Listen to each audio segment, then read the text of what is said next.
நம்ம ஆரம்பிக்கலாமா? ஆரம்பிக்கலாம் ஃபாதர். நன்றி. தந்தை, மகன், தூய ஆவியாரின் பெயராலே ஆமென். திருப்பாடல் 5:11-12. உம்மிடம் அடைக்கலம் புகுவோர் அனைவரும் மகிழ்வர். அவர்கள் எந்நாளும் கழித்து ஆர்ப்பரிப்பர். நீர் அவர்களை பாதுகாப்பீர். உமது பெயரில் பற்றுடையோர் உம்மில் அக்களிப்பர். ஏனெனில் ஆண்டவரே, நேர்மையாளர்களுக்கு நீர் ஆசி வழங்குவீர். கருணை என்னும் கேடயத்தால் அவரை மறைத்து காப்பீர். ஜெபிப்போமாக.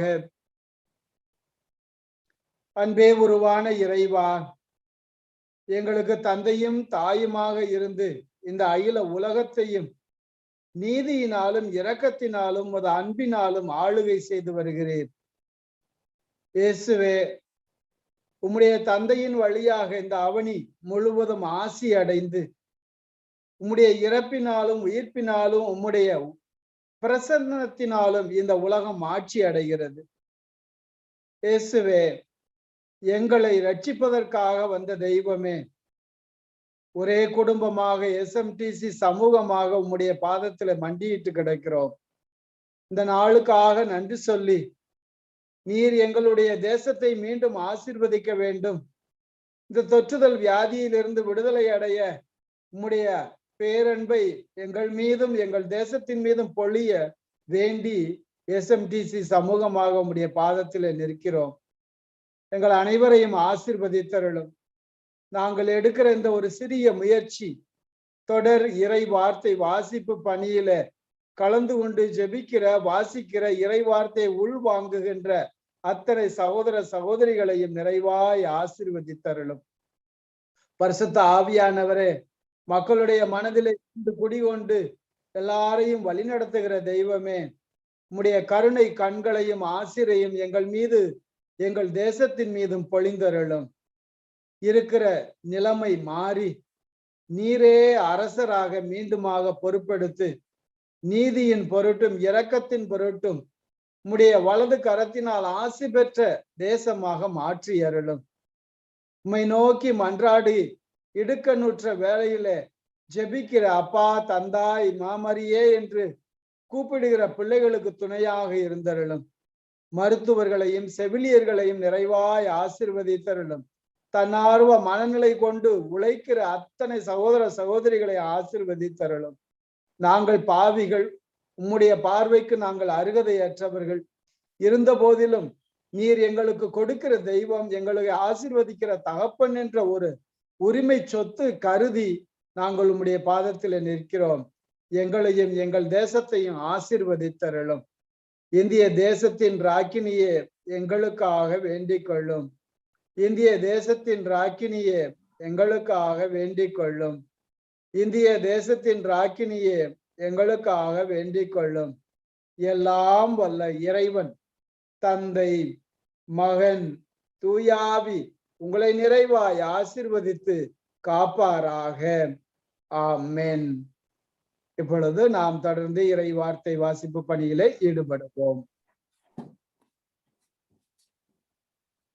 Proverbs 12. Whoever loves discipline loves knowledge, but he who hates reproof is stupid. A good man obtains favor from the Lord, but a man of evil devices he condemns. A man is not established by wickedness, but the root of the righteous will never be moved. A good wife is the crown of her husband, but she who brings shame is like rottenness in his bones. The thoughts of the righteous are just, the counsels of the wicked are treacherous. The words of the wicked lie in wait for blood, but the mouth of the upright delivers men. The wicked are overthrown and are no more, but the house of the righteous will stand. A man is commended according to his good sense, but one of perverse mind is despised. Better is a man of humble standing who works for himself than one who placed a great man but lacks bread. A righteous man has regard for the life of his beast, but the mercy of the wicked is cruel. He who tills his land will have plenty of bread, but he who follows worthless pursuits has no sense. The strong tower of the wicked comes to ruin, but the root of the righteous stands firm. An evil man is ensnared by the transgression of his lips, but the righteous escapes from trouble.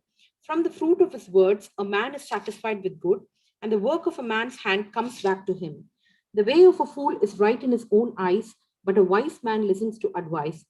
The, vex, the vexation of a fool is known at once, but the prudent man ignores an insult.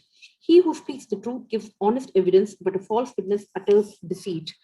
There is no one whose rash words are like sword thrust, but the tongue of the wise brings healing.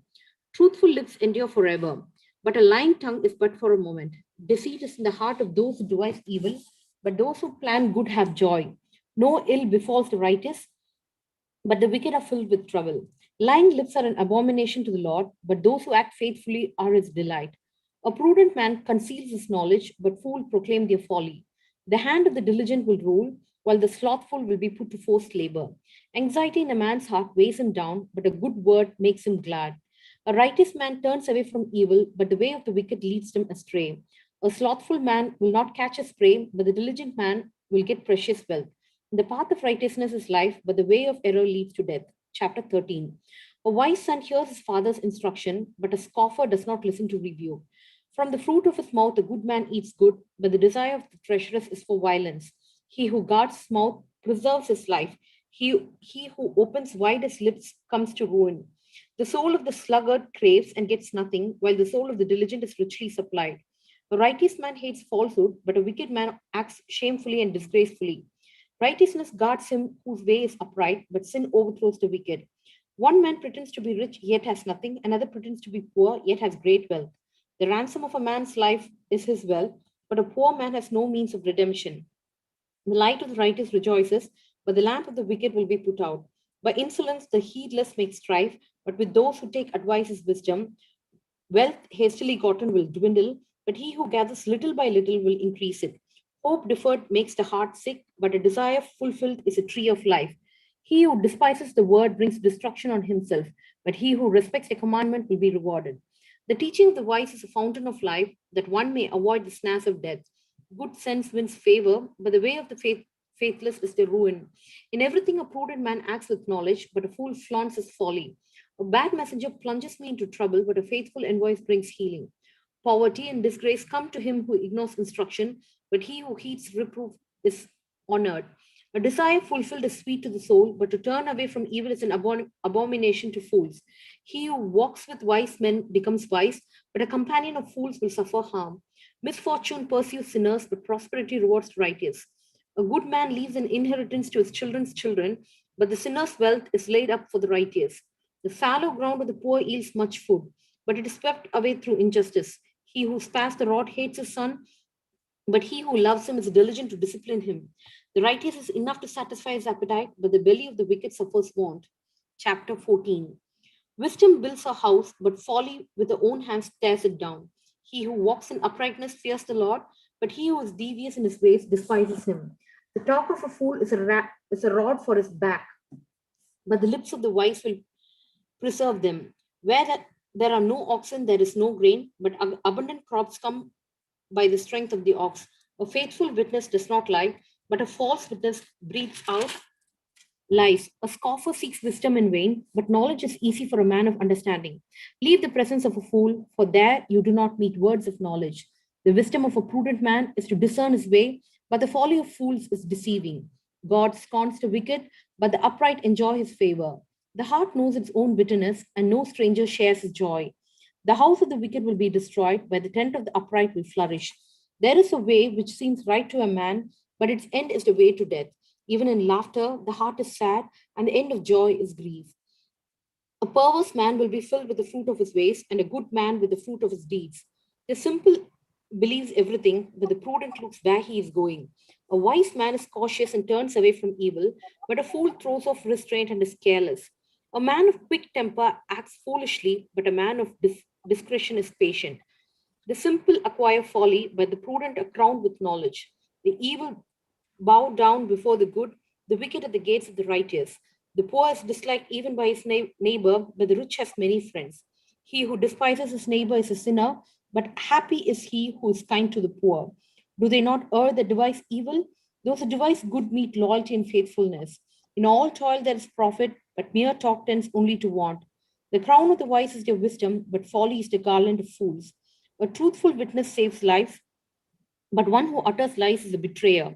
In the fear of the Lord, one has strong confidence, and his children will have refuge. The fear of the Lord is a fountain of life, that one may avoid the snares of death. In a multitude of people is the glory of a king, but without people a prince is ruined. He who is slow to anger has great understanding, but he who has a hasty temper exalts folly. A tranquil mind gives life to the flesh, but passion makes the bones rot. He who oppresses a poor man insults his maker, but he who is kind to the needy honors him. The wicked is overthrown through his evil doing, but the righteous find refuge through his integrity. Wisdom abides in the mind of a man of understanding, but it is not known in the heart of fools. Righteousness exalts a nation, but sin is a reproach to any people. A servant who deals wisely has the king's favor, but his wrath falls on who acts shamefully. Chapter 15. A soft answer turns away wrath, but a harsh word stirs up anger. The tongue of the wise dispenses knowledge, but the mouths of fools pour out folly. The eyes of the Lord are in every place, keeping watch on the evil and the good. A gentle tongue is a tree of life, but perverseness in it breaks the spirit. A fool despises his father's instruction, but he who heeds admonition is prudent. In the house of the righteous there is much treasure, but trouble befalls the income of the wicked. The lips of the wise spread knowledge, not so the minds of fools. The sacrifice of the wicked is an abomination to the Lord, but the prayer of the upright is his delight. The way of the wicked is an abomination to the Lord, but he loves him who pursues righteousness. There is severe discipline for him who forsakes the way. He who hates reproof will die. Sheol and Abaddon lie open before the Lord. How much more the hearts of men? A scoffer does not like to be reproved. He will not go to the wise. A glad heart makes a cheerful countenance, but by sorrow of heart the spirit is broken. The mind of him who has understanding seeks knowledge, but the mouth of the fools feed on folly. All the days of the afflicted are evil, but a cheerful heart has a continual feast. Better is a little with the fear of the Lord than great treasure and trouble with it. Better is a dinner of herbs where love is than a fatted ox and hatred with it.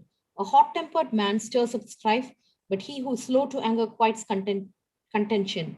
The way of a sluggard is overgrown with thorns, but the path of the upright is a level highway. A wise son makes a glad father, but a foolish man despises his mother. Folly is a joy to him who has no sense, but a man of understanding walks aright. Without counsel plans go wrong, but with many advices they succeed. To make an apt answer is a joy to a man, and a word in season, how good it is. The wise man's path leads upward to life, that he may avoid Sheol beneath. The Lord tears down the house of the proud, but maintains the widow's boundaries.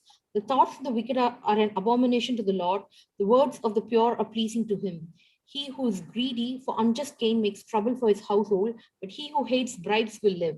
The mind of the righteous ponders how to answer, but the mouth of the wicked pours out evil things. The Lord is far from wicked, but he hears the prayer of the righteous. The light of the eyes rejoices the heart, and good news refreshes the bones. He whose ear heeds wholesome admonition will abide among the wise. He who ignores instruction despises himself, but he who heeds admonition gains understanding. The fear of the Lord is instruction in wisdom, and humility goes before honor. Chapter 16, Solomon's Proverbs on Life and Conduct. The plans of the mind belong to man, but the answer of the tongue is from the Lord. All the ways of a man are pure in his own eyes, but the Lord weighs the spirit. Commit your work to the Lord, and your plans will be established. The Lord has made everything for its purpose, even the wicked for the day of trouble.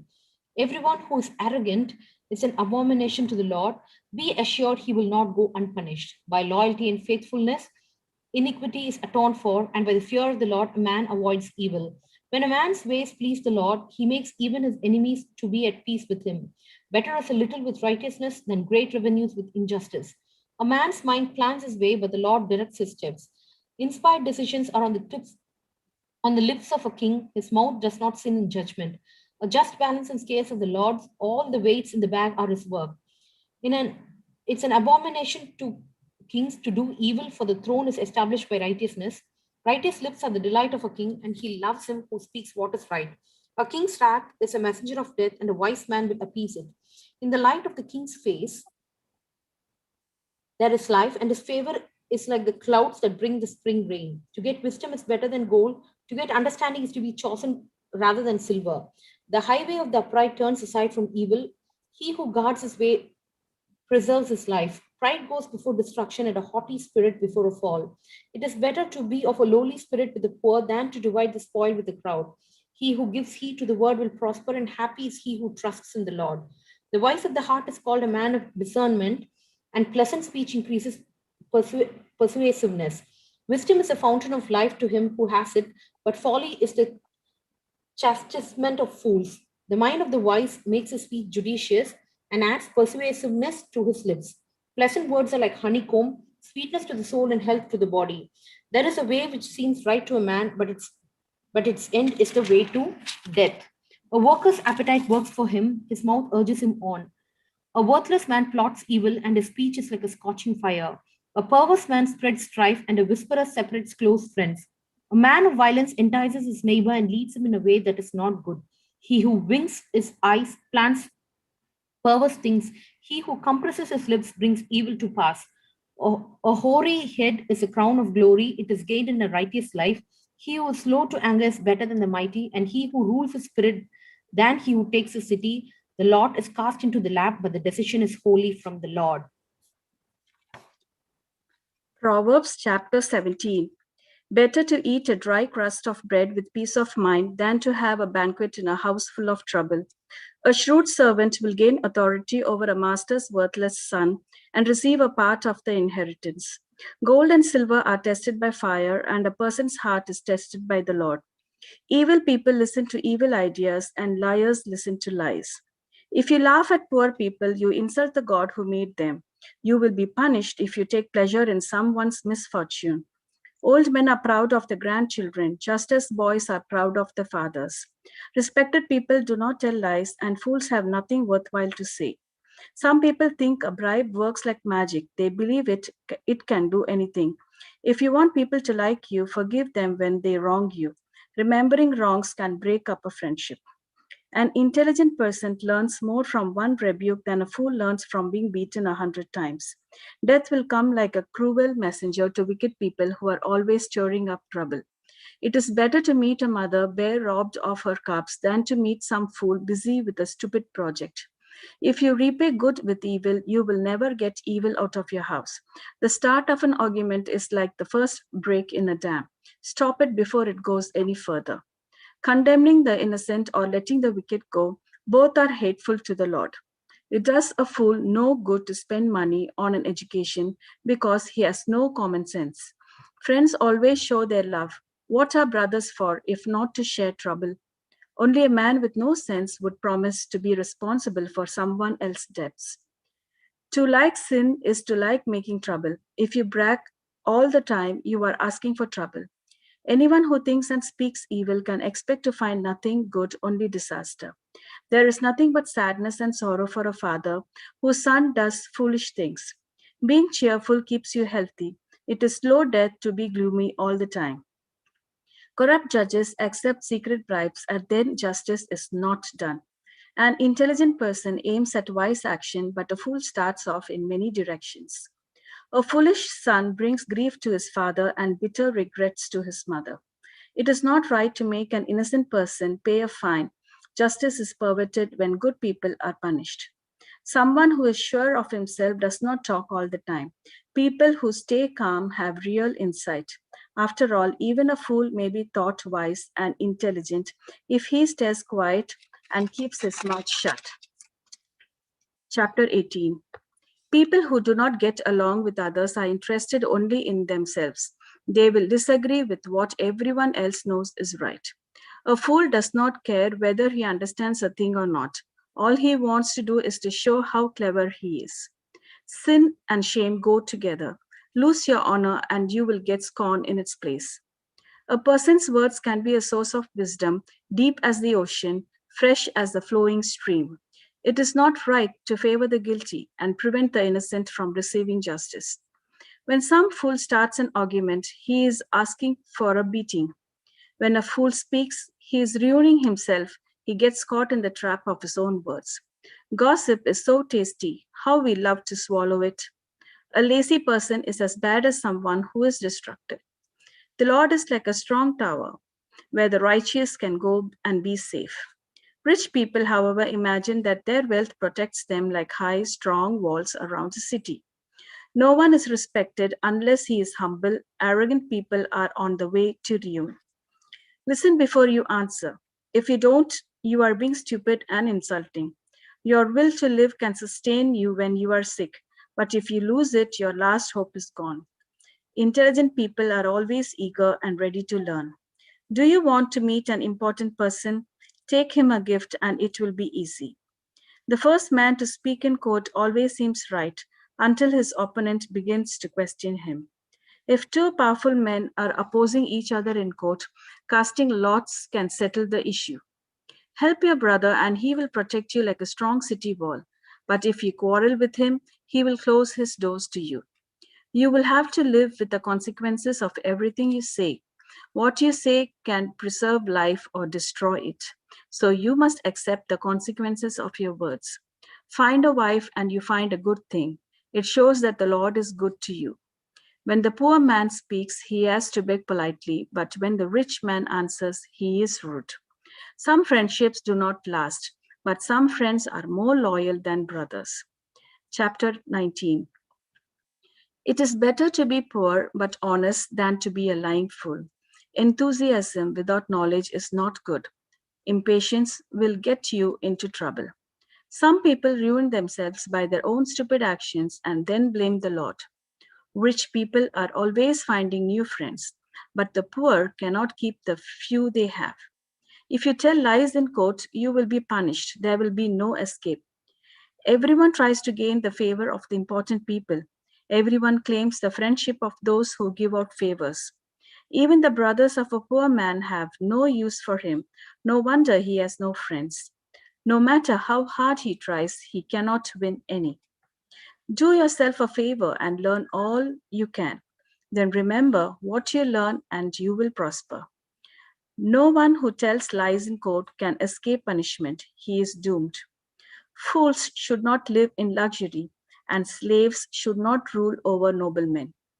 If you are sensible, you will control your temper.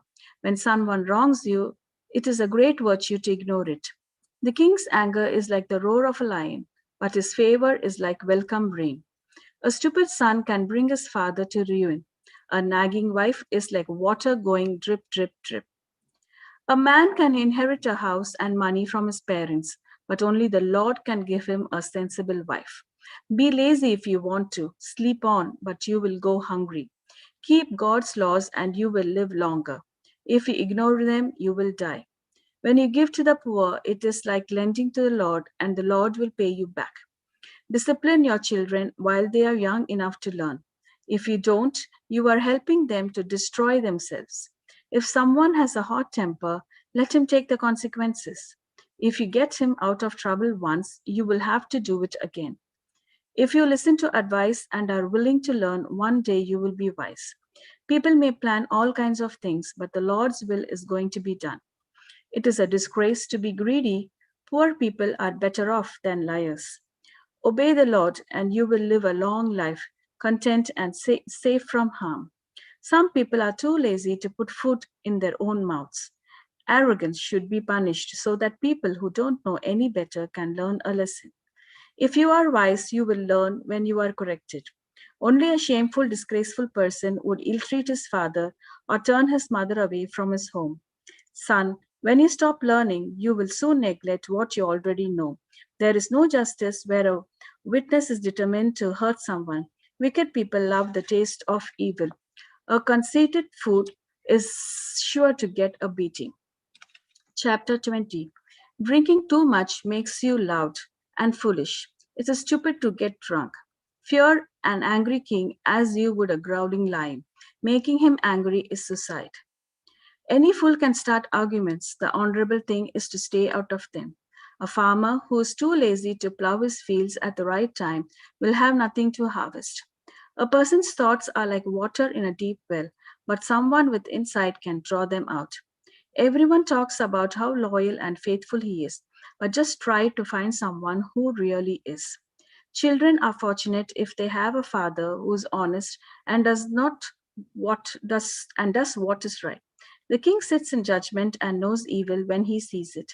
Can anyone really say that his conscience is clear, that he has got rid of his sin?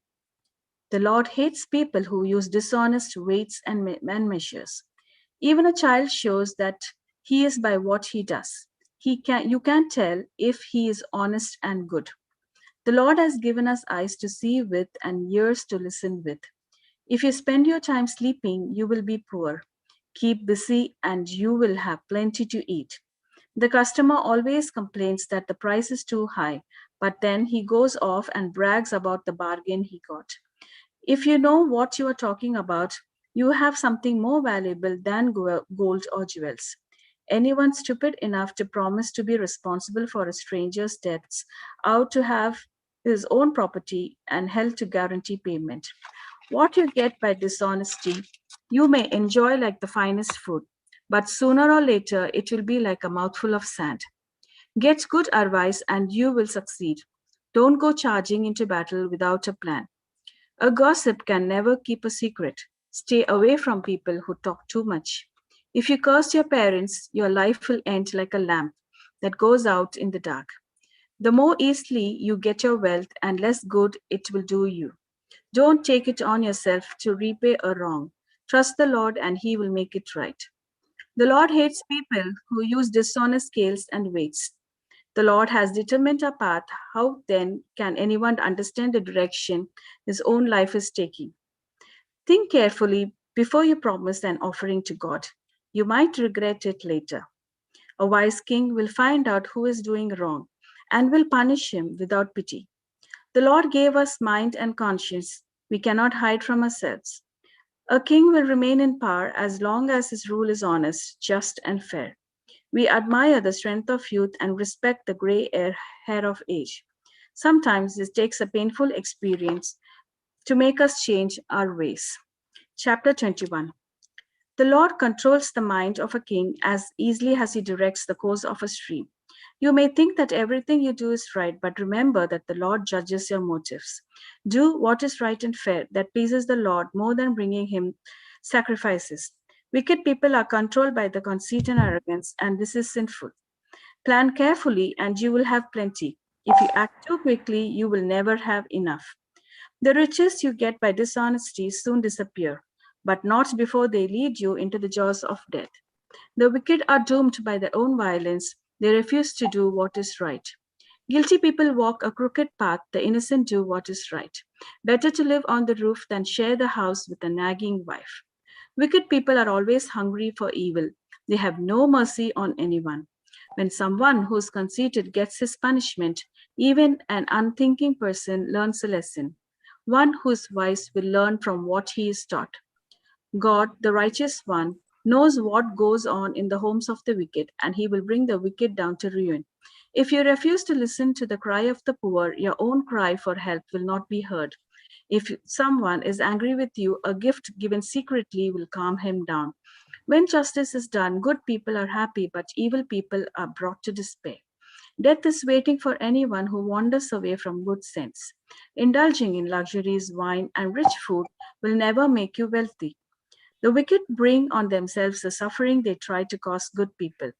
Better to live out in the desert than with a nagging, complaining wife.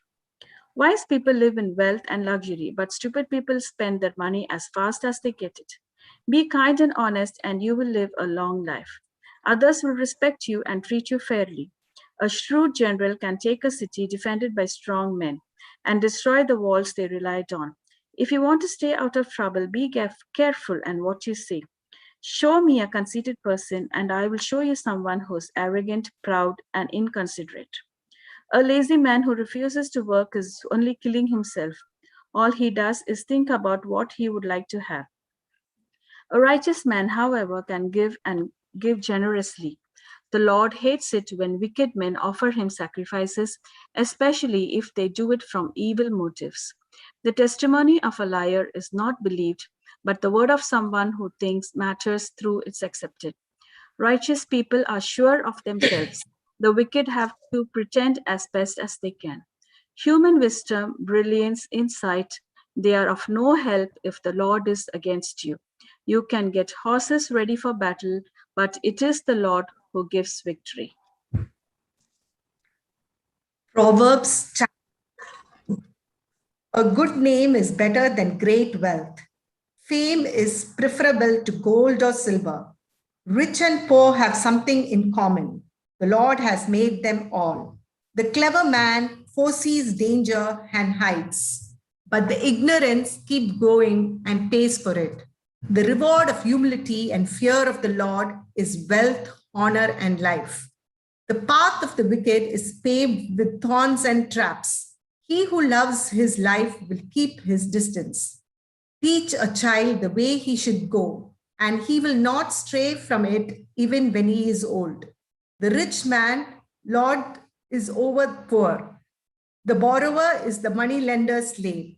Whoever sows injustice reaps disaster, and the rod of the wicked will be broken. The warm-hearted will be blessed for sharing his bread with the poor. Throw out the mocker, the dispute will cease. Fighting and insult will end. He who loves purity of heart and whose speech is gracious will find a friend in the king. The Lord's eyes protects the wise and the words of the liar. The lazy may say, there is a lion, he will kill me in the street. The adulterous woman's mouth is a deep pit. He whom the Lord wishes to will fall into it. Folly is bound up in the heart of the rod of discipline will cure it. When you oppress the poor to grow rich or give gifts to the rich, you become. Give ears, listen to the word of the wise, and apply your hearts to my teaching, for it will be your delight to keep them deep within, to have them always ready on your lips. I now wish to teach you so that you will place your trust in the Lord. Have I not written for you chapters of advice and knowledge so that you may recognize the truth and be able to answer rightly him who sent you? Do not take from the poor just because they are poor, or condemn those in misfortune, because the Lord will their cause and will carry off the life of their oppressors. Do not befriend an angry man or be a companion to the man of rage, for you adopt their ways and lose your life in their midst. Do not be one of those who undertake a pledge and act as guarantors of debt. If you cannot pay, they will take from you and the very bed on which you sleep. Do not move the ancient boundaries established by your forefathers. Do not see a man skillful at his. He will enter the service of. He will not stay in the service of the common man. If you sit in the table, chapter 23, if you sit in the table with great men, what is it in front of you? If your appetite is too great, put a knife on your. Do not greedily desire his face, for it is deceptive nourishment. Do not wear yourself out, be rich. Do not dwell on it. Set your eyes on the wealth that is no longer there, for it wings and flies into the sky like an eagle. Do not eat with the wicked men, or be greedy with choicest food.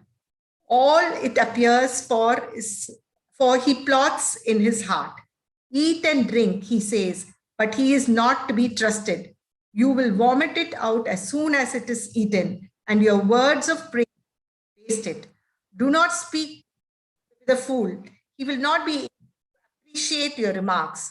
Do not move the ancient boundaries or take possession of the orphan's land, because his avengers is powerful and he will take side against you. Apply your heart to instruction and your ears to words of wisdom. Do not hold back from correcting the child. If you strike him with a rod, he will not be killed. If you strike him with a rod, save his soul from death. My son, if your heart is wise, then my own heart is glad, and my whole being will rejoice when you speak the truth. Do not envy sinners, but each day fear the Lord. Then you will have the future and not be in vain.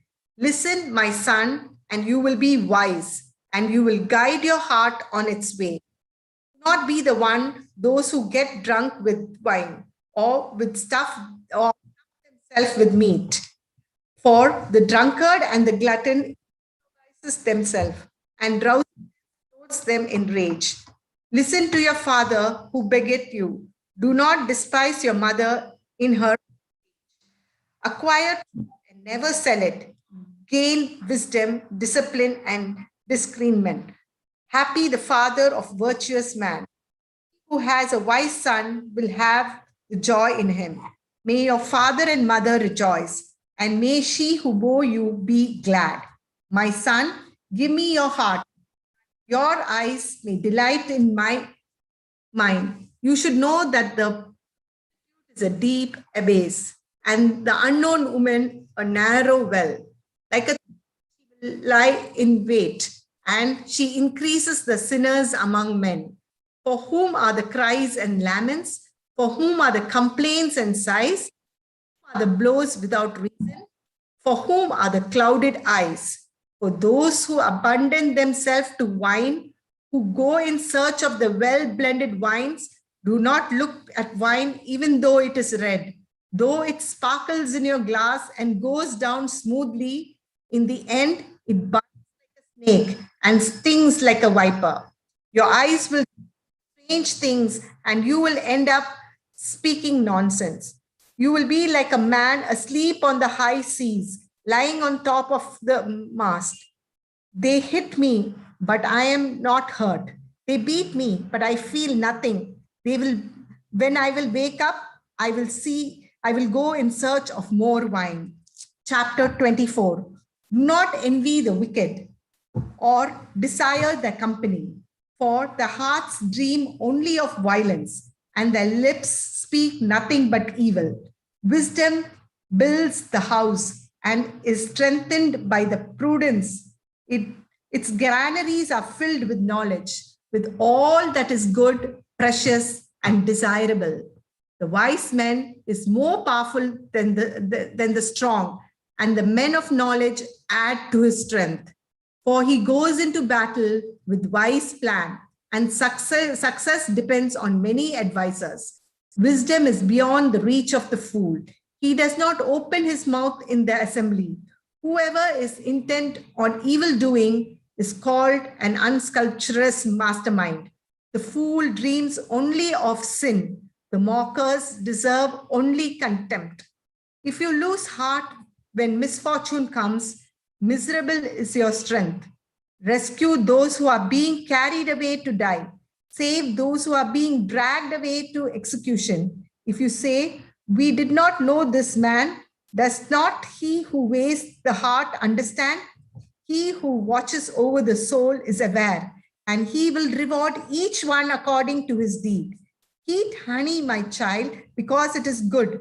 Honey from the honeycomb is sweet to your taste. So also will wisdom be to your soul.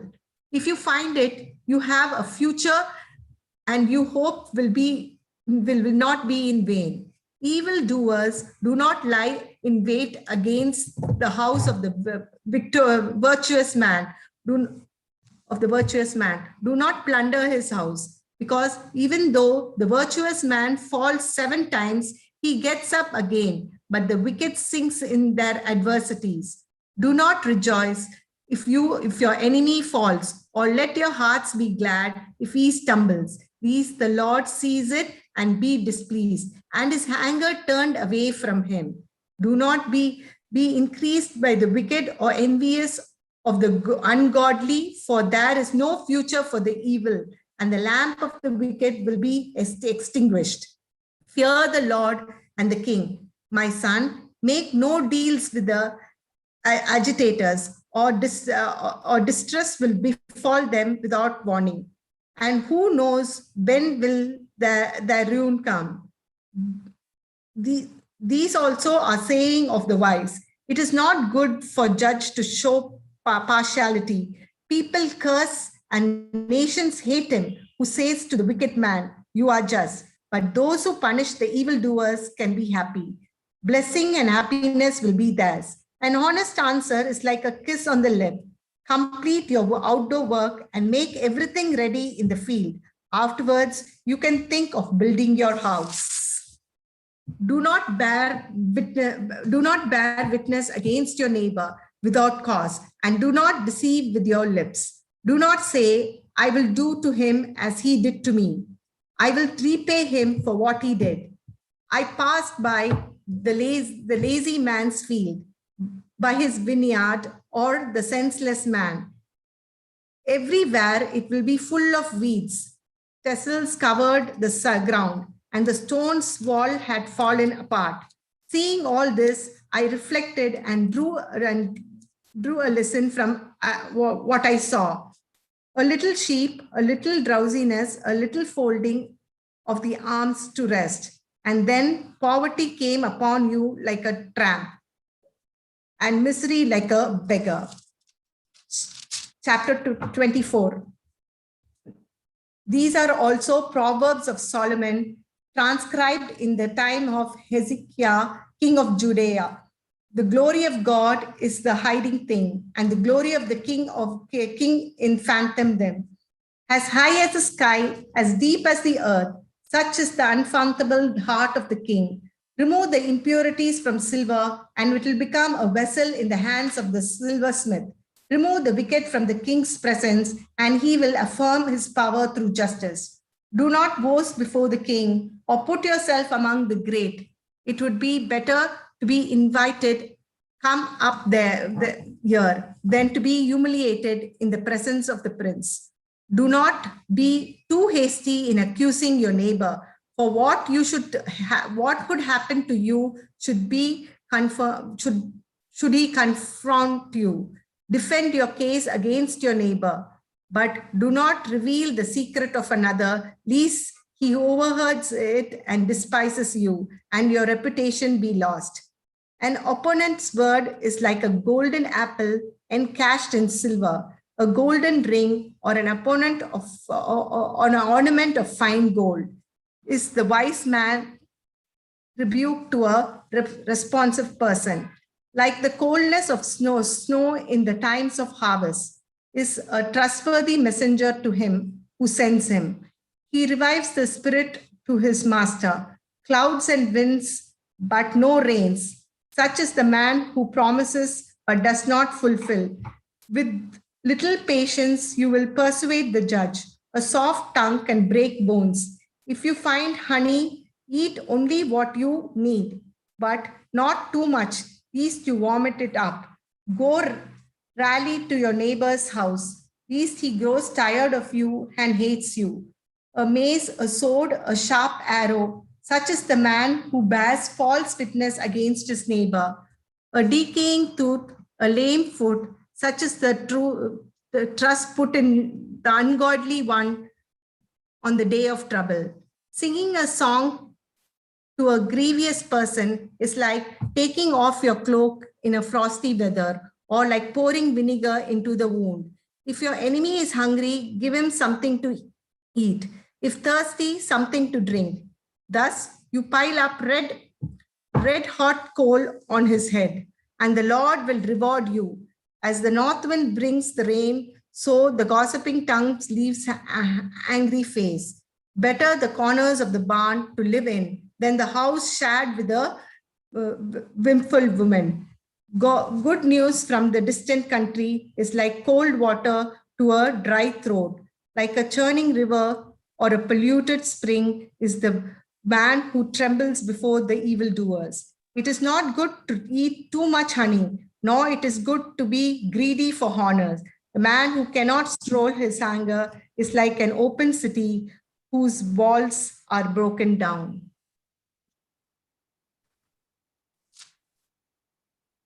Chapter 26. Honor do not suit the fool, and more than snow in summer or rain in harvest. Like an escaping sparrow or flying shallow, the undeserved curse will have no effect.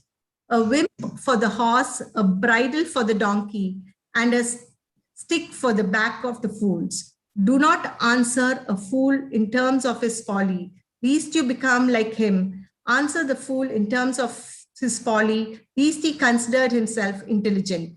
He who sends message by the fool is cutting off his own feet or drinking down violence. Like the unsteady legs of a lame man is the proverb in the mouth of a fool. Honoring a fool is like tying a stone in the sling, like a thorn branch in a drunkard's hand is a proverb in the mouth of a fool. Like an arch wounding all the passers-by is he who employs a fool or a drunkard. The fool reverts to his folly, just as the dog returns to its vomit. Do not see a man who thinks himself wise. There is more hope for a fool than for him.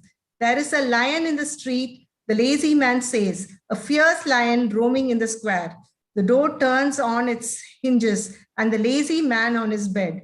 The idler dips his hands in the dish, but it is too tired to lift it to his mouth. The idler considers himself wise, and then many people who answers tactfully, interfering in the dispute of the others, is like grabbing a passing dog by the ears. As the madman hurls flaming deadly arrows, he is the man who lies to his friends and says, "It is just a joke. For the lack of wood, the fire goes out. For want of gossipers, the quarrel dies down. Like a charcoal for the hot coal and wood for fire is a quarrelsome man for stirring up disputes. The words of the gossipers are delicious scraps which go right down the bottom of your stomach. Like silver on the earthenware are smooth lips with a corrupt heart. The man who hates disguises his words, but keeps his treachery inside. Do not trust his sweet language, for 7 evils fill his heart. Although he conceals his hatred like a hypocrite, his evil will be revealed in his assembly. He who digs a pit falls in it, and the rock will roll away, fall back on him. The liar hates his victim, and the flattering mouth brings destruction.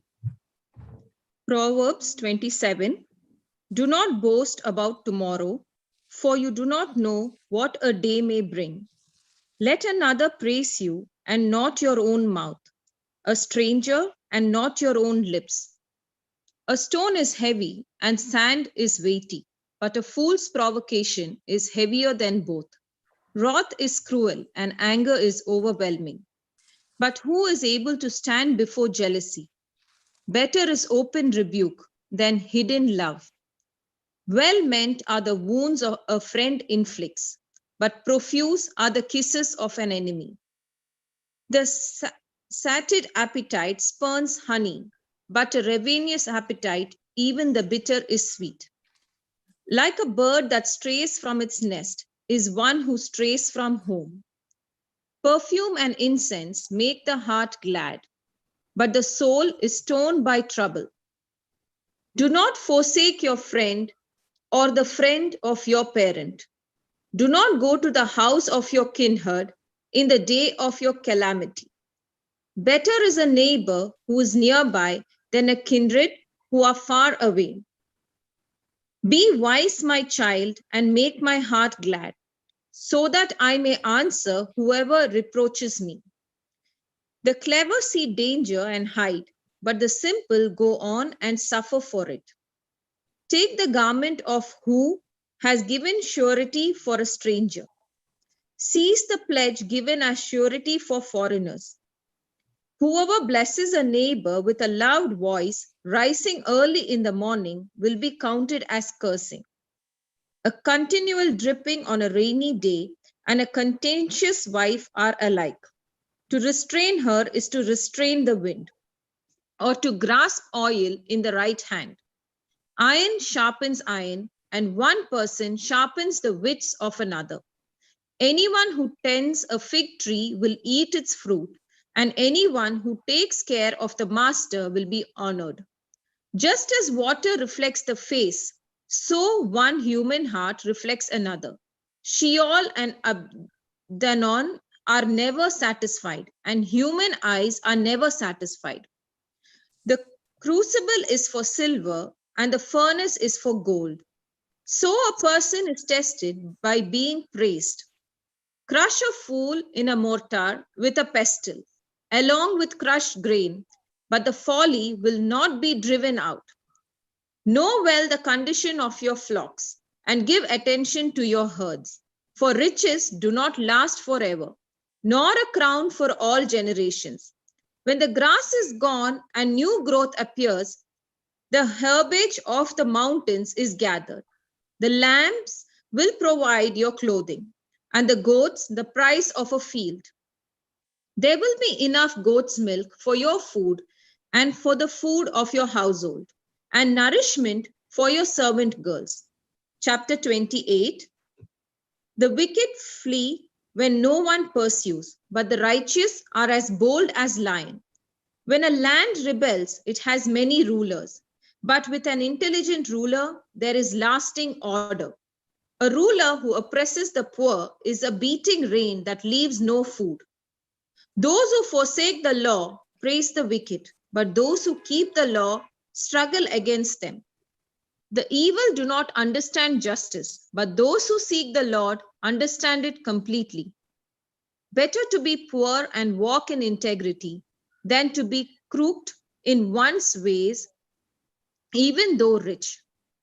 Those who keep the law are wise children, but companions of gluttons shame their parents.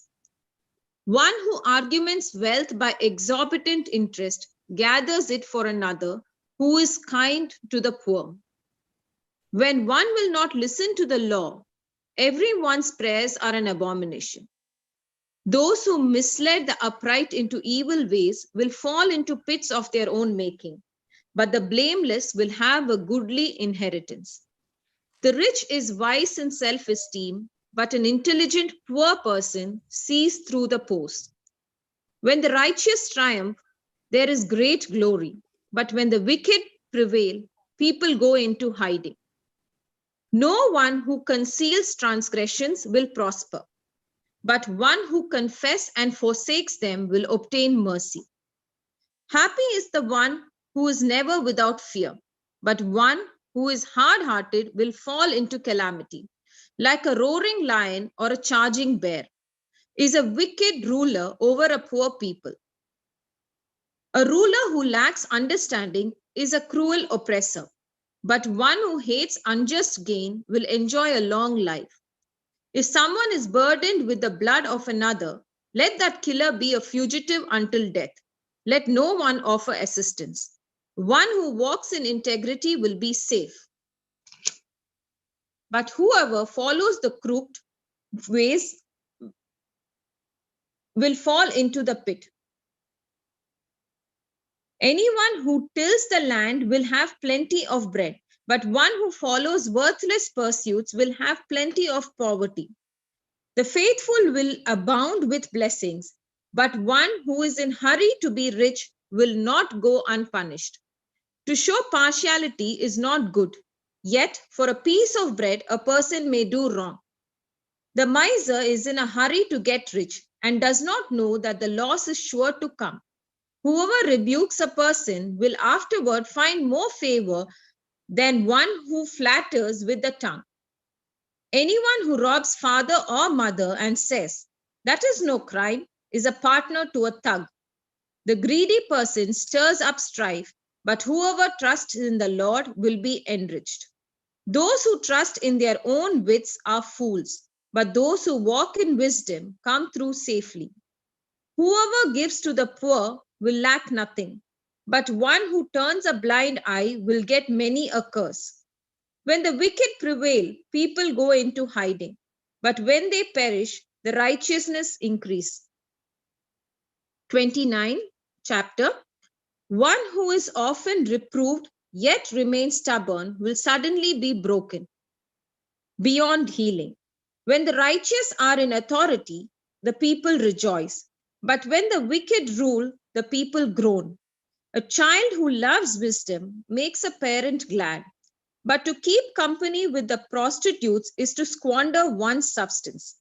By justice, a king gives stability to the land, but one who makes heavy extractions ruins it.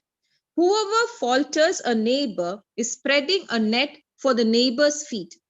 In the transgressions of the evil, there is a snare, but the righteous sing and rejoice. The righteous know the rights of the poor. The wicked have no such understanding. Scoffers set a city aflame, but the wise turn away wrath. If the wise go to law with fools, there is ranting and ridicule without relief. The bloodthirsty hate the blameless, and they seek the life of the upright. A fool gives full vent to anger, but the wise quietly holds it back. If a ruler listens to falsehood, all his officials will be wicked. The poor and the oppressor will have this in common. The Lord gives light to the eyes of both. If a king judges the poor with equity, his throne will be established forever. The rod and reproof will give wisdom. But a mother is disgraced by a neglected child. When the wicked are in authority, transgression increases. But the righteous will look up their own downfall. Discipline your children, and they will give you rest. They will give delight to your heart. Where there is no prophecy, the people cast off restraint. But happy are those who keep the law. By mere words, servants are not disciplined. For though they understand, they will not give heed. Do you see someone who is hasty in speech? There is more hope for a fool than for anyone like that. A slave is pampered from childhood, will come to a bad end. One given to anger stirs up strife, and the hot-head causes much transgression. A person's pride will bring humiliation, but one who is lowly in spirit will obtain honor. To be a partner of a thief is to hate one's own life. One hears the victim's curse but discloses nothing. The fears of the others lays a snare, but one who trusts in the Lord is secure. Many seek the favor of a ruler, but it is from the Lord that one gets justice. The unjust are an abomination to the righteous, but the upright are an abomination to the wicked. Chapter 30, the words of Agur, son of Jekhe, an oracle. Thus says the man, I am weary, O God, I am weary, O God. How can I prevail? Surely I am too stupid to be human. I do not have human understanding. I have not learned wisdom, nor have I knowledge of the holy ones, who has ascended to heaven and come down, who has gathered the wind in the hollow of the hand, who has wrapped up the waters in a garment, who has established all the ends of the earth.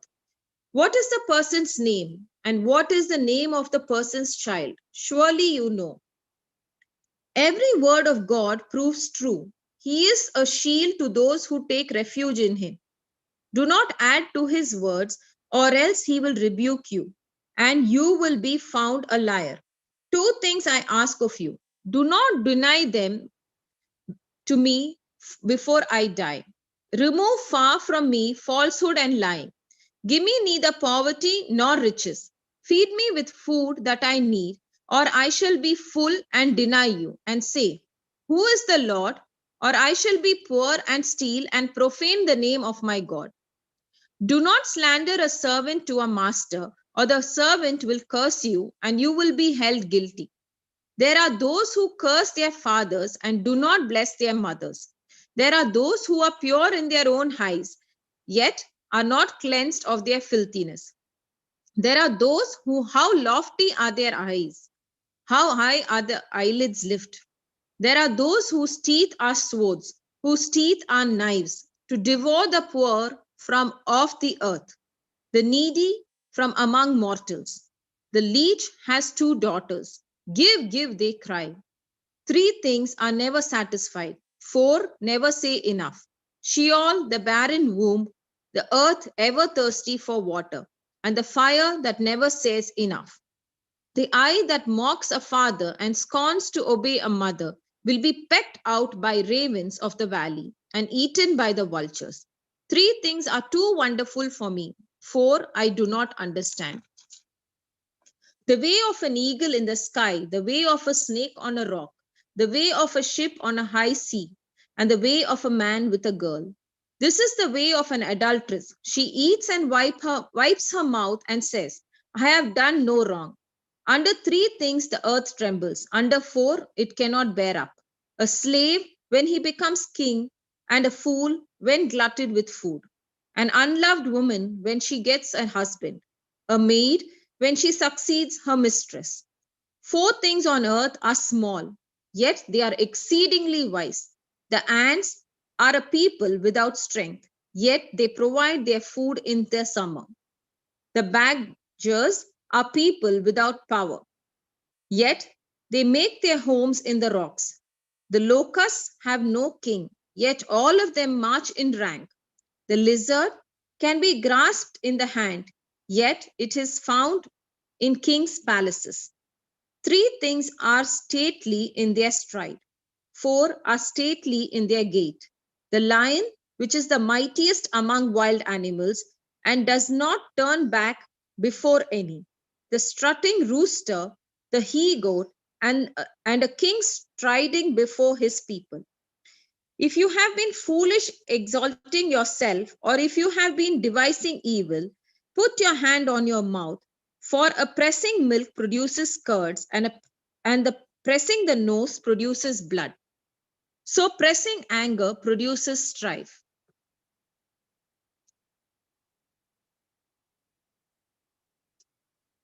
Chapter 31. Chapter 31. Advice to a king. These are the solemn words which King Leman mother said to him. You are my own dear son, the answer to my prayers. What shall I tell you? Don't spend all your energy on sex and all your money on women. They have destroyed kings. Listen, Leman kings should not drink wine or have a craving for alcohol. When they drink, they forget the laws and ignore the rights of people indeed. Alcohol is for people who are dying, for those who are in misery. Let them drink and forget their poverty and unhappiness. Speak up for people who cannot speak for themselves. Protect the rights of all who are helpless. Speak for them and be righteous judge. Protect the rights of poor and needy. The capable wife. How hard it is to find a capable wife. She is worth far more than jewels. Her husband puts his confidence in her, and he will never be poor. As long as she lives, she does him good and never harm. She keeps herself busy making wool and linen cloth. She brings home food from out of the way places, as merchant ships do. She gets up before daylight to prepare food for her family and to tell her servants' girl what to do. She looks at land and buys it. With money she has earned, she plants a vineyard.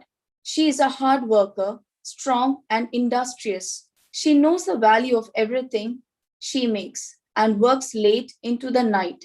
She spins her own thread and weaves her own cloth. She is generous to the poor and needy. She doesn't worry when it snows because her family has warm clothing. She makes bedspread and wears clothes of fine purple linen. Her husband is well known, one of the leading citizens. She makes clothes and bells and sells them to merchants. She is strong and respected and not afraid of the future. She speaks with gentle wisdom. She is always busy and looks at her family's needs. Her children show their appreciation and her husband praises her. He says, many women are good wives, but you are the best of them all. Charm is deceptive and beauty disappears, but a woman who honors the Lord should be praised. Give her credit for all she does. She deserves the respect of everyone. A reading from SMTC. Chapter 1, Life is Useless. These are the words of philosopher David's son, who was king in Jerusalem. It is useless, useless, said the philosopher. Life is useless, all useless. You spend your life working, laboring, and what do you have to show for it? Generations come and generations go, but the Lord stays just the same. The sun still rises and it goes down, going really back to where it must start all over again. The wind blows south, the wind blows north, round and back again. Every river flows into the sea, but the sea is not yet full. The water returns to where the rivers began and starts all over again. Everything leads to weariness, a weariness too great for words. Our eyes can never see enough to be satisfied. Our ears can never hear enough. What has happened before will happen again. What has been done before will be done again. There is nothing new in the whole world. Look, they say, here is something new. But no, it has all happened before, long before we were born. No one remembers what has happened in the past, and no one in days to come will remember what happens between now and then. The philosopher's experience. I, the philosopher, have been king over Israel and Jerusalem. I determined that I would examine and study all the things that are done in this world. God has laid a miserable fate upon us. I have seen everything done in this world, and I will tell you, it is all useless. It is like chasing the wind. You can't strengthen out what is crooked. You can't count things that aren't there. I told myself, I have become a great man, far wiser than anyone who ruled Jerusalem before me. I know what wisdom and knowledge really are. I was determined to learn the difference between knowledge and foolishness, wisdom and madness. But I found out that I might as well be chasing the wind. The wiser you are, the more worries you have. The more you know, the more it hurts. Chapter 2. I decided to enjoy myself and find out what happiness is. But I found that this is useless too. I discovered that laughter is foolish, that pleasure does you no good, driven or by desire for wisdom. I decided to cheer myself up with wine and have a good time. I thought that this might be very best way people can spend their short lives on earth. I accomplished great things. I built myself houses and planted vineyard. I planted gardens and orchards, which all kinds of fruit trees in them. I dug ponds to irrigate them. I brought many slaves, and there were slaves born in my household. I owned more livestock than anyone else who had never lived in Jerusalem. I also piled up silver and gold from the royal treasuries of the land I ruled.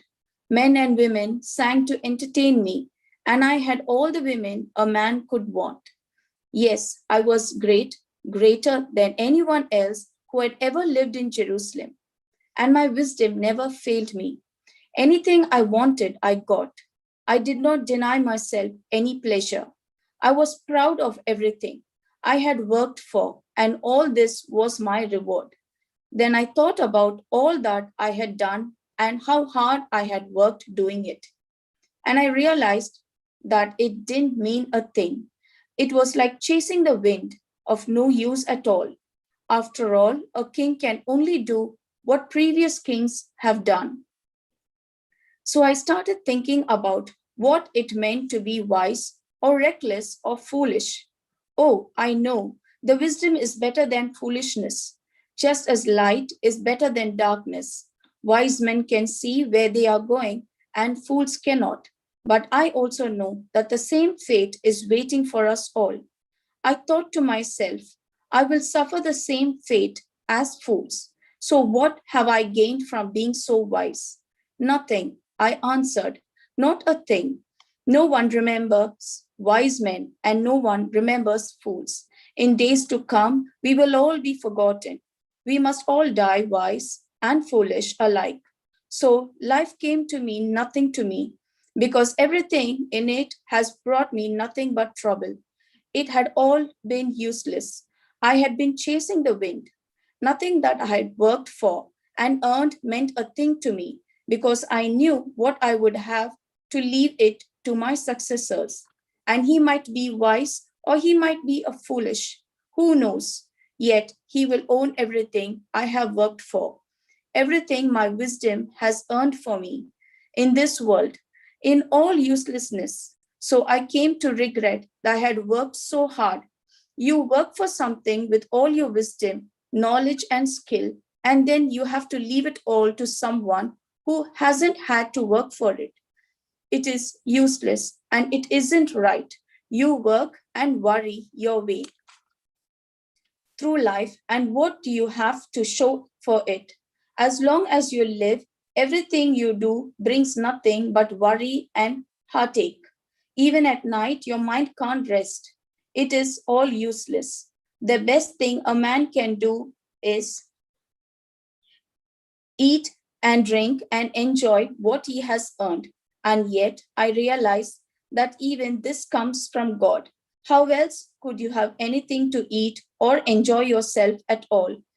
God gives wisdom, knowledge, and happiness to those who please Him, but He makes sinners work, earning and saving, so that what they get can be given to those who please Him. It is all useless. It is like chasing the wind. Chapter 3, A Time for Everything. Everything that happens in this world happens at the time God chooses. He sets the time for birth and the time for death, the time for planting and the time for pulling up, the time for killing and the time for healing, the time for tearing down and the time for building. He sets the time for sorrow and the time for joy, the time for mourning and the time for dancing, the time for making love and the time for not making love, the time for kissing and the time for not kissing. He sets the time for finding and the time for losing, the time for saving and the time for throwing away, the time for tearing and the time for mending, the time for silence and the time for talk. He sets the time for love and the time for hate, the time for war and the time for peace. What do we gain from all our work? I know the heavy burdens that God has laid on us. He has set the right time for everything. He has given us a desire to know the future, but never gives us the satisfaction of fully understanding what He does. So I realized that all we can do is to be happy and do the best we can while we are still alive. All of us should eat and drink and enjoy what we have worked for. It is God's gift. I know that everything God does will last forever. You can't add anything to it or take anything away from it. And one thing God does is to make us stand in awe of Him. Whatever happens or whatever happened has already happened before. God makes the same thing happen again and again. Injustice in the world. In addition, I have also noticed that in this world you find wickedness where justice and right ought to be. I told myself, God is going to judge the righteous and the evil alike, because every action will happen as its own set time. I concluded that God is testing us to show us that we are no better than animals. After all, the same fate awaits man and the animals alike. One dies just like other. They are both the same kind of creatures. A human being is no better off than an animal because life has no meaning for either. They are both going to the same place, the dust. They both came from it. They will both go back to it. How can anyone be sure that a man's spirit goes upward while an animal spirit goes down into the ground? So I realized then that the best thing we can do is to enjoy what we have worked for.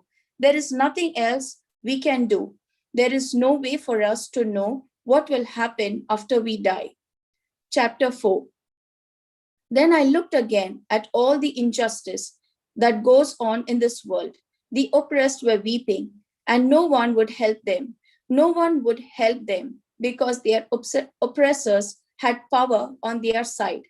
I envy those who are dead and gone. They are better off then.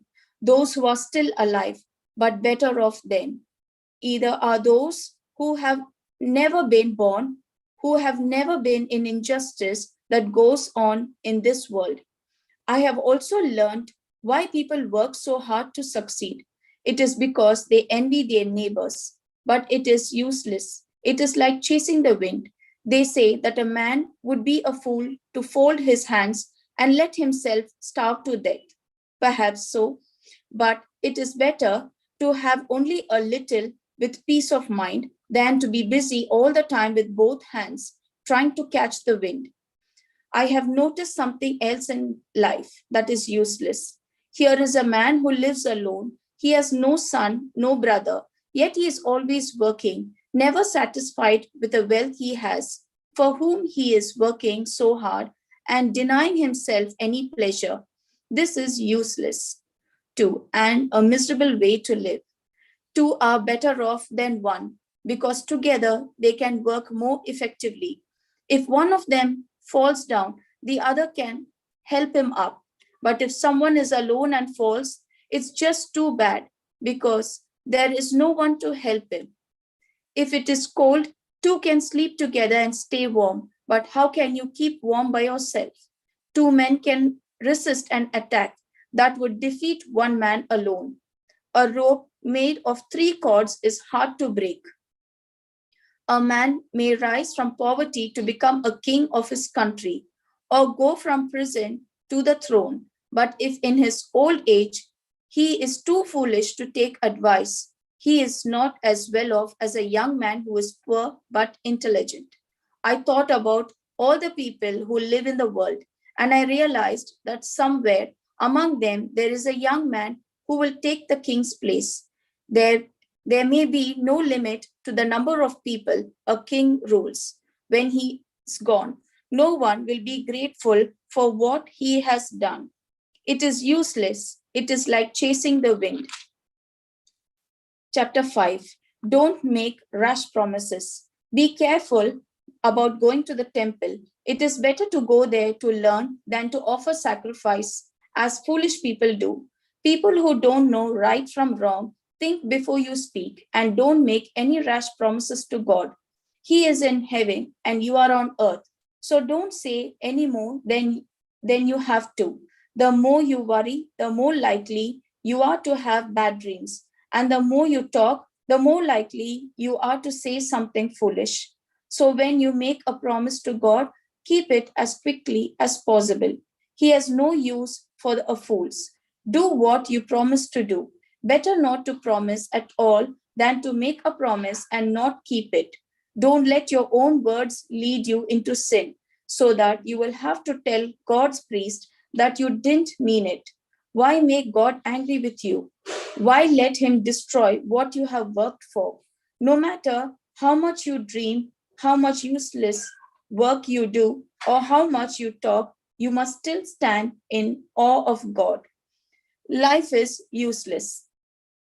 Don't be surprised when you see that the government oppresses the promise and denies them justice and their rights.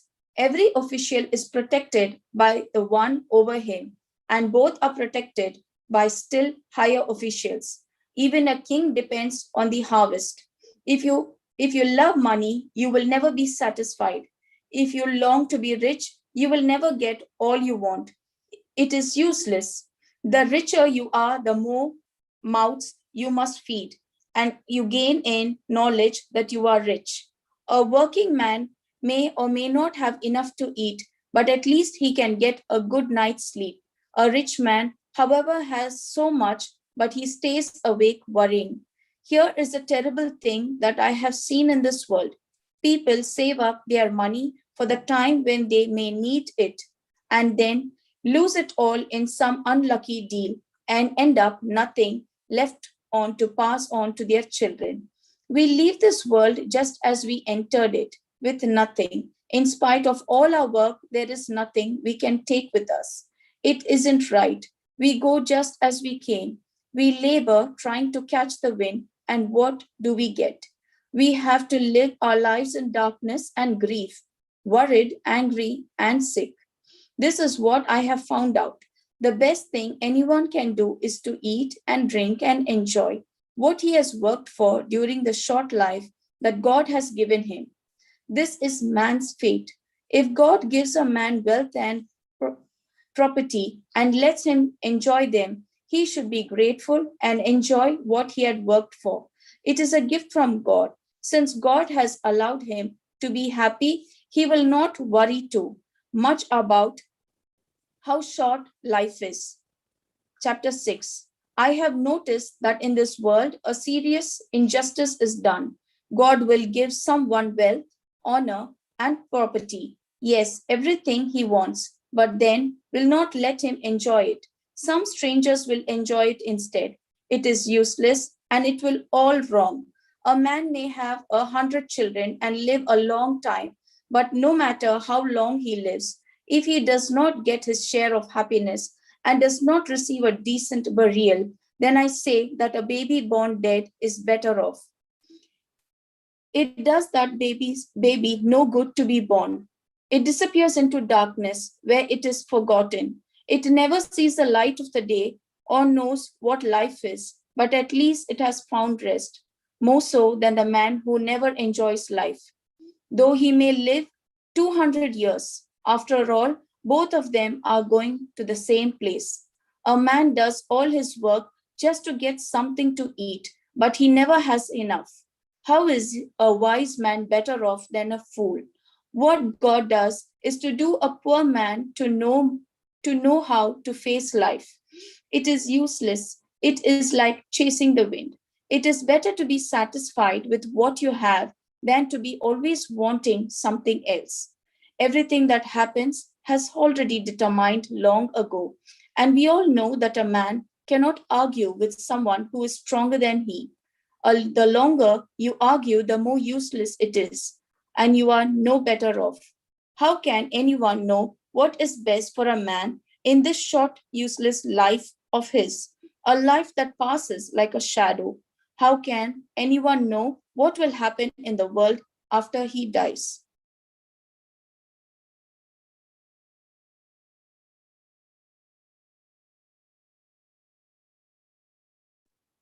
Chapter 7. Thoughts about life. A good reputation is better than expensive perfume, and the day you die is better than the day you are born. It is better to go to a home where there is mourning than to one where there is a party, because the living should always remind themselves that death is waiting for us all. Sorrow is better than laughter. It may sadden your face, but it sharpens your understanding. Someone who is always thinking about happiness is a fool. A wise person thinks about death. It is better to have a wise people reprimand you than to have stupid people sing your praises. When a fool laughs, it is like thorns crackling in a fire. It doesn't mean a thing. When a wise man cheats someone, he's acting like a fool. If you take a bribe, you ruin your character. The end of having anything is better than its beginning. Patience is better than pride. Keep your temper under control. It is foolish to harbor a grudge. Never ask, oh, why were things so much better in the old days? It's not an intelligent question. Everyone who lives out to be wise. It is as good as receiving an inheritance and will give you as much as security as money can. Wisdom keeps you safe. This is the advantage of knowledge. Think about what God has done. How can anyone straighten out what God has made crooked? When things are going well for you, be glad. And when trouble comes, just remember God sends both happiness and trouble. You never know what is going to happen next. My life has been useless, but in it I have seen everything. A good man may die while another man lives on, even though he is evil, so don't be too good or too wise. Why kill yourself? But don't be too wicked or too foolish either. Why die before you have to? Avoid both extremes. If you have reverence for God, you will be successful anyway. Wisdom does more for a person than 10 rulers can do for a city. There is no one on earth who does what is right all the time and never makes a mistake. Don't pay attention to everything people say. You may hear your servant insulting you, and you know yourself that you have insulted other people many times. I used my wisdom to test all of this. I was determined to be wise, but it was beyond me. How can anyone discover what life means? It is too deep for us, too hard to understand. But I devoted myself to knowledge and study. I was determined to find wisdom and the answer to my questions, and to learn how wicked and foolish stupidity is. I found something more better than death. Women. The love she offers you will catch you like a trap or like a net, and her arms around you will hold you like a chain. A man who pleases God can get away, but she will catch the sinner. Yes, said the philosopher. I found this out little by little while I was looking for answers. I have looked for other answers, but have found none.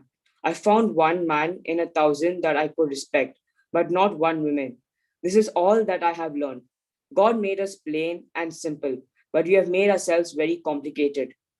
Chapter 8. Only a wise man knows what things really mean. Wisdom makes him smile and makes his frowns disappear.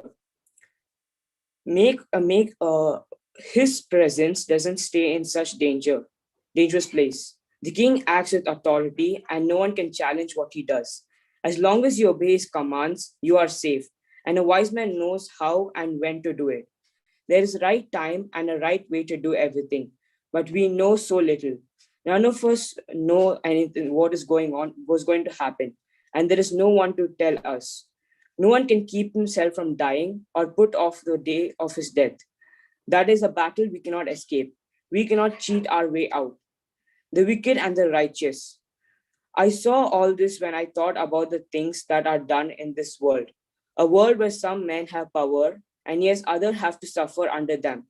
Yes, I have seen wicked men buried in their graves, but on the way back from the cemetery, people praise them in the very city where they did their evil. It is useless. Why do people commit crimes so rarely? Because crime is not punished quickly enough. A sinner may commit 100 crimes and still live. Oh, yes, I know what they say. If you obey God, everything will be all right, but will not go well for the wicked. Their life is like a shadow and they will die young because they do not obey God. But this is nonsense. Look at what happens in the world. Sometimes righteous men get the punishment of the wicked, and the wicked men get the reward of the righteous. I say it's useless. So I'm convinced that a man should enjoy himself because the only pleasure he has in his life is eating and drinking and enjoying himself. He can at least do this as he labors during the life that God has given him in this world. Whenever I try to become wise and learn what goes on in this world, I realize that you could stay awake night and day and never be able to understand what God is doing. However hard you try, you will never find out. Wise men may claim to know, but they do not. Chapter 9. I thought long and hard about all this and saw that God controls the actions of wise and righteous men, even their love and their hate. No one knows anything about what lies ahead of him. It makes no difference. The same fate comes to the righteous and the wicked to the good and to the bad, to those who are religious and those who are not, to those who offer sacrifices and those who do not. A good man is no better off than a sinner. A man who takes an oath is no better off than one who does not. One fate comes to all alike, and this is as wrong as anything that happens in this world.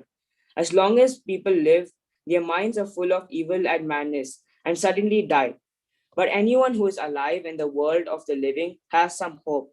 A live dog is better off than a dead lion. Yes, the living know they are going to die, but the dead know nothing. They have no further reward. They completely forgotten. Their love, their hates, their passions all died with them. They will never again take part in anything that happens in this world. Go ahead, eat your food and be happy. Drink your wine and be cheerful. It's all right with God. Always look happy and cheerful. Enjoy life with the women you love as long as you live in the useless life that God has given you in this world. Enjoy everything useless day of it, because that is all you will get for all your trouble. Work hard at whatever you do, because there will be no action, no thought, no knowledge, no wisdom in the world ahead of the dead. And that is where you're going.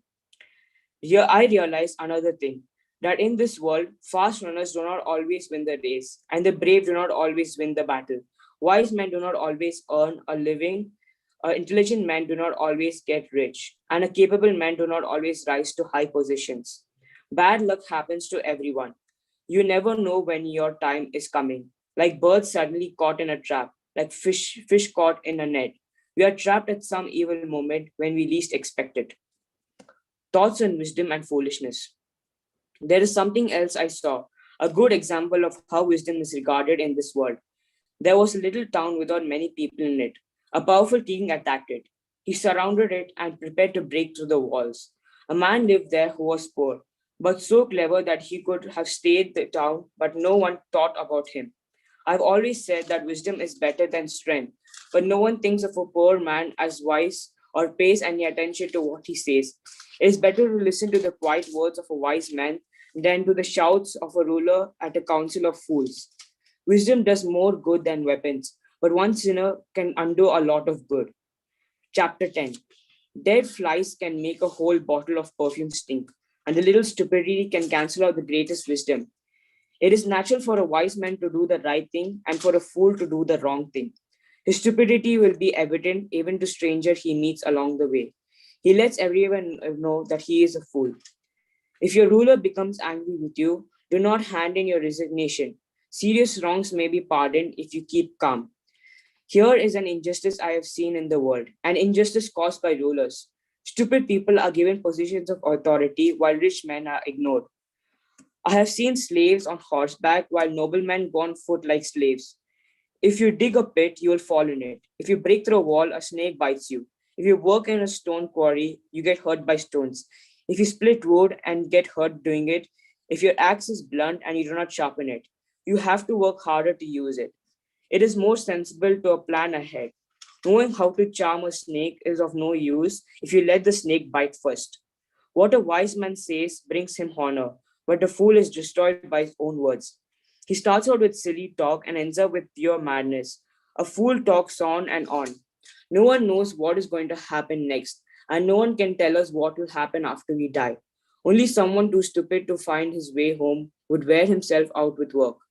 A country is in trouble when its king is a youth, and its leaders feast all night long. But a country is fortunate to have a king who makes his own decisions and leaders who eat at the proper time, who control themselves and do not get drunk. When a man is too lazy to repair his roof, it will leak and the house will fall in. Feasting makes you happy and wine cheers you up, but you can't have either without money. Do not criticize the king, even silently, and do not criticize the rich, even in the privacy of your bedroom. A bird might carry the message and tell them what you have said. Chapter 11. What a wise man does. Invest your money in foreign trade, and one of these days you will make a profit. Put your investments in several places, many places in fact, because you never know what kind of bad luck you are going to have in this world. No matter in which direction a tree falls, it will lie where it fell. When the clouds are full, it rains. If you wait until the wind and the weather are just right, you will never sow anything and never harvest anything. God made everything, and you can no more understand what He does than you understand how new life begins in the womb of a pregnant woman. Do your sowing in the morning and in the evening too. You never know whether it will all grow well or whether one sowing will do better than the other. It is good to be able to enjoy the pleasant light of the day. Be grateful for every year you live, no matter how long you live. Remember that you will be dead much longer. There is nothing at all to look forward to. Advice to young people. Young people, enjoy your youth. Be happy while you're still young. Do what you want to do and follow your heart's desire. But remember that God is going to judge you for whatever you do. Don't let anything worry you or cause you pain. You are going to be young for very long. Chapter 12. So remember your Creator while you're still young, before those dismal days and years come when you will say, I don't enjoy life. That is when the light of the sun, the moon, and the stars will go dim for you, and the rain clouds will never pass away. Then your arms that have protected you will tremble, and your legs now strong will grow weak. Your teeth will be too few to chew food, and your eyes too dim to see clearly. Your ears will be deaf to the noise of the street. You will barely be able to hear the mill as it grinds or music as it plays, but even the song of a bird will make you fall from sleep. You will be afraid of high places, and walking will be dangerous. Your hair will turn white. You will hardly be able to drag yourself along, and all desire will have gone. We're going to our final resting place, and then there will be the morning in the streets. The silver chain will snap, and the golden lamp will fall and break. The rope at the well will break, and the water jar will be shattered. Our bodies will return to the dust of the earth, and the breath of life will go back to God, who gave it to us. Useless, useless, said the philosopher. It is all useless. The summing up. But because the philosopher was wise, he kept on teaching the people what he knew. He studied proverbs and honestly tested their truth. The philosopher tried to find the comforting words, but the words he wrote were honest. The sayings of wise men are like the sharp sticks and shepherds used to guide sheep, and collected proverbs are as lasting as firmly driven nails. They have been given by God, the one who shepherds us all. My son, there is nothing else to watch out for. There is no end to the writing of books, and too much study will wear you out. After all, there is only one thing to say. Have reverence for God and obey his commands, because this is all that man was created for. God is going to judge everything we do, whether good or bad, even things done in secret. இனிமை மிகு பாடல். அதிகாரம் 1, சாலமோனின் தலைச்சிறந்த பாடல். பாடல் 1, தலைவி கூற்று. தம் வாயின் முத்தங்களால் அவர் என்னை முத்தமிடுக. ஆம், உமது காதல் திராட்சை ரசத்தினும் இனிது. உமது பரிமளத்தின் நறுமணம் இனிமையானது. உமது பெயரோ பரிமள மனத்தினும் மிகுதியாய் பரவியுள்ளது. எனவே இளம் பெண்கள் உம்மேல் அன்பு கொள்கின்றனர். உம்மோடு என்னை கூட்டிச் செல்லும், ஓடிடுவோம். அரசர் என்னை தம் அறைக்குள் அழைத்துச் செல்லட்டும். களி கூறுவோம், உம்மில் அக்களிப்போம். திராட்சை ரசத்தினும் மேலாய் உம் காதலை கருதிடுவோம். திராட்சை ரசத்தினும் உமது அன்பை போற்றிடுவோம். பாடல் 2, தலைவி கூற்று. எருசலேம் மங்கையரே, கருப்பாய் இருப்பினும் நான் எழில் மிக்கவளே. கேதாரின் கூடாரங்களைப் போலுள்ளேன். சாலமோனின் எழில் திரைகளுக்கு இணையாவேன். கருப்பாய் இருக்கிறேன் நான் என என்னையே உற்று பார்க்க வேண்டாம். கதிரவன் காய்ந்தான், நான் கருப்பானேன். என் தமையர் என் மேல் சினம் கொண்டனர். திராட்சை தோட்டத்திற்கு என்னை காவல் வைத்தனர். என் தோட்டத்தையோ நான் காத்தேன் அல்லேன். பாடல் 3, தலைவன் தலைவி உரையாடல். என் நெஞ்சத்தின் அன்புக்குரியவரே, எங்கே நீர் ஆடு மேய்ப்பீர்? எங்கே நண்பகலில் மந்தையை இளைப்பாற விடுவீர்? எனக்கு சொல்வீர். இல்லையேல் உம் தோழர்களின் மந்தை கழுகில் வழி தவறியவள் போல் நான் திரிய நேரிடும். பெண்களுக்குள் பேரழகியே, உனக்கு தெரியாதெனில் மந்தையின் கால் சுவடுகளில் நீ தொடர்ந்து போ. இடையர்களின் கூடாரங்களுக்கு அருகிலே உன்னுடைய ஆட்டுக்குட்டிகளை மேய்த்திடு. பாடல் 4, தலைவன் தலைவி உரையாடல். என் அன்பே, பார்வோன் தேர்ப்படை நடுவே உலவும் பெண் புறவிக்கு உன்னை ஒப்பிடுவேன். உன் கன்னங்கள் குழை அணிகளாலும் உன் கழுத்து மணிச்சரங்களாலும் எழில் பெறுகின்றன. பொன் வளையல்கள் உனக்கு செய்திடுவோம். வெள்ளி வளையங்கள் அவற்றில் கோத்திடுவோம்.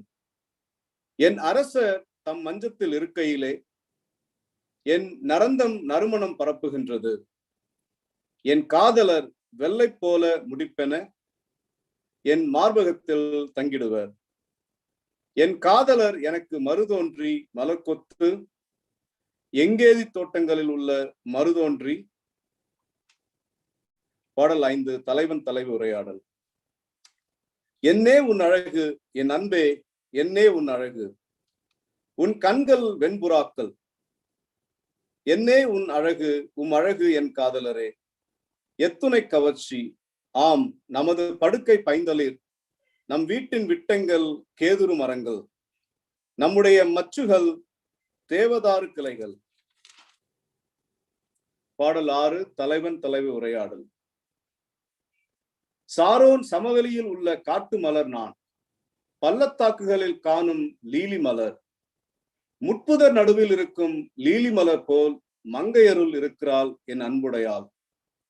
காட்டு மரங்களிடை நிற்கும் கிச்சிலி போல் காலையருள் இலங்குகின்றார் என் காதலதாம். அவரது நிழலிலே அவரதில் இன்புறுவேன். அவர் கனி என் நாவுக்கு இனிமை தரும். பாடல் 7, தலைவி கூற்று. திராட்சை ரசம் வைக்கும் அறைக்குள்ளே என்னை அவர் அழைத்து சென்றார். அவர் என் மேல் செலுத்திய நோக்கில் காதல் இருந்தது. திராட்சை அடைகள் கொடுத்து என்னை வலிமைப்படுத்துங்கள். கிச்சிலி பழங்களால் எனக்கு ஊக்கமூட்டுங்கள். காதல் நோயால் நான் மிகவும் நலிந்து போனேன். இடக்கையால் அவர் என் தலையை தாங்கிக் கொள்வார். வலக்கையால் அவர் என்னை தழுவிக்கொள்வார். எருசலேம் மங்கையரே, கலைமான்கள் மேல் ஆணை, வயல்வெளி மறைகள் மேல் ஆணை, உங்களுக்கு நான் கூறுகிறேன், காதலை தட்டி எழுப்பாதீர். தானே விரும்பும் வரை அதை தட்டி எழுப்பாதீர். பாடல் 8 தலைவி கூற்று. என் காதலர் குரல் கேட்கின்றது, இதோ அவர் வந்துவிட்டார். மலைகள் மேல் தாவி வருகின்றார். குன்றுகளை தாண்டி வருகின்றார். என் காதலர் கலைமானுக்கு அல்லது மறைமான் குட்டிக்கு ஒப்பானவர். இதோ எம் மதுச்சுவருக்கு பின்னால் நிற்கின்றார். பலகனி வழியாய் பார்க்கின்றார். பின்னல் தட்டி வழியாய் நோக்குகின்றார். என் காதலர் என்னிடம் கூறுகின்றார், விரைந்தெழு என் அன்பே, என் அழகே, விரைந்து வா. இதோ கார்காலம் கடந்து விட்டது. மழையும் பெய்து ஓய்ந்து விட்டது. நிலத்தில் மலர்கள் தோன்றுகின்றன. பாடி மகிழும் பருவம் வந்துற்றது. காட்டுப்புறா கூடவும் கூவும் குரல் அதுவோ நாட்டினில் நமக்கு கேட்கின்றது. அத்திப்பழங்கள் கனிந்து விட்டன. திராட்சை மலர்கள் மனம் தருகின்றன. விரைந்தெழு என் அன்பே, என் அழகே, விரைந்து வா. பாடல் 9 தலைவன் கூற்று. பாறை பிளவுகளில் இருப்பவளே, குன்றின் வெடிப்புகளில் இருக்கும் என் வெண்புறாவே, காட்டிடு எனக்கு உன் முகத்தை, எழுப்பிடு நான் கேட்க உன் குரலை, உன் குரல் இனிது, உன் முகம் எழிலே. பாடல் 10 தலைவி கூற்று. பிடியுங்கள் எமக்காக நரிகளை, குள்ள நரிகளை பிடியுங்கள். அவை திராட்சை தோட்டங்களை அழிக்கின்றன. என் திராட்சை தோட்டங்களோ பூத்துள்ளன. பாடல் 11 தலைவி கூற்று. என் காதலர் எனக்குரியர், நானும் அவருக்குரியர். லீலிகள் நடுவில் அவர் மேய்கின்றார். பொழுது புலவதற்குள், நிழல்கள் மறைவதற்குள் திரும்பிடுக. என் காதலரே, மலைமுகட்டு கலைமான் போன்று அல்லது மறைமான் குட்டி போன்று திரும்பிடுக. பாடல் 12 தலைவி கூற்று. இரவு நேரம் படுக்கையில் இருந்தேன். என் உயிருக்குயிரான அன்பரை தேடினேன். தேடியும் அவரை நான் கண்டேன் அல்லேன். எழுந்திடுவேன், நகரத்தில் சுற்றி வருவேன். தெருக்களிலும் நாச்சந்திகளிலும் சுற்றி என் உயிருக்குயிரான அன்பரை தேடுவேன். தேடினேன், தேடியும் அவரை கண்டேன் அல்லேன். ஆனால் என்னை கண்டனர் சாமக்காவலர். நகரை சுற்றி வந்தவர்கள் அவர்கள். என் உயிருக்குயிரான அன்பரை நீங்களேனும் கண்டீர்களோ என்றேன். அவர்களை விட்டு சற்று அப்பால் சென்றதுமே கண்டேன் என் உயிருக்குயிரான அன்பதமை. அவரை சிக்கன பிடித்தேன், விடவே இல்லை. என் தாய் வீட்டுக்கு அவரை கூட்டி வந்தேன். என்னை கருத்தாங்கியவளின் அறைக்குள் அழைத்து வந்தேன். எருசலேம் மங்கையரே, கலைமான்கள் மேல் ஆணை, வயல்வெளி மறைகள் மேல் ஆணை, உங்களுக்கு நான் கூறுகிறேன், காதலை தட்டி எழுப்பாதீர். தானே விரும்பும் வரை அதை தட்டி எழுப்பாதீர். பாடல் 13 கண்டோர் கூற்று. என்ன அது, பாலை வழியிலிருந்து புகைத்தூண் போல் எழுந்து வருகிறதே. வெள்ளைப்போலம் மணக்க சாம்பிராணி புகைய வணிகர் கோணர் பல்வகை பொடிகள் யாவும் கமழ வருகிறதே. என்ன அது? அதுதான் சாலமோனின் பஞ்சனை. இஸ்ரேலின் வலிமையுள்ள வீரர்களுள் 60 பேர் அதனை சூழ்ந்துள்ளனர். அனைவரும் வாளேந்திய வீரர். அவர்கள் போர் புரிவதில் வல்லவர்கள். ராக்கால தாக்குதல்களை தடுக்க தம் இடைகளில் வாள் கொண்டுள்ளவர்கள். மன்னர் தமக்கொரு பல்லக்கு செய்தார். சாலமோன் லெபனோனின் மரத்தால் செய்தார். அதன் தூண்களை வெள்ளியால் இழைத்தார். மேற்கவிகை பொன், இருக்கை செம்பட்டு, உட்புற மெல்லிய தோல் மெத்தை. எருசலேம் மங்கையரே வாருங்கள், சீயோன் மங்கையரே பாருங்கள். மன்னர் சாலமோனையும் அவர் அன்னை அவருக்கு அணிவித்த மணிமுடியையும் காணுங்கள். அவரது திருமண நாளினிலே அவர் உள்ளம் மகிழ்ந்த நாளினிலே அவருக்கு அணிவித்த முடியதுவே. பாடல் 14 தலைவன் கூற்று. என்னே உன் அழகு, என் அன்பே, என்னே உன் அழகு. முகத்திரைக்கு பின்னுள்ள உன் கண்கள் வெண்புறாக்கள். கிளையாதின் மலைச்சரிவில் இறங்கி வரும் வெள்ளாட்டு மந்தை போன்றது உன் கூந்தல். உன் பற்களோ மயிர் கத்தரிப்பதற்கென குளித்து கரையேறும் பெண் ஆடுகளின் மந்தை போல்வன. அவையாவும் இரட்டை குட்டி போட்டவை. அவற்றில் ஒன்றேனும் மலடு இல்லை. செம்பட்டு இழை போன்றன உன் இதழ்கள். உன் வாய் எழில்மிக்கது. முகத்திரையின் பின்னிருக்கும் உன் கன்னங்கள் பிளந்த மாதுளம் பழத்திற்கு நிகரானவை. தாவீதின் கொத்தளம் போல் அமைந்துள்ளது உன் கழுத்து. வரி வரியாய் 1000 கேடயங்கள் அங்கே தொங்குகின்றன. அவையெல்லாம் வீரதம் படைக்கலன்களை. உன் முலைகள் இரண்டும் லீலிகள் நடுவில் மேயும் 2 மான் குட்டிகளை ஒக்கும். கலைமானின் இரட்டை குட்டிகளை ஒக்கும். பொழுது புலவதற்குள், நிழல்கள் மறைவதற்குள் வெள்ளை போல மலையனுக்கு விரைந்திடுவேன். சாம்பிராணி குன்றுக்கு சென்றிடுவேன். என் அன்பே, நீ முழுவதும் அழகே. மறுவோ உன்னில் சிறிதும் இலதே. பாடல் 15 தலைவன் கூற்று. லெபனோனில் இருந்து வந்திடு மணமகளே, லெபனோனில் இருந்து வந்திடு, புறப்படு. அமானா மலையுச்சியின் என்று, செனீர் மற்றும் எர்மோன் மலையுச்சியின் என்று, சிங்கங்களின் குகைகளில் நின்று, புலிகளின் குன்றுகளில் நின்று இறங்கி வா. என் உள்ளத்தை கொள்ளை கொண்டாய், என் தங்காய் மணமகளே. உன் விழி வீச்சு ஒன்றினாலே, உன் ஆரத்தின் முத்து ஒன்றினாலே என் உள்ளத்தை கொள்ளை கொண்டாய். உன் காதல் எத்துணை நேர்த்தியானது, என் தங்காய் மணமகளே. உன் காதல் திராட்சை ரசத்திலும் இனிது. உனது பரிமளத்தின் நறுமணமோ எவ்வகை தைலத்தின் நறுமணத்தினும் சிறந்தது. மணமகளே, உன் இதழ்கள் அமிர்தம் பொழிகின்றன. உன் நாவின் கீழ்த்தேனும் பாலும் சுரக்கின்றன. உன் ஆடைகளின் நறுமணம் லெபனோனின் நறுமணத்திற்கு இணையானது. பாடல் 16 தலைவன் தலைவி உரையாடல். பூட்டியுள்ள தோட்டம் நீ, என் தங்காய் மணமகளே. பூட்டியுள்ள தோட்டம் நீ, முத்திரையிட்ட கிணறு நீ. மாதுளை சோலையாய் தளித்துள்ளாய். அங்கே தித்திக்கும் கனிகள் உண்டு. மறுதோன்றியும் நரந்தமும் உண்டு. நரந்தம், மஞ்சள், வசம்பு, இலவங்கம், எல்லா வகை நறுமண மரங்களும் வெள்ளை போலமும் அகிலும் தலை சிறந்த நறுமணப் பொருட்கள் யாவும் உண்டு. நீ தோட்டங்களின் நீரூற்று, வற்றாது நீர் சுரக்கும் கிணறு, லெபனோனில் இருந்து வரும் நீரோடை. வாடையே எழு தென்றலே வா, என் தோட்டத்தின் மேல் வீசு, அதன் நறுமணம் பரவட்டும். என் காதலர் தன் தோட்டத்திற்கு வரட்டும், அதன் தித்திக்கும் கனிகளை உண்ணட்டும். பாடல் 5. என் தோட்டத்திற்கு நான் வந்துள்ளேன், என் தங்காய் மணமகளே. என் வெள்ளை போலத்தையும் நறுமணப் பொருளையும் சேகரிக்கின்றேன். என் தேனையும் தேனடைகளையும் உணர்கின்றேன். என் திராட்சை ரசத்தையும் பாலையும் பருகுகின்றேன். தோழர்களே உண்ணுங்கள், அன்பர்களே போதையேற பருகுங்கள். தலைவி கூற்று. நான் உறங்கினேன், என் நெஞ்சமோ விழித்திருந்தது. இதோ என் காதலர் கதவை தட்டுகின்றார். கதவை திற என் தங்காய், என் அன்பே, என் வெண்புறாவே, நிறை அழகே. என் தலை பனியால் நனைந்துள்ளது. என் தலைமயிர் சுருள் இரவு தூறலால் ஈரமானது. என் ஆடையை களைந்து விட்டேன், மீண்டும் அதனை நான் உடுத்த வேண்டுமோ? என் கால்களை கழுவியுள்ளேன், மீண்டும் அவற்றை அழுக்குப்படுத்தவோ? என் காதலர் கதவு துளை வழியாக கையை விட்டார். என் நெஞ்சம் அவருக்காக துள்ளிற்று.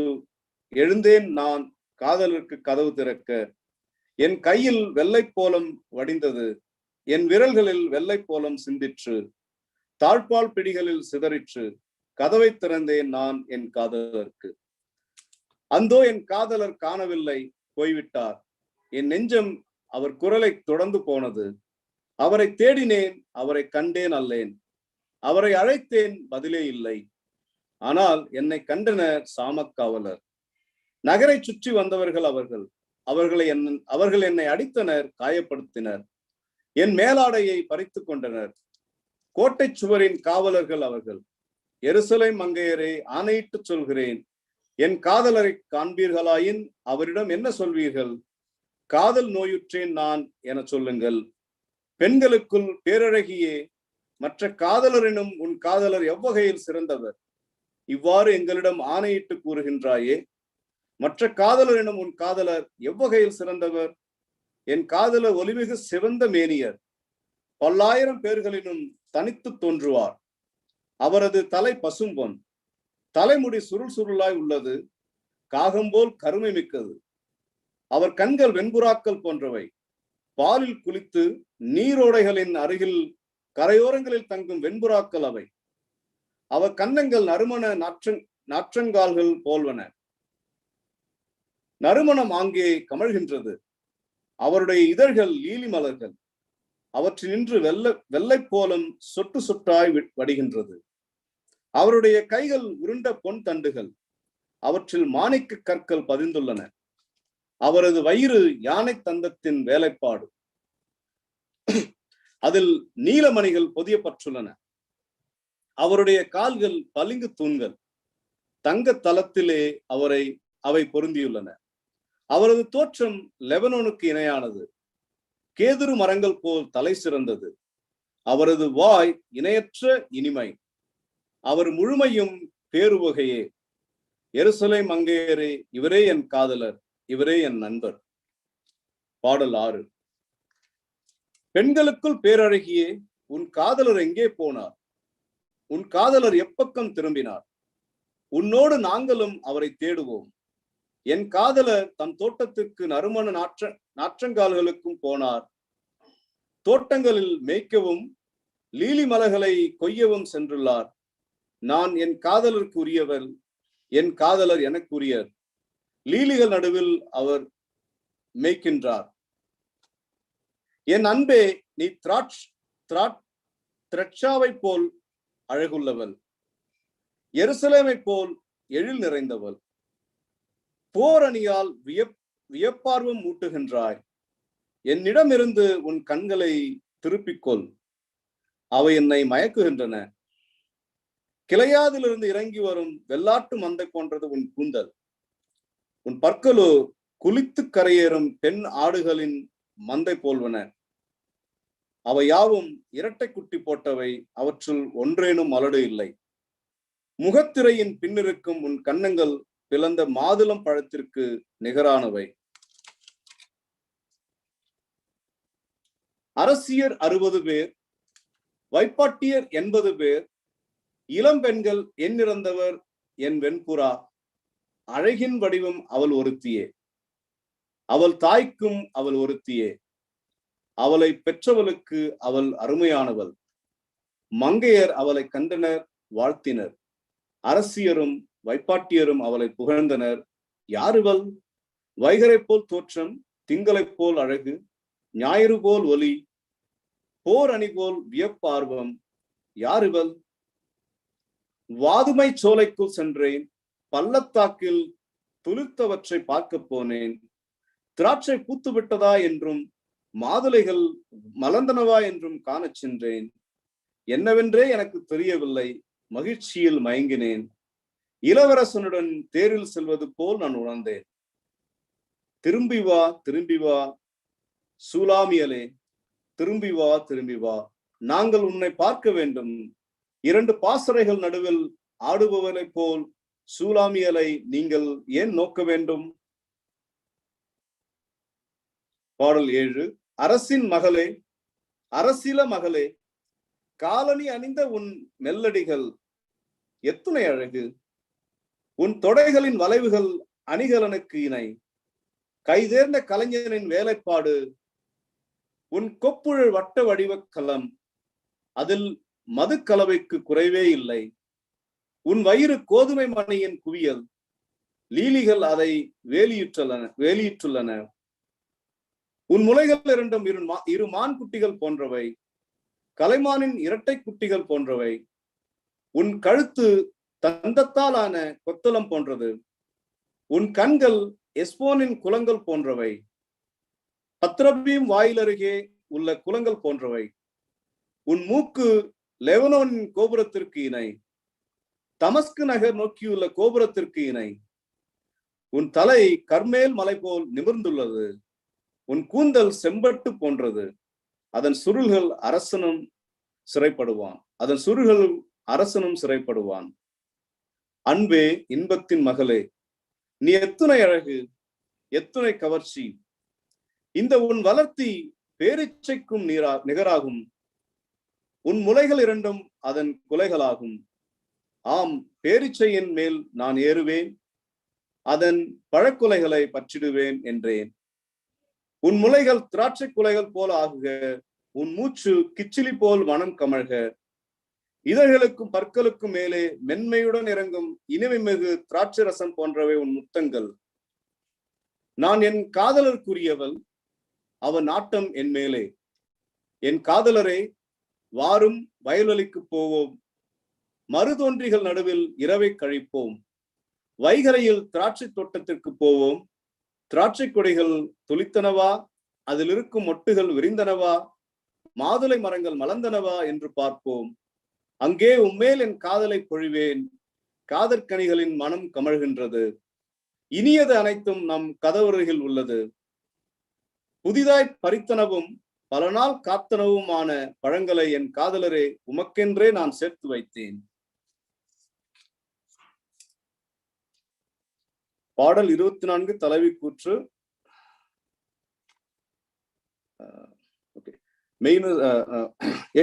பாடல் எண் 8. நீர் என் உடன்பிறப்பாக இருக்கக்கூடாதா? என் அன்னையின் பால் குடித்தவராய் இருக்கலாகாதா? தெருவில் கண்டாலும் நான் உம்மை முத்தவிடுவேன், அப்போது எவருமே என்னை இகழமாட்டார். உம்மை என் தாய் வீட்டுக்கு கூட்டி வருவேன், எனக்கு கற்றுத்தந்தவளின் மனைக்குள் கொணர்ந்திடுவேன். மனமுட்டிய திராட்சை ரசத்தை உமக்கு குடிக்க கொடுப்பேன், என் மாதுளம் பழச்சாற்றை பருகத் தருவேன்.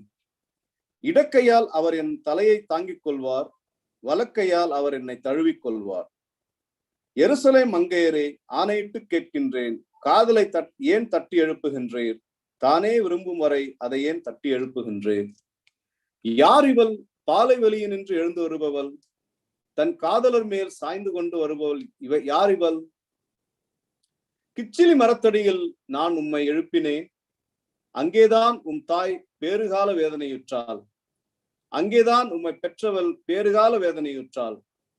உம் நெஞ்சத்தில் லட்சினை போல் என்னை பொறித்திடுக, லட்சணை போல் உம் கையில் பதித்திடுக. ஆம், அன்பு சாவை போல் வலிமை மிக்கது, அன்பு வெறி பாதாளம் போல் பொறாதது. அதன் பொறி எரிக்கும் நெருப்பு பொறி, அதன் கொழுந்து பொசுக்கும் தீக்கொழுந்து. பெருங்கடலும் அன்பை அணைக்க முடியாது, வெள்ளப்பெருக்கும் அதை மூழ்கடிக்க இயலாது. அன்புக்காக ஒருவன் தன் வீட்டு செல்வங்களை எல்லாம் வாரி இறைக்கலாம், ஆயினும் அவன் ஏளனம் செய்யப்படுவது உறுதி. தமையர் தலைவி உரையாடல். நம்முடைய தங்கை சிறியவள், அவளுக்கு முலைகள் மிகிழ்க்கவில்லை. அவளை பெண் பேச வரும் நாளில் நம் தங்கைக்காக என் செய்வோம்? அவள் ஒரு மதிலானால் அதன் மேல் வெள்ளியரன் கட்டிடுவோம். அவள் ஒரு கதவானால் அதனை கேதுரு பலகையால் மூடிடுவோம். நான் மதில்தான், என் முலைகள் அதன் கோபுரங்கள் போல்வன. அவர் தம் பார்வையில் நான் நல்வாழ்வு தருபவள் ஆவேன். தலைவன் கூற்று. பாகால் ஆமோன் என்னுமிடத்தில் சாலமோனுக்கு இருந்தது ஒரு திராட்சை தோட்டம். திராட்சை தோட்டத்தை அவர் காவலரிடம் ஒப்படைத்தார். அதன் கனிகளுக்காக எவரும் 1000 வெள்ளிக்காசு கூட தருவார். எனக்குரிய திராட்சை தோட்டம் என் முன்னே உள்ளது. சாலமோனே, அந்த 1000 வெள்ளிக்காக வெள்ளிக்காசு உம்மிடமே இருக்கட்டும். 200 காசும் பழங்களை காப்போர்க்கே சேரட்டும். தோட்டங்களில் வாழ்பவளே, தோழர் கூர்ந்து கேட்கின்றார் உன் குரலை. யான் கேட்கலாகாதோ? என் காதலரை விரைந்து ஓடிடுக. கலைமான் அல்லது மறைமான் குட்டி போல நறுமணம் நிறைந்த மலைகளுக்கு விரைந்திடுக. இறைவாக்கினர் எசையாவின் நூல் அதிகாரம் 1 உசியா, யோத்தோம், ஆகாசு, எசேக்கியா என்போர் யூதா நாட்டின் அரசர்களாய் இருந்த காலத்தில் யூதா, எருசலேம் என்பவற்றை குறித்து ஆமோத்ஸின் மகன் எசையா கண்ட காட்சி. விண்வெளியே கேள், மண் உலகே செவிகொடு, ஆண்டவர் திருவாய் மலர்ந்தருளுகின்றார். பிள்ளைகளை பேணி வளர்த்தேன், அவர்களோ எனக்கு எதிராக கிளர்ந்தெழுந்தார்கள்.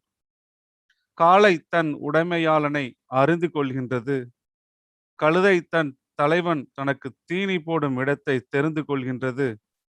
ஆனால் இஸ்ராயலோ என்னை அறிந்து கொள்ளவில்லை, என் மக்களோ என்னை புரிந்து கொள்ளவில்லை. ஐயோ, பாவம் நிறைந்த மக்களினம் இது, அநீதி செய்வோரின் கூட்டம் இது, தீச்செயல் புரிவோரின் வழிமரபு இது. கேடுகட்ட மக்கள் இவர்கள், ஆண்டவரை புறக்கணித்து விட்டார்கள், இஸ்ரேலின் தூயவரை அவமதித்து விட்டார்கள், அவருக்கு அந்நியராய் ஆகிவிட்டார்கள். நீங்கள் என் தொடர்ந்து வன்முறையில் ஈடுபடுகின்றீர்கள். என் கையால் பட்ட அடி போதாதா? உங்கள் தலையெல்லாம் வடுக்கல், இதயமெல்லாம் தளர்ச்சி, உள்ளங்கால் முதல் உச்சந்தலை வரை உங்கள் உடலில் நலமே இல்லை. ஆனால் காயங்கள், கன்றி போன வடுக்கள், சீல்வடியும் புண்களே நிறைந்துள்ளன.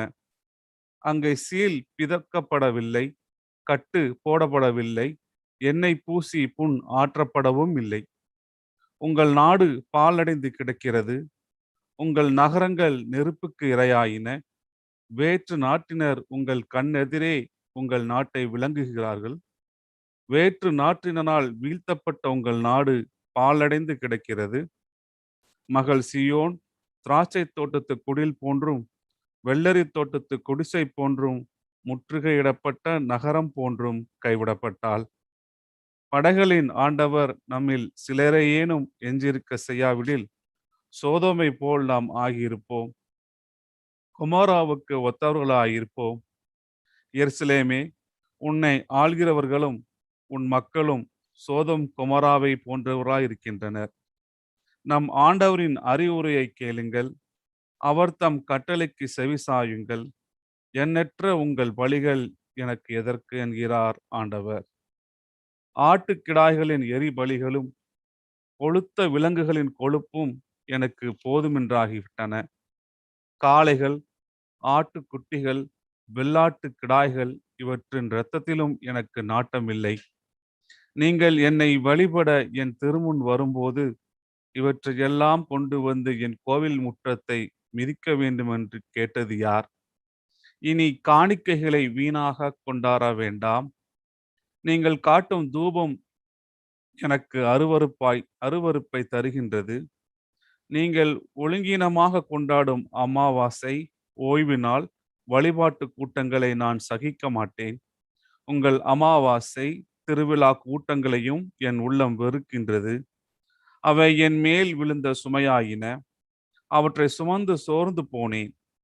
என்னை நோக்கி உங்கள் கைகளை நீங்கள் உயர்த்தும் போது பாராமுகத்தினாய் நான் இருப்பேன். நீங்கள் தொடர்ந்து மன்றாடினாலும் நான் செவி கொடுப்பதில்லை. உங்கள் கைகளோ இரத்த கரையால் நிறைந்திருக்கின்றன. உங்களை கழுவி தூய்மைப்படுத்துங்கள். உங்கள் தீச்செயலை என் திருமுன்னிருந்து அகற்றுங்கள். தீமை செய்தலை விட்டொழியுங்கள். நன்மை செய்ய கற்றுக்கொள்ளுங்கள். நீதியை நாடி தேடுங்கள். ஒடுக்கப்பட்டோருக்கு உதவி செய்யுங்கள். திக்கற்றோருக்கு நீதி வழங்குங்கள். கைம்பெண்ணுக்கு வழக்காடுங்கள். வாருங்கள், இப்பொழுது நாம் வழக்காடுவோம் என்கிறார் ஆண்டவர். உங்கள் பாவங்கள் கடுஞ்சிவப்பாய் இருக்கின்றன, எனினும் உறைந்த பனி போல் அவை வெண்மையாகும். இரத்த நிறமாய் அவை சிவந்திருக்கின்றன, எனினும் பஞ்சை போல் அவை வெண்மையாகும். மனமுவந்து நீங்கள் எனக்கு இணங்கி நடந்தால் நாட்டின் நற்கனிகளை உண்பீர்கள். மாறாக இணங்க மறுத்து எனக்கு எதிராய் கிளர்ந்தெழுந்தால் திண்ணமாய் வாளுக்கு இரையாவீர்கள். ஏனெனில் ஆண்டவர் தாமே இதை கூறினார். உண்மையாய் இருந்த நகரம் எப்படி விலைமகள் போல் ஆயிற்று. முன்பு அந்நகரில் நேர்மை நிறைந்திருந்தது, நீதி குடிகொண்டிருந்தது. இப்பொழுதோ கொலைபாதகர் மலிந்துள்ளனர். உன் வெள்ளி களிம்பேறிற்று, உன் மதுபானம் நீர்கலப்பாயிற்று, உன் தலைவர்கள் வன்முறையில் ஈடுபடுகின்றனர். திருடருக்கு தோழராய் இருக்கின்றார். கையூட்டு வாங்குவதற்கு ஒவ்வொருவனும் இயங்குகிறான். திக்கூற்றோருக்கு அவர்கள் நீதி வழங்குவதில்லை. கைம்பெண்ணின் வழக்குகளை தீர்ப்பதில் கவனம் செலுத்துவதில்லை. ஆதலால் படைகளின் ஆண்டவரும் இஸ்ரேலின் வல்லவருமாகிய ஆண்டவர் கூறுவது இதுவே: என் எதிரிகளை பழி வாங்குவேன். என் பகைவர் மேலுள்ள சீற்றத்தை தீர்த்து கொள்ளுவேன். உனக்கு நேராக என் கைகளை நீட்டுவேன். உன்னை நன்றாக புடம்பிட்டு உன் களிம்பை நீக்குவேன். உன்னிடம் உள்ள உலோக கலவை அனைத்தையும் நீக்குவேன். முன்னாளில் இருந்தது போலவே உன் நீதிபதிகளை திருப்பிக் கொணருவேன். தொடக்க காலத்தில் இருந்தது போலவே உன் ஆலோசகர்களை மீண்டும் தருவேன். அப்பொழுது எருசலேம் நீதியின் நகர் என பெயர் பெறும், உண்மையின் உறைவிடம் எனவும் அழைக்கப்படும். நீதி சீயோனை மீட்கும், நேர்மை மனமாற்றம் அடைவோரை விடுவிக்கும்.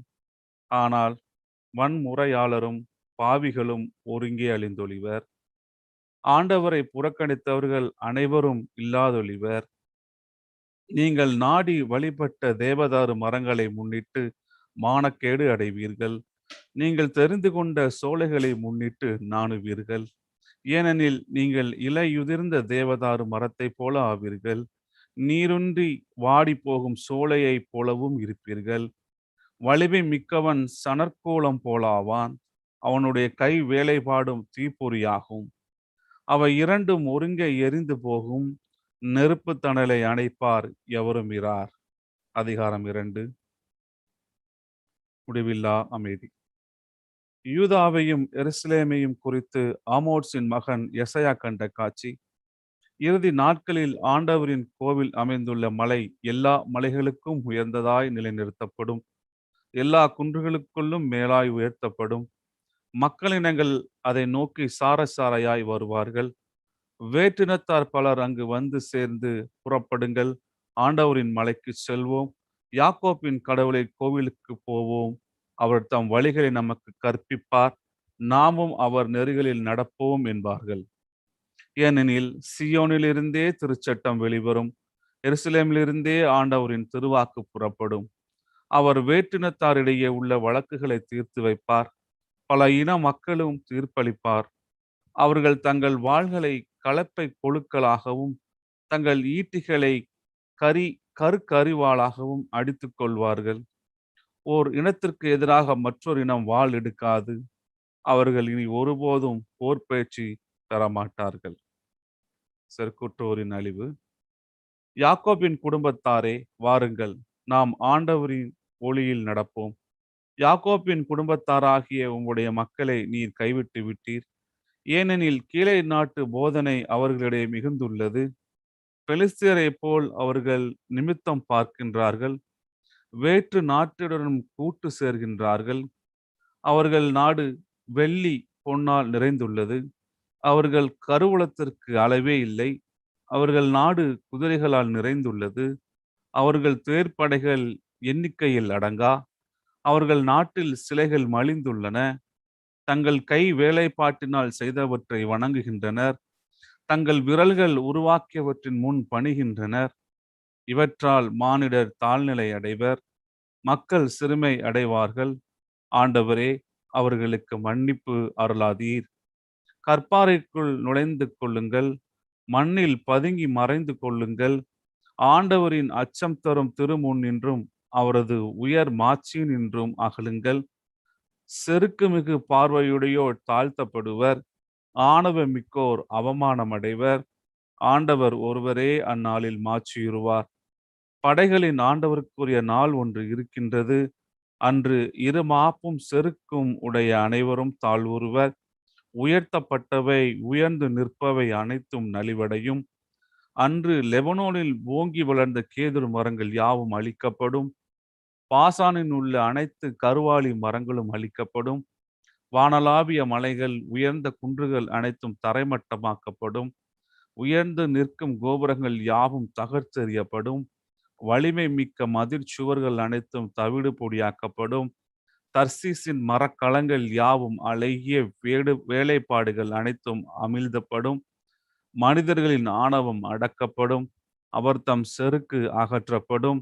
ஆண்டவர் ஒருவர் மட்டுமே அந்நாளில் உன்னதமானவராய் இருப்பார். சிலைகள் அனைத்தும் ஒருங்கே ஒழிக்கப்படும். ஆண்டவர் உலகை நடுநடுங்க செய்ய வரும்போது அவரது அச்சம் தரும் திருமுன்னின்றும் அவரது சீர்மிகு மாட்சியினின்றும் மறைந்திட மனிதர் குன்றின் குகைகளில் புகுந்து கொள்வர், மண்ணின் குழிகளில் மறைந்து கொள்வர்.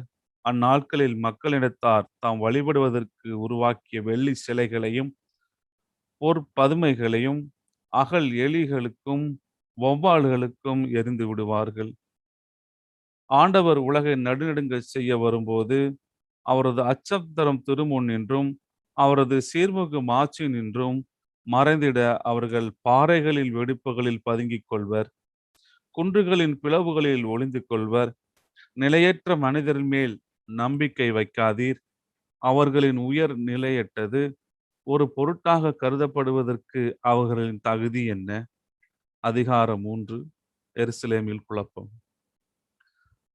படைகளின் ஆண்டவரான நம் தலைவர் எருசலேமின் ஊன்றுகோலை ஒடித்து விடுவார், யூதாவின் நலத்தை நலியச் செய்வார். ஊன்றுகோலாகிய உணவையும் நலமாகிய நீரையும் அகற்றி விடுவார். வலிமை மிகு வீரன், போர்க்களம் செல்லும் போர் வீரன், தீர்ப்பு வழங்கும் நீதிபதி, இறைவாக்கு உரைக்கும் இறைவாக்கினன், குறி சொல்லும் நிமித்திகன், அறிவு முதிர்ந்த முதியோன், இவர்கள் அனைவரையும் அழித்து விடுவார். 50 தலைவன், உயர் பதவி வகிக்கும் சான்றோன், அறிவுரை வழங்குபவன், திறன் வாய்ந்த மந்திரவாதி, மாயவத்தை புரிவதில் நிபுணன் ஆகிய அனைவரையும் அகற்றி விடுவார். சிறுவர்களை மக்கள் தலைவர்களாய் மாற்றுவார்கள். பச்சிலங்குழந்தைகள் அவர்கள் மேல் அரசாட்சி செலுத்துவார்கள். மக்கள் ஒருவரை ஒருவர் ஒடுக்குவர். எல்லோரும் தமக்கு அடுத்திருப்பவரை துன்புறுத்துவர். இளைஞர் முதியோரை அவமதிப்பர். கீழ் மக்கள் மாண்பு மிக்கவரை புறக்கணிப்பர். தன் தந்தையின் இல்லத்தில் வாழும் தமையனின் கை தொட்ட ஒருவன், நீ ஒருவனாவது ஆடை உடுத்தியுள்ளாய், நீ எங்கள் பெருந்தலைவன் ஆவாயாக, பாலடைந்து கிடக்கும் இந்த நாடு உன் கைக்குள் வருவதாக என்பான். அந்நாளில் அவன், நான் காயத்திற்கு கட்டுப்படுகிறவன் அல்ல, இல்லத்தில் உடுத்துவதற்கு உடையோ உண்பதற்கு உணவோ ஒன்றுமில்லை, மக்களின் தலைவனாய் என்னை நீங்கள் ஏற்படுத்தவும் வேண்டாம் என சொல்லி மறுத்து விடுவான். எருசலேம் நிலைகுலந்து தடுமாற்றம் அடைந்து விட்டது, யூதா வீழ்ச்சி அடைந்து விட்டது. ஏனெனில் அவர்களுடைய சொல்லும் செயலும் ஆண்டவரின் திருவலத்திற்கு எதிராய் உள்ளன. மாட்சிமை மிகு அவர் தம் கண்களுக்கு சினமூட்டின அவர்களின் ஓர வஞ்சனை அவர்களுக்கு எதிராய் சான்று கூறுகின்றது. அவர்கள் தங்கள் பாவத்தை மறைக்காமல் சோதோ மக்களை போல் பறைசாற்றுகிறார்கள். ஐயோ, அவர்கள் உயிருக்கு கேடு, ஏனெனில் தங்களுக்கு தாங்களே தீமை வருவித்துக் கொண்டார்கள். ஆனால் மாசற்றோர் நலம் பெறுவர் என நவிலுங்கள். அவர் தம் நற்செய்தலின் கனியை உண்பது உறுதி. தீச்செயல் புரிவோருக்கு ஐயோ கேடு, தீமை அவர்களை சூழ்ந்து கொள்ளும். அவர்களின் கைகள் செய்த தீவினைகள் அனைத்தும் அவர்கள் மேலேயே விழும். என் மக்களே, சிறுவர் உங்களை ஒடுக்குகின்றார்கள், பெண்கள் உங்கள் மேல் ஆட்சி செலுத்துகின்றார்கள்.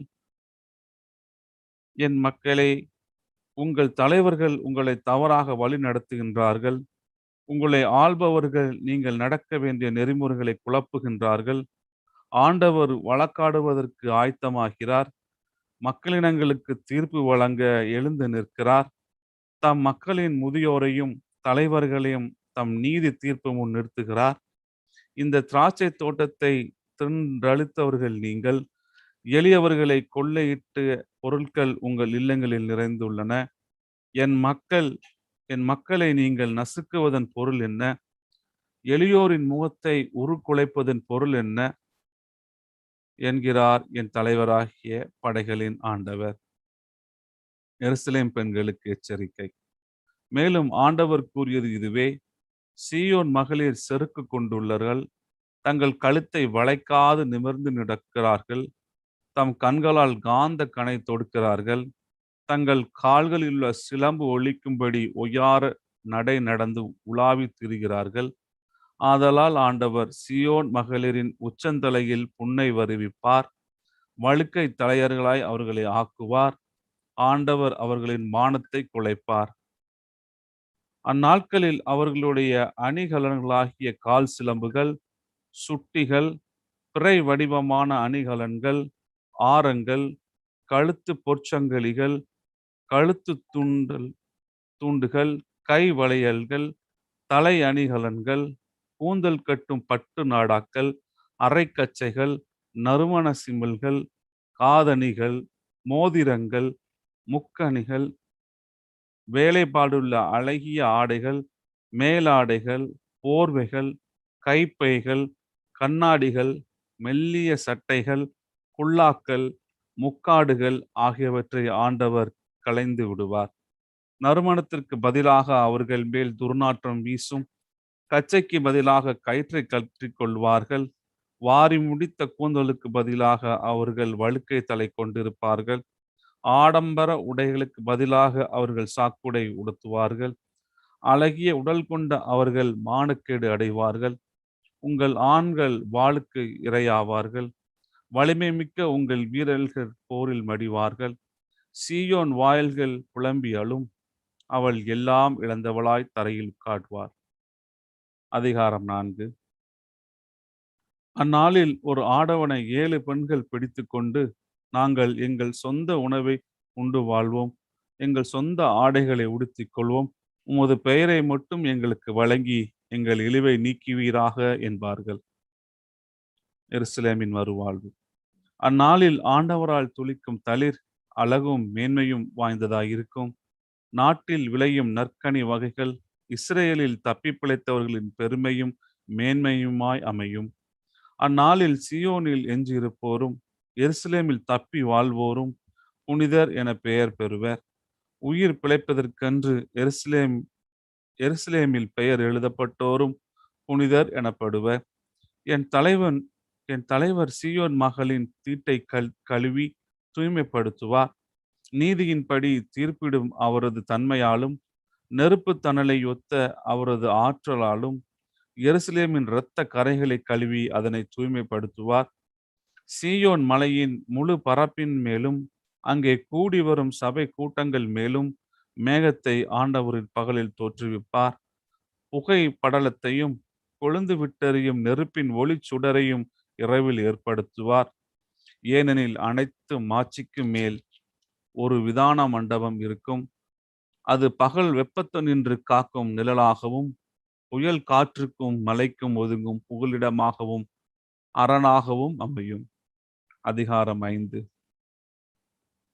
திராட்சை தோட்டம் பற்றிய கவிதை. என் நண்பரை குறித்து கவி பாடுவேன்.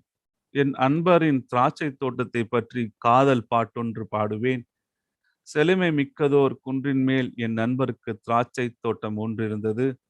அவர் அதை நன்றாக கொத்தி கிளறி கற்களை களை எடுத்தார். நல்ல இன திராட்சை செடிகளை அதில் நட்டு வைத்தார். அவற்றை காக்கும் பொருட்டு கோபுரம் ஒன்றை கட்டி வைத்தார். திராட்சை பழம் பிழிய ஆலை ஒன்றை அமைத்தார். நல்ல திராட்சை குலைகளை கிட்டுமென எதிர்பார்த்து காத்திருந்தார். மாறாக காட்டு பழங்களையே அது தந்தது. இப்பொழுது என் நண்பர் சொல்கிறார், எருசலேமில் குடியிருப்போரே, யூதாவில் வாழும் மனிதரே, எனக்கும் என் திராட்சை தோட்டத்திற்கும் இடையே நீதி வழங்குங்கள். என் திராட்சை தோட்டத்திற்கு செய்யாது நான் விட்டு விட்டதும் இனி செய்யக்கூடியது ஏதும் உண்டோ? நற்கனிகளை தரும் என்று நான் காத்திருக்க காட்டு பழங்களை அது தந்ததேன்? என் திராட்சை தோட்டத்திற்கு செய்ய போவதை உங்களுக்கு நான் அறிவிக்கிறேன், கேளுங்கள். நானே அதன் வேலியை பிடுங்கி எறிவேன், அது தீக்கிரையாகும். அதன் சுற்றுச்சுவரை தகர்த்து எறிவேன், அது மிதியுண்டு போகும். நான் அதை பாழாக்கி விடுவேன், அதன் கிளைகள் நறுக்கப்படுவதில்லை, களையை அகற்ற மண் கொத்தப்படுவதும் இல்லை. நெருஞ்சியும் முட்புதர்களுமே அதில் முளைக்கும். அதன் மீது மழை பொழியாதிருக்க மேகங்களுக்கு கட்டளையிடுவேன். படைகளின் ஆண்டவரது திராட்சை தோட்டம் இஸ்ராயேல் குடும்பத்தாரே. அவர் ஆர்வத்துடன் நட்ட கன்று யூதா மக்களே. நீதி விளையும் என்று எதிர்நோக்கியிருந்தார், ஆனால் விளைந்ததோ இரத்த பழி. நேர்மை தலைக்கும் என்று காத்திருந்தார், ஆனால் தலைத்ததோ முறைப்பாடு. மக்களின் தீச்செயலும் தண்டனை தீர்ப்பும். வீட்டோடு வீடு சேர்ப்பவர்களே, வயலோடு வயல் இணைத்துக் கொள்பவர்களே, ஐயோ உங்களுக்கு கேடு. பிறருக்கு இடமில்லாதது நீங்கள் மட்டும் தனித்த நாட்டில் வாழ்வீர்களோ? என் காது கேட்க படைகளின் ஆண்டவர் ஆணையிட்டு கூறியது இதுவே. மெய்யாகவே பல இல்லங்கள் பாழடைந்து போகும். அழகு வாய்ந்த பெரிய மாளிகைகள் தங்குவதற்கு ஆள் இல்லாமற் போகும். ஏனெனில் 10 ஏக்கர் திராட்சை தோட்டம் ஒரு குடம் ரசம்தான் கொடுக்கும். 10 களம் விதை விதைத்தால் ஒரு களமே விளையும். விடியற்காலையிலே விழித்தெழுந்து போதை தரும் மதுவை நாடி அலைந்து இரவு வரை குடித்து பொழுதை போக்கியவர்களுக்கோ ஐயோ கேடு. அவர்கள் கேளிக்கை விருந்துகளில் கின்னாரம், வீணை, தம்புரு, மதுபானம் இவையெல்லாம் உண்டு. ஆனால் ஆண்டவரின் செயல்களை அவர்கள் நினைவு கூறுவதில்லை. அவருடைய கைவினைகளை நோக்கி பார்ப்பதும் இல்லை. ஆதலால் அறியாமையால் என் மக்கள் நாடு கடத்தப்படுகின்றார்கள். அவர்களில் பெருமதிப்பிற்குரியோர் பசியால் வடிகின்றார்கள். பொதுமக்கள் தாகத்தால் நாவறண்டு போகின்றார்கள். ஆதலால் பாதாளம் தன் வாயை அளவு கடந்து பிளந்துள்ளது. தன் பசியை பெருக்கி இருக்கிறது. எருசலேமின் உயர் குடிமக்களை பொதுமக்கள் திரள் கூட்டத்தார் அதில் களியாட்டம் புரிவோர் ஆகியோர் ஒருங்கே அதனுள் இறங்குவார்கள். மனிதர் தலை குனிவர், மானிட மைந்தர் தாழ் உருவர். இருமாப்பு கொண்டோரின் பார்வை தாளர்ச்சியடையும். ஆனால் படைகளின் ஆண்டவர் தம் நீதியால் உயர்ந்திருப்பார். தூயவராம் இறைவன் தம் நேர்மையால் தம்மை தூயவராக வெளிப்படுத்துவார். அப்பொழுது ஆட்டுக்குட்டிகள் தங்கள் மேய்ச்சல் நிலத்தில் மேய்வது போல் மேயும். வெள்ளாட்டு குட்டிகளும் இளங்கன்றுகளும் பாலிடந்த இடங்களில் மேயும். பொய்மை என்னும் கயிர்களால் தீச்செயலை கட்டி இழுத்து வண்டியை கயிற்றால் இழுப்பது போல பாவத்தையும் கட்டி இழுப்பவர்களுக்கு ஐயோ கேடு. நாங்கள் பார்க்கும்படி அவர் விரைவாய் வந்து தம் வேலையை துரிதமாய் செய்யட்டும். நாங்கள் அறியும்படி இஸ்ரேலின் தூயவர் தம் நோக்கத்தை வெளிப்படுத்தி அதை நிறைவேற்றும் என்று சொல்கிறவர்களுக்கு ஐயோ கேடு. தீமையை நன்மை என்றும் நன்மையை தீமை என்றும் சொல்லி இருளை ஒளியாக்கி ஒளியை இருளாக்கி கசப்பை இனிப்பாக்கி இனிப்பை கசப்பாக்கிறவர்களுக்கு ஐயோ கேடு. தங்கள் பார்வையில் ஞானிகள் என்றும் தங்கள் கணிப்பில் கூர்மதி வாய்ந்தொருள் என்றும் தங்களையே கருதுபவர்களுக்கு ஐயோ கேடு. திராட்சை ரசம் குடிப்பதில் தீரர்களாகவும் மதுபானம் கலப்பதில் திறமைசாலிகளாகவும் இருப்பவர்களுக்கு ஐயோ கேடு. அவர்கள் கையூட்டு வாங்கிக் கொண்டு குற்றவாளியை நேர்மையாளர் என்று தீர்ப்பிடுகின்றார்கள். குற்றமற்றவர்களுக்கு நீதி கிடைப்பதை தடை செய்கின்றார்கள்.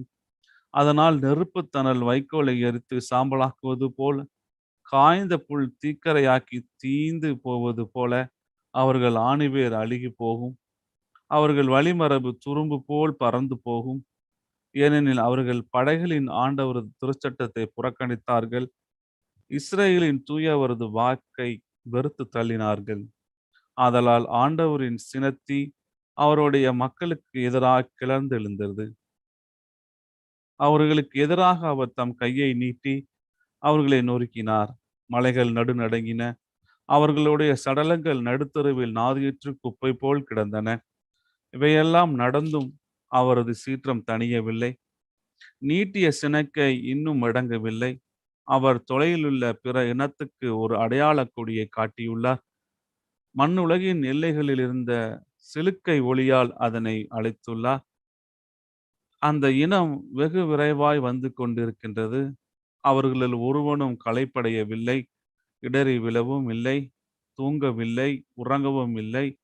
அவர்களில் யாருக்கேனும் இடுப்புக்கச்சை அவிழ்ந்து விழவில்லை, மிதியடிகளின் வாரேதும் அருந்து போகவும் இல்லை. அவர்களுடைய அம்புகள் கூர்மையானவை, அவர்களுடைய விற்கள் நாணேற்றப்பட்டுள்ளன. அவர்களுடைய குதிரைகளின் குளம்புகள் கருங்கற்களை போல் காட்சியளிக்கின்றன. அவர்களுடைய தேர் சக்கரங்கள் சூறாவளி காற்றை போல் சுழலுகின்றன. அவர்களின் கர்ச்சனை பெண் சிங்கத்தினுடையது ஒத்தது. இளஞ்சிங்கங்களைப் போல் அவர்கள் கர்ச்சிக்கிறார்கள். உரிமை கொண்டு தங்கள் இரையை கவி பிடிப்பார்கள். யாரும் விடுவிக்க இயலாதவாறு இரையை எடுத்துக்கொண்டு போய்விடுவார்கள். அந்நாளில் கடலின் பேரிரைச்சை போல் இஸ்ரேலுக்கு எதிராக இறைந்து உருமுவார்கள். நாட்டை ஒருவன் பார்க்கையில் இருளும் துன்பமே காண்பான். மேகத்திரள் ஒளியை விழுங்கிவிட்டது. அதிகாரம் 6.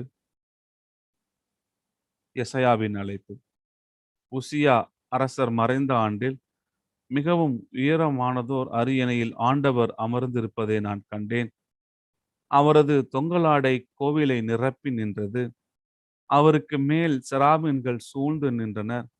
ஒவ்வொருவருக்கும் 6 இறக்கைகள் இருந்தன. ஒவ்வொருவரும் 2 இறக்கைகளால் தம் முகத்தை மூடிக்கொண்டனர். 2 இறக்கைகளால் தம் கால்களை மூடி மறைத்தனர். மற்ற 2ஆல் பறந்தனர். அவர்கள் ஒருவர் மற்றவரை பார்த்து, படைகளின் ஆண்டவர் தூயவர், தூயவர், தூயவர், மண் உலகம் முழுவதும் அவரது மாட்சியால் நிறைந்துள்ளது என்று உரத்த குரலில் கூறிக்கொண்டிருந்தது. கூறியவரின் குரல் ஒளியால் வாயில் நிலைகளின் அடித்தளங்கள் அசைந்தன. கோவில் முழுவதும் புகையால் நிறைந்தது. அப்பொழுது நான், ஐயோ, நான் அழிந்தேன், ஏனெனில் தூய்மையற்ற உதடுகளை கொண்ட மனிதன் நான். தூய்மையற்ற உதடுகள் கொண்ட மக்கள் நடுவில் வாழ்பவள் நான். படைகளின் ஆண்டவராகிய அரசரே, என் கண்கள் கண்டனவே என்றேன். அப்பொழுது செராபீன்களுள் ஒருவர் பலிபீடத்தில் இருந்த நெருப்பு பொறி ஒன்றை குறட்டால் எடுத்து அதை தம் கையில் வைத்துக்கொண்டு என்னை நோக்கி பறந்து வந்தார். அதனால் என் வாயை தொட்டு, இதோ, இந்நெருப்பு பொறி உன் உதடுகளை தொட்டது. உன் குற்றப்பழி உன்னை விட்டு அகன்றது. உன் பாவம் மன்னிக்கப்பட்டது என்றார். மேலும், யாரை நான் அனுப்புவேன்? நமது பணிக்காக யார் போவார் என வினவும் என் தலைவரின் குரலை நான் கேட்டேன். அதற்கு, இதோ நான் இருக்கிறேன், அடியேனை அனுப்பும் என்றேன்.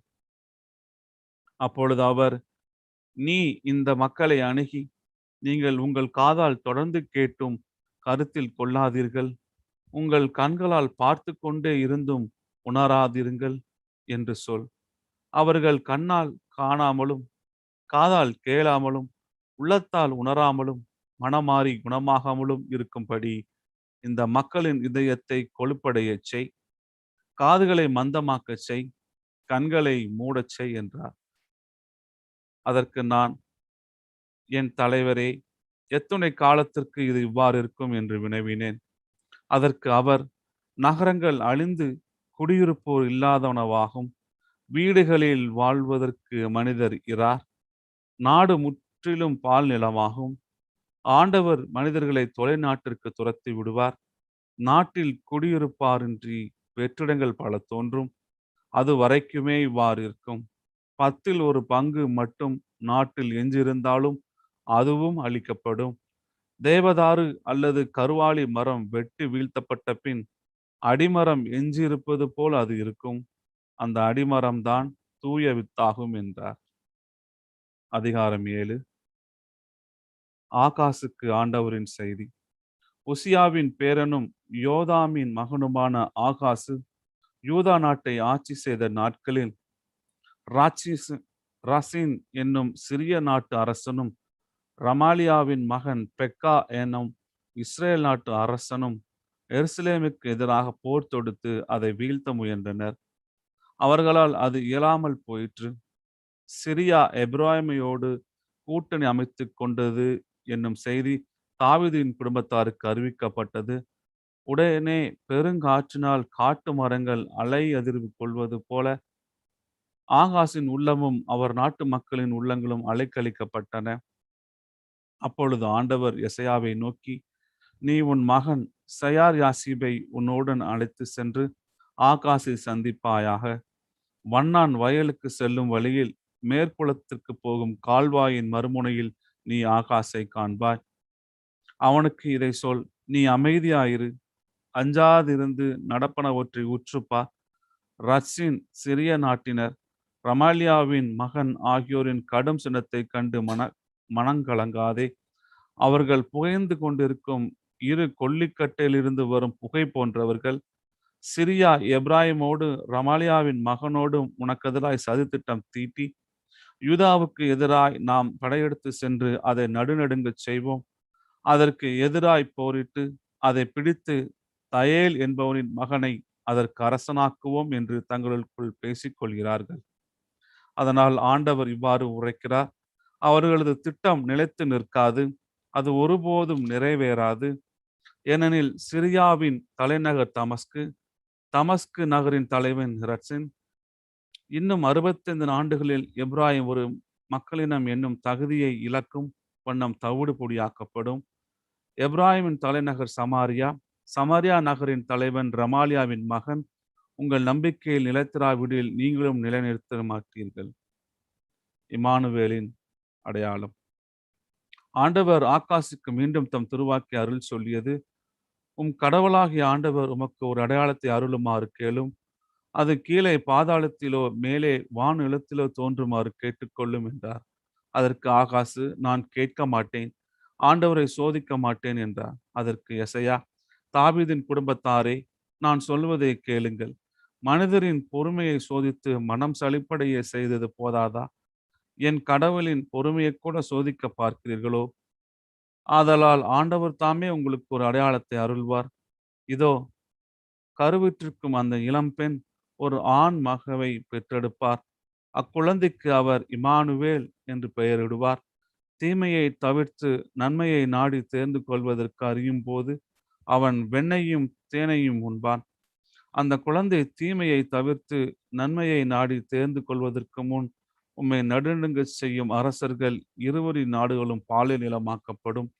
எப்ராயிம் யூதாவை விட்டு பிரிந்து போன பின் இந்நாள் வரை வராத நாட்களை உம்மேலும் உம் நாட்டு மக்கள் மேலும் உம் தந்தையரின் குடும்பத்தார் அனைவர் மேலும் ஆண்டவர் வரச் செய்வார். அசிரிய அரசனை வரவழைப்பார். அந்நாளில் எகிப்து ஆறுகளின் ஊற்று முனையிலுள்ள ஈயையும் அசிரிய நாட்டிலுள்ள தேனியையும் ஆண்டவர் செலுக்கையோலி செய்து அழைப்பார்.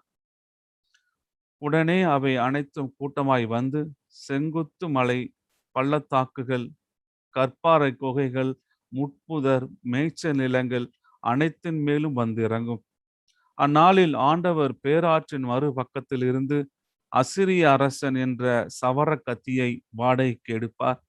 அக்கத்தியினால் உங்கள் தலையிலும் காலிலும் உள்ள முடியை மலித்து விடுவார். அது உங்கள் தாடியை கூட சிரைத்து போடும். அந்நாளில் இளம் பசு ஒன்றையும் ஆடுகள் 2ஐயும் ஒருவன் வளர்த்து வருவான்.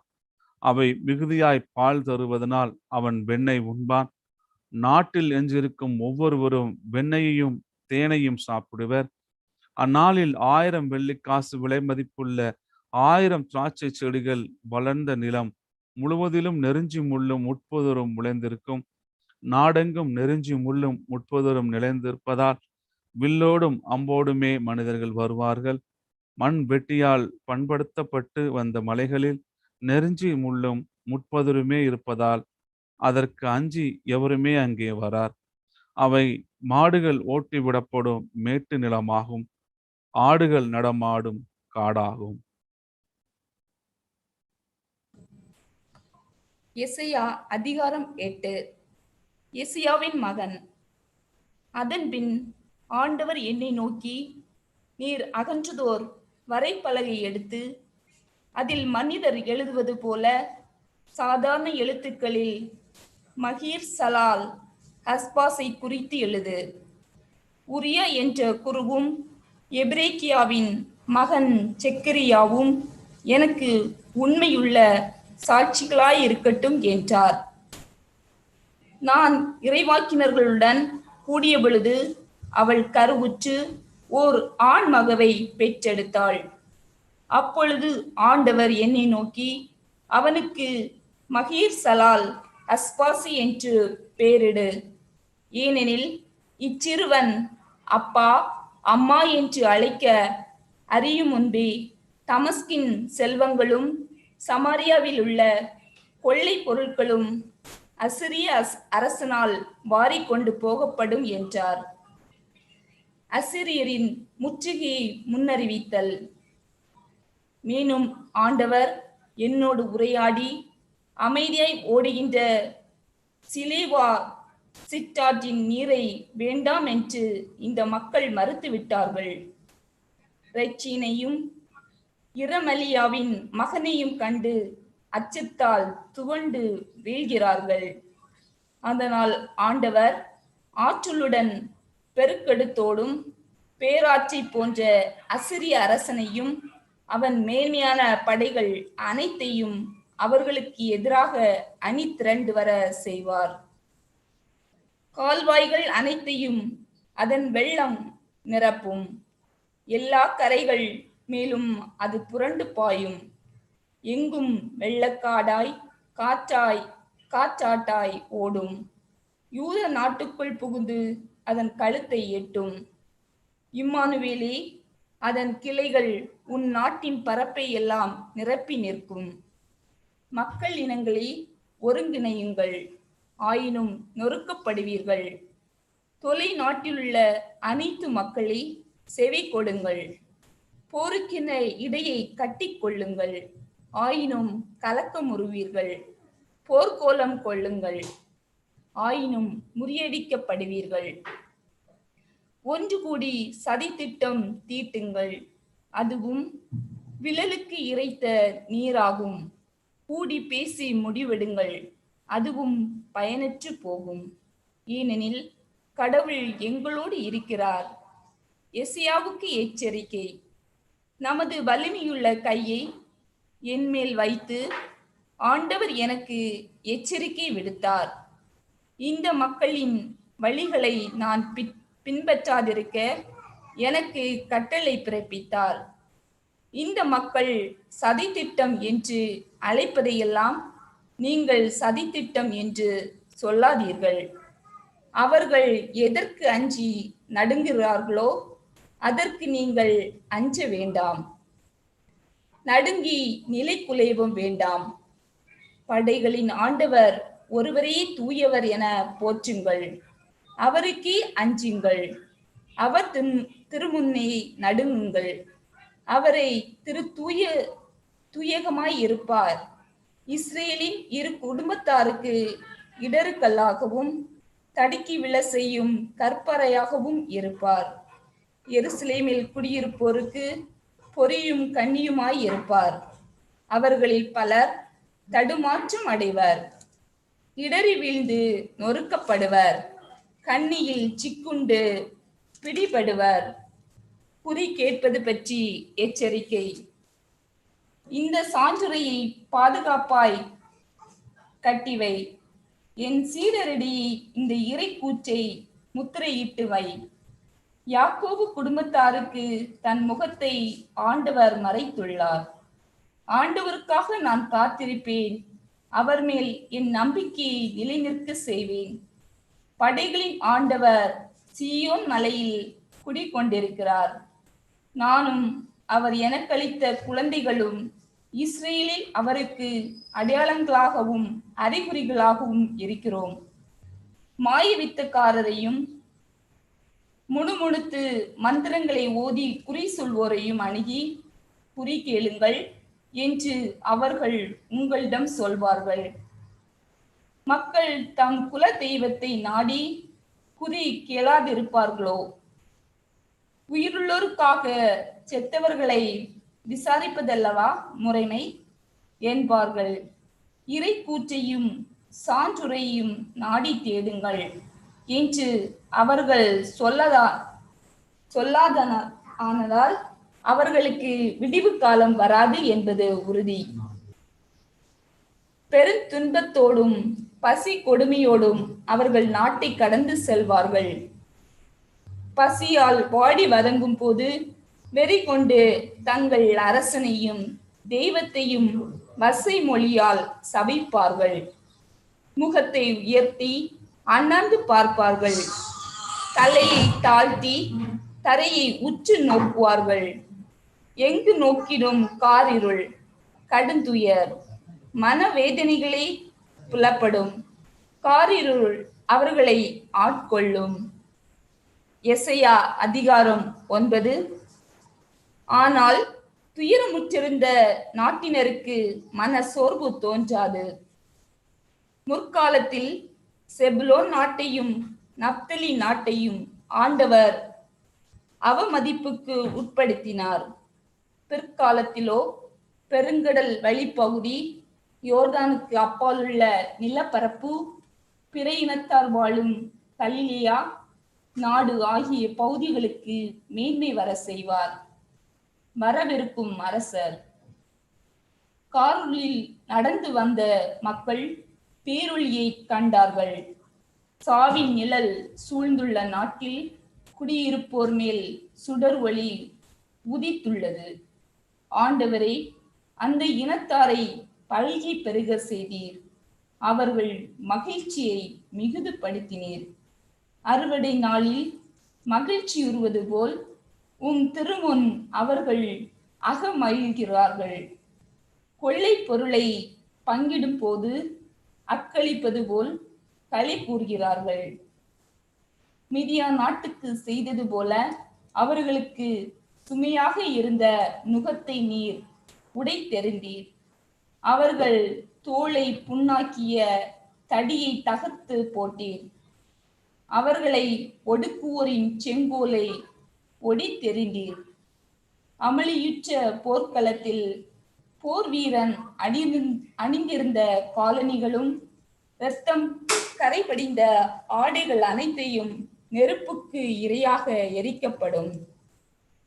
ஏனெனில் ஒரு குழந்தை நமக்கு பிறந்துள்ளார், ஒரு ஆண்மகவு நமக்கு தரப்பட்டுள்ளார். ஆட்சி பொறுப்பு அவர் தோள் மேல் இருக்கும். அவர் திருப்பெயரோ வியத்தகு ஆலோசகர், வலிமை மிகு இறைவன், என்றுமுள்ள தந்தை, அமைதியின் அரசர் என்று அழைக்கப்படும்.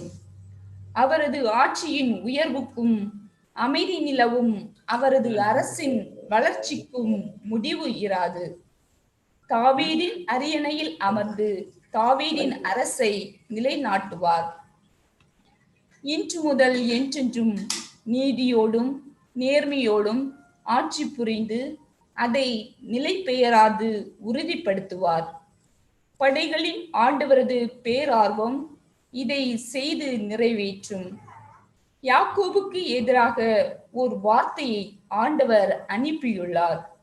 அது இஸ்ரேல் மேல் இறங்கி தன் செயலை செய்யும். இஸ்ரேலுக்கு தண்டனை தீர்ப்பு. எப்ராமியர், சமாரியாவின் குடிமகள் ஆகிய அனைத்து மக்களும் இதை அறிந்து கொள்வார்கள். செருக்கினாலும் இதயத்தில் எழும் இருமாப்பினாலும் அவர்கள் சொல்வதாவது, செங்கல் கட்டடம் இடிந்து வீழ்ந்தது, எனினும் செதுக்கிய கற்களால் நாங்கள் கட்டி எழுப்புவோம். காட்டாத்தி மரங்கள் வெட்டி வீழ்த்தப்பட்டன, எனினும் அவற்றிற்கு பதிலாக கேதுரு மரங்களை வைப்போம். ஆதலால் ஆண்டவர் ரெச்சீனின் அதிகாரங்களை அவர்களுக்கு எதிராய் பிளந்தள செய்தார். அவர்கள் பகைவரை தூண்டிவிட்டார். கிழக்கிலிருந்து சீரியரும் மேற்கிலிருந்து பெலிஸ்தியரும் வந்தார்கள். தங்கள் வாயை விரிவாய் திறந்து இஸ்ரேலை விழுங்கி விட்டார்கள். இவையெல்லாம் நடந்தும் அவரது சீற்றம் தணியவில்லை. ஓங்கி அவரது சினக்கை இன்னும் அடங்கவில்லை. தங்களை நொறுக்க வைத்தவரிடம் மக்கள் திரும்பவில்லை. படைகளின் ஆண்டவரை தேடவும் இல்லை. ஆதலால் ஆண்டவர் இஸ்ரேலின் உயர்ந்தோர் முதல் தாழ்ந்தோர் வரை அனைவரையும் ஒலிவ மர கிளையையும் நாணலையும் ஒரே நாளில் வெட்டி வீழ்த்துவார். முதியவரும் மதிப்பு மிக்கவருமே உயர்ந்தோர். பொய்யை போதிக்கும் இறைவாக்கினரோ தாழ்ந்தோர். இந்த மக்களை வழி நடத்தியோர் அவர்களை நெறி பிறழ செய்தனர். அவர்களால் வழி நடத்தப்பட்டவரோ அழிந்து போயினர். ஆதலால் அவர்களுடைய இளைஞரை குறித்து என் தலைவருக்கு மகிழ்ச்சி இல்லை. அவர்களுடைய வாழும் திக்கற்றோர் கைம்பெண்கள் மேல் இரக்கம் காட்டவில்லை. அவர்கள் அனைவரும் இறைப்பற்று இல்லாதவர்கள், தீச்செயல் புரிபவர்கள். எல்லாரும் மதிகேட்டியை பேசினர். இவையெல்லாம் நடந்தும் அவர் சீற்றம் தணியவில்லை. ஓங்கிய அவரது சினக்கை இன்னும் மடங்கவில்லை. கொடுமை தீயை போல் கொழுந்துவிட்டு எரிந்தது. அது முட்புதர்களையும் நெருஞ்சி முட்களையும் தீர்த்து விட்டது. காட்டின் அடர்ந்த பகுதிகளை அது கொளுத்தி விட்டது. அதனால் புகை மண்டலம் சுழண்டு மேலே எழுந்தது.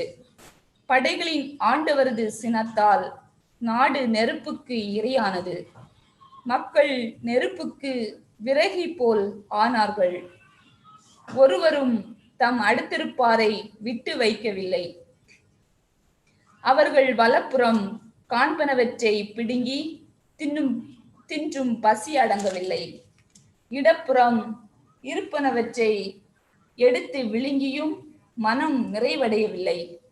ஒவ்வொருவரும் தம் குழந்தையின் சதையை கூட தின்றனர். மனாசி குடும்பத்தார் எப்ராயிம் குடும்பத்தாரையும், எப்ராயிம் குடும்பத்தார் மனாசி குடும்பத்தாரையும் கொன்று தின்றனர். இரு குடும்பத்தாரும் ஒன்று சேர்ந்து யூதாவின் மேல் பாய்ந்தனர். இவையெல்லாம் நடந்தும் அவரது சீற்றம் தணியவில்லை. ஓங்கி அவரது சினக்கை இன்னும் மடங்கவில்லை. எசையா அதிகாரம் 10. அநீதியான சட்டங்களை இயற்றுவோருக்கு ஐயோ கேடு. மக்களை ஒடுக்குகின்ற சட்டங்களை எழுதி வருவோருக்கு ஐயோ கேடு. அவர்கள் ஏழைகளுக்கு நீதி வழங்காமல் அவர்கள் உரிமையை மறுக்கின்றார்கள். எம் மக்களுள் எளியோரின் உரிமையை அவர்கள் திருடுகின்றார்கள். கை பெண்களை கொள்ளை பொருளாய் எண்ணி சூறையாடுகிறார்கள். திக்கற்றோரை இரையாக்கி கொள்கின்றார்கள். தண்டனை நாளில் என்ன செய்வீர்கள்? தொலை நாட்டிலிருந்து அழிவாகிய சூறைக்காற்று வரும்போது என்ன ஆவீர்கள்? உதவி நாடி யாரை தேடி ஓடுவீர்கள்? உங்கள் செல்வங்களை எங்கே வைத்துவிட்டு செல்வீர்கள்? கட்டுண்ட கைதிகளிடையே தலை கவிழ்ந்து வருவீர்கள். இல்லையில் வெட்டுண்டு மடிந்தோரிடையே வீழ்வீர்கள். இதெல்லாம் ஆண்டவரின் சீற்றம் தணியவில்லை. ஓங்கிய அவரது சினக்கை இன்னும் மடங்கவில்லை. ஆண்டவரின் கருவி அசீரியா. அசீரிய நாடு சினத்தில் நான் பயன்படுத்தும் கோல் அது. தண்டனை வழங்க நான் ஏந்தும் தடி அது. இறை பற்றில்லா நாட்டினருக்கு அந்நாட்டை நான் அனுப்புகிறேன். எனக்கு சினமூட்டின மக்களை நொறுக்க அதற்கு ஆணை கொடுக்கிறேன். அம்மக்களை கொள்ளையிடவும் அவர்கள் பொருட்களை சூறையாடவும் தெருவில் கிடக்கும் சேற்றை போல் அவர்களை மிதித்து போடவும் அதற்கு கட்டளை தருகிறேன். அசிரிய அரசன் நினைப்பதோ வேறு, அவனது உள்ளத்தில் எழும் திட்டங்கள் வேறு. மக்களினங்கள் அழிந்து நாசமாவதை தன் இதயத்தில் எண்ணுகிறான். பல்வேறு இனத்தாரையும் வெட்டி வீழ்த்த அவன் விரும்புகிறான். அவன் இருமாப்புடன் சொல்வதாவது: என் படைத்தலைவர்கள் ஒவ்வொருவரும் ஓர் அரசர் அல்லவா? கல்நீர் நகர், கர்கமிசு நகர் போன்றதல்லவா? ஆமாத்து நகர் அர்பாது நகருக்கு இணை அல்லவா? சமாரியா நகர் தமஸ்கு நகரை ஒத்ததல்லவா? சிறப்பு வாய்ந்த சிலை வணங்கும் அரசுகள் வரை என் கை எட்டி இருக்கின்றது. அந்நாட்டு சிலைகள் எருசலேம், சமாரியா நகர் சிலைகளை விட எண்ணிக்கையில் மிகுதி. சமாரியாவையும் அதிலுள்ள சிலைகளையும் அழித்து பாழ்படுத்தியவன் நான். இப்படி இருக்க எருசலேமுக்கும் அதன் மக்கள் வழிபடும் சிலைகளுக்கும் அவ்வாறே செய்ய மாட்டேனா? எனவே சியோன் மலை மேலும் எருசலேமிலும் என் வேலைகள் அனைத்தையும் முடித்த பின் ஆணவம் நிறைந்த அசிரிய அரசனின் சிந்தனையை முன்னிட்டும் இருமாப்புடன் அவன் பேசிய பேச்சுகளை முன்னிட்டும் அவனை நான் தண்டிப்பேன் என்கிறார் என் தலைவர். ஏனெனில் அவன் இவ்வாறு சொன்னான்: என் கை வலிமையாலே நான் அதை செய்து முடித்தேன். என் ஞானத்தாலும் அறிவு கூர்மையாலும் அதற்கு திட்டங்கள் தீட்டினேன். மக்களினங்கள் தங்களிடையே வைத்துள்ள எல்லைகளை அகற்றினேன். அவர்களுடைய கருவூலங்களை சூறையாடினேன். அரியணையில் வீற்றிருந்தோரை ஒரு காளை மிதிப்பது போல் மிதித்து போட்டேன். குருவிக்கூட்டை கண்டுபிடிப்பது போல என் கை மக்களினங்களின் செல்வங்களை கண்டு எடுத்துக்கொண்டது. புறக்கணித்த முட்டைகளை ஒருவன் பொறுக்கி எடுப்பது போல் நாடுகள் யாவற்றையும் ஒருங்கே சேர்த்து கொண்டேன். எனக்கு எதிராக ஒருவரும் இறக்கை அடிக்கவில்லை, வாய் திறக்கவும் இல்லை, கீச்சென்ற ஒலி எழுப்பவும் இல்லை. வெட்ட பயன்படுத்துகிறவனுக்கு மேலாக கோடாரி தன்னை மேன்மை பாராட்டுவதுண்டோ? அறுப்பவனை விட தன்னை சிறப்பு மிக்கதாக வாழ் கருத இயலுமோ? தன்னை தூக்கியவனை சுழட்டி வீச கைத்தடியால் கூடுமோ? மரம் அல்லாத மனிதனை தூக்க மரத்தாலான கோலால் இயலுமோ? ஆதலால் தலைவராகிய படைகளின் ஆண்டவர் பாழாக்கும் கொள்ளை நோயை அவனுடைய கொழுத்த வீரர்களிடையே அனுப்புவார். அவனது மேன்மையின் கீழ் தீ ஒன்றை வைப்பார். அவர் நெருப்பு மூட்டுவார், அது கொழுந்து விட்டு எரியும். இஸ்ரேலின் ஒளியானவர் நெருப்பாக மாறுவார். அவர் தூயவர், தீக்கொழுந்தாய் உருவெடுப்பார். அது அவனுடைய முட்புதர்களையும் நெருஞ்சி முழுக்களையும் ஒரே நாளில் சுட்டெரித்து சாம்பலாக்கிவிடும். வனப்புமிக்க அவனுடைய காடுகள், செழிப்புமிக்க அவனுடைய தோட்டங்கள் யாவும் உள்ளும் புறமும் அழிக்கப்படும். அது நோயாளி ஒருவன் உருக்குலைவதை ஒத்திருக்கும்.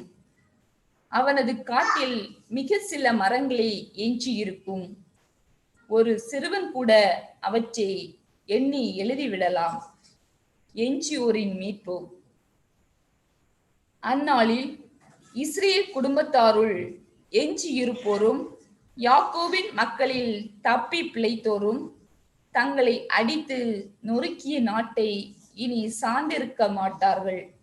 மாறாக இஸ்ரேலின் தூயவருக்கு உண்மையுள்ளவர்களாய் அவரையே சார்ந்திருப்பார்கள். யாக்கோபின் குடும்பத்தாருள் எஞ்சியிருப்போர் சிலர் வலிமை மிக்க இறைவனிடம் திரும்பி வருவர்.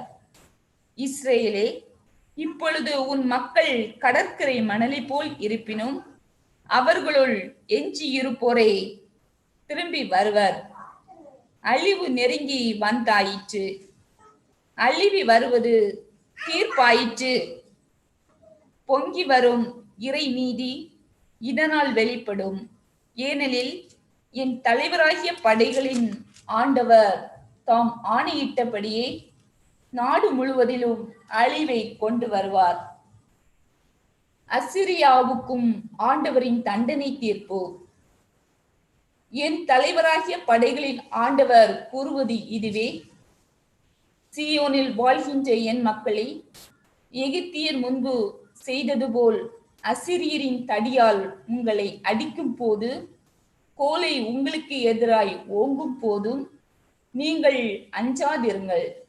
ஏனெனில் இன்னும் கொஞ்சம் காலத்திற்குள்ளே உங்கள் மேல் கொண்ட என் கடும் சினம் தணிந்துவிடும்.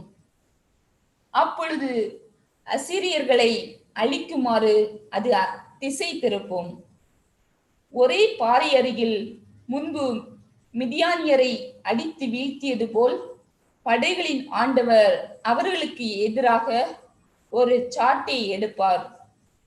எகிப்தியரை அழிக்க செங்கடல் மீது தமது கோலை ஓங்கினது போல அவர்களுக்கு எதிராய் தம் கோலை ஓங்குவார். அந்நாளில் நீங்கள் கொழுமை அடைவர். உங்கள் தோள் மேல் அவன் வைத்த சுமை அகற்றப்படும். உங்கள் கழுத்தில் உள்ள அவனது நுகத்தடி உடை தெரியப்படும். பகைவனின் படையெடுப்பு. பகைவன் ஐயாத்துக்கு எதிராக போர் தொடுத்துள்ளான். அவன் மிக்ரோனை கடந்து வந்து விட்டான். மிக்மாசிலே தன் மூட்டை முடிச்சுகளை வைத்திருக்கிறான். கணவாயை அவர்கள் கடந்து விட்டார்கள். கேபாவில் தங்கி இரவை கழிக்கின்றார்கள். ராமா நகரில் மக்கள் அஞ்சி நடுங்குகின்றார்கள். சவுலின் நகரமான கிபியாவில் உள்ள மக்கள் ஓட்டம் எடுக்கின்றார்கள். பெத்தெல்லிம் மக்களே கூக்குரலிடுங்கள். இலாயிசா மக்களே உச்சி கேளுங்கள். அனதோத்தின் மக்களே மறுமொழி கூறுங்கள். மத்மீனா மக்கள் ஓட்டம் பிடிக்கிறார்கள். கேபிமினில் வாழ்வோர் புகலிடம் தேடி ஓடுகின்றார்கள். இன்றி அப்பகைவன் நோபு நகரில் தங்குவான். அங்கிருந்து மகள் சீயோனில் மலைக்கும் எருசலேமின் குன்றிற்கும் எதிராக கையை ஓங்கி அசைப்பான். நாம் தலைவராகிய படைகளின் ஆண்டவர் அச்சுறுத்தும் ஆற்றலால் கிளைகளை வெட்டி வீழ்த்துவார். உயர்ந்தவற்றின் கிளைகள் துண்டிக்கப்படும். செருக்குற்றவரை தாழ்த்தப்படும். நிமிர்ந்து நிற்பவை தரைமட்டமாக்கப்படும். அடர்ந்த காட்டை அவர் கோடாரியால் வெட்டி வீழ்த்துவார். லெபனோன் தன் உயர்ந்த மரங்களுடன் தரையிலே சாயும். எசையா அதிகாரம் 11. நீதியுள்ள அரசரின் வருகை. ஈசாய் என்னும் அடிமரத்திலிருந்து தளிர் ஒன்று துளிர்விடும். அதன் வேர்களிலிருந்து கிளை ஒன்று வளர்ந்து கனி தரும். ஆண்டவரின் ஆவி அவர் மேல் தங்கி இருக்கும். ஞானம், மெய்யுணர்வு, அறிவுரை திறன், ஆற்றல், நுண்மதி, ஆண்டவரை பற்றிய அச்ச உணர்வு இவற்றை அந்த ஆவி அவருக்கு அருளும். அவரும் ஆண்டவருக்கு அஞ்சி நடப்பதில் மகிழ்ந்திருப்பார். கண் கண்டதை கொண்டு மட்டும் அவர் நீதி வழங்கார். காதால் கேட்டதை கொண்டு மட்டும் அவர் தீர்ப்பு செய்யார். நேர்மையோடு ஏழைகளுக்கு நீதி வழங்குவார். நடுநிலையோடு நாட்டின் எளியோரது வழக்கை விசாரிப்பார். வார்த்தை என்னும் கோலினால் கொடியவரை அடிப்பார். உதட்டில் எழும் மூச்சினால் தீயோரை அழிப்பார். நேர்மை அவருக்கு அரைக்கச்சை, உண்மை அவருக்கு இடைக்கச்சை.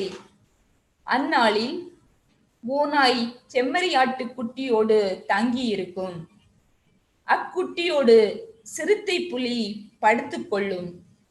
கன்றும் சிங்கக்குட்டியும் கொழுத்த காளையும் கூடி வாழும்.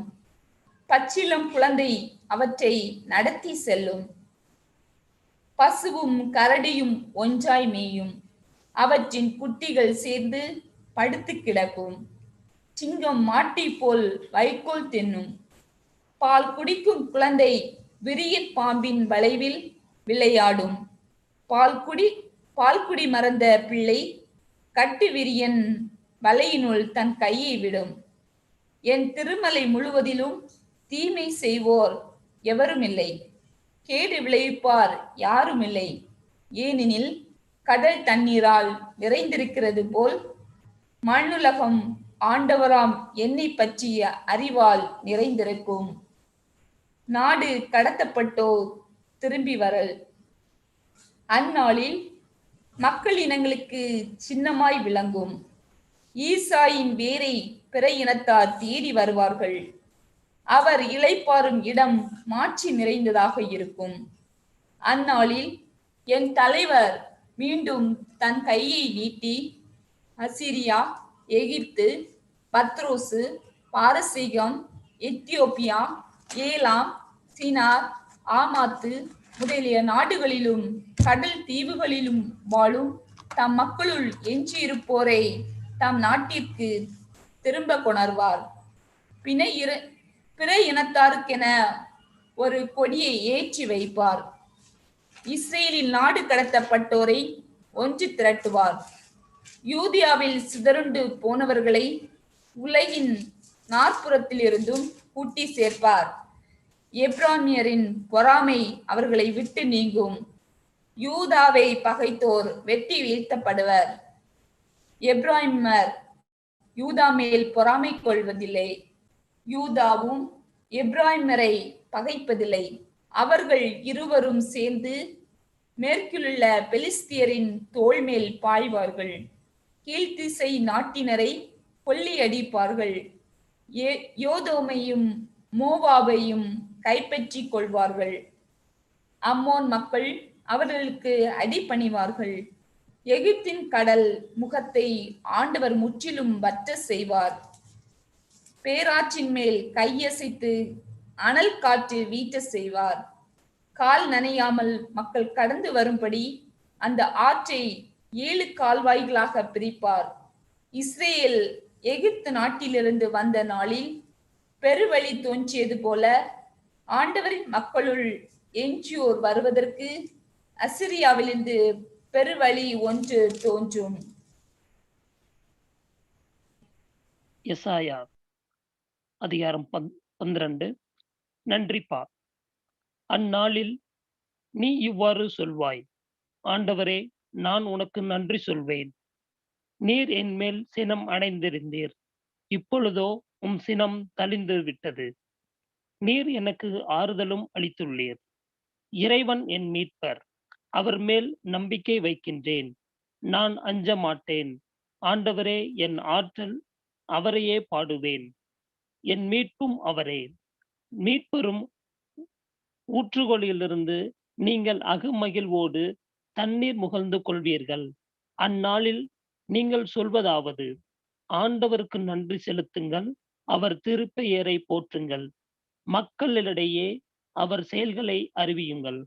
அவர் திருப்பெயர் உயர்க என பறைசாற்றுங்கள். ஆண்டவருக்கு புகழ்பா அமைத்து பாடுங்கள், ஏனெனில் அவர் மாற்றியுறும் செயல்களை புரிந்துள்ளார். அனைத்துலகும் இதை அறிந்து கொள்வதாக.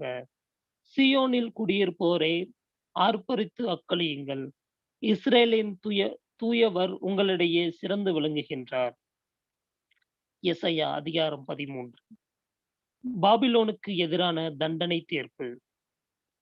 ஆமோத்சின் மகன் எசாயா பாபிலோனை குறித்து கண்ட காட்சியில் அருளப்பட்ட திருவாக்கு. வறண்ட மலை ஒன்றின் போர்க்கொடி ஏற்றுங்கள். போர் வீரர்களை உரக்க கூவி அலையுங்கள். உயர்குடி மக்கள் வாழும் நகர வாயில்களுக்குள் நுழையும்படி அவர்களுக்கு கையசைத்து சைகை காட்டுங்கள். போருக்கென அர்ப்பணிக்கப்பட்டுள்ள என் வீரர்களுக்கு நானே ஆணை பிறப்பித்துள்ளேன். நான் சினமடைந்து பிறப்பித்துள்ள என் கட்டளையை நிறைவேற்றிட தங்கள் வலிமையில் பெருமிதம் கொள்ளும் என் வீரர்களை அழைத்துள்ளேன். மலைகளின் மேல் எழும் பேரிரைச்சலை கேளுங்கள், அது பெருங்கூட்டமாய் வரும். மக்களின் ஆரவாரம், அரசுகளின் ஆர்ப்பாட்ட குரலை கேளுங்கள். பிற இனத்தார் ஒருங்கே திரண்டு விட்டனர்.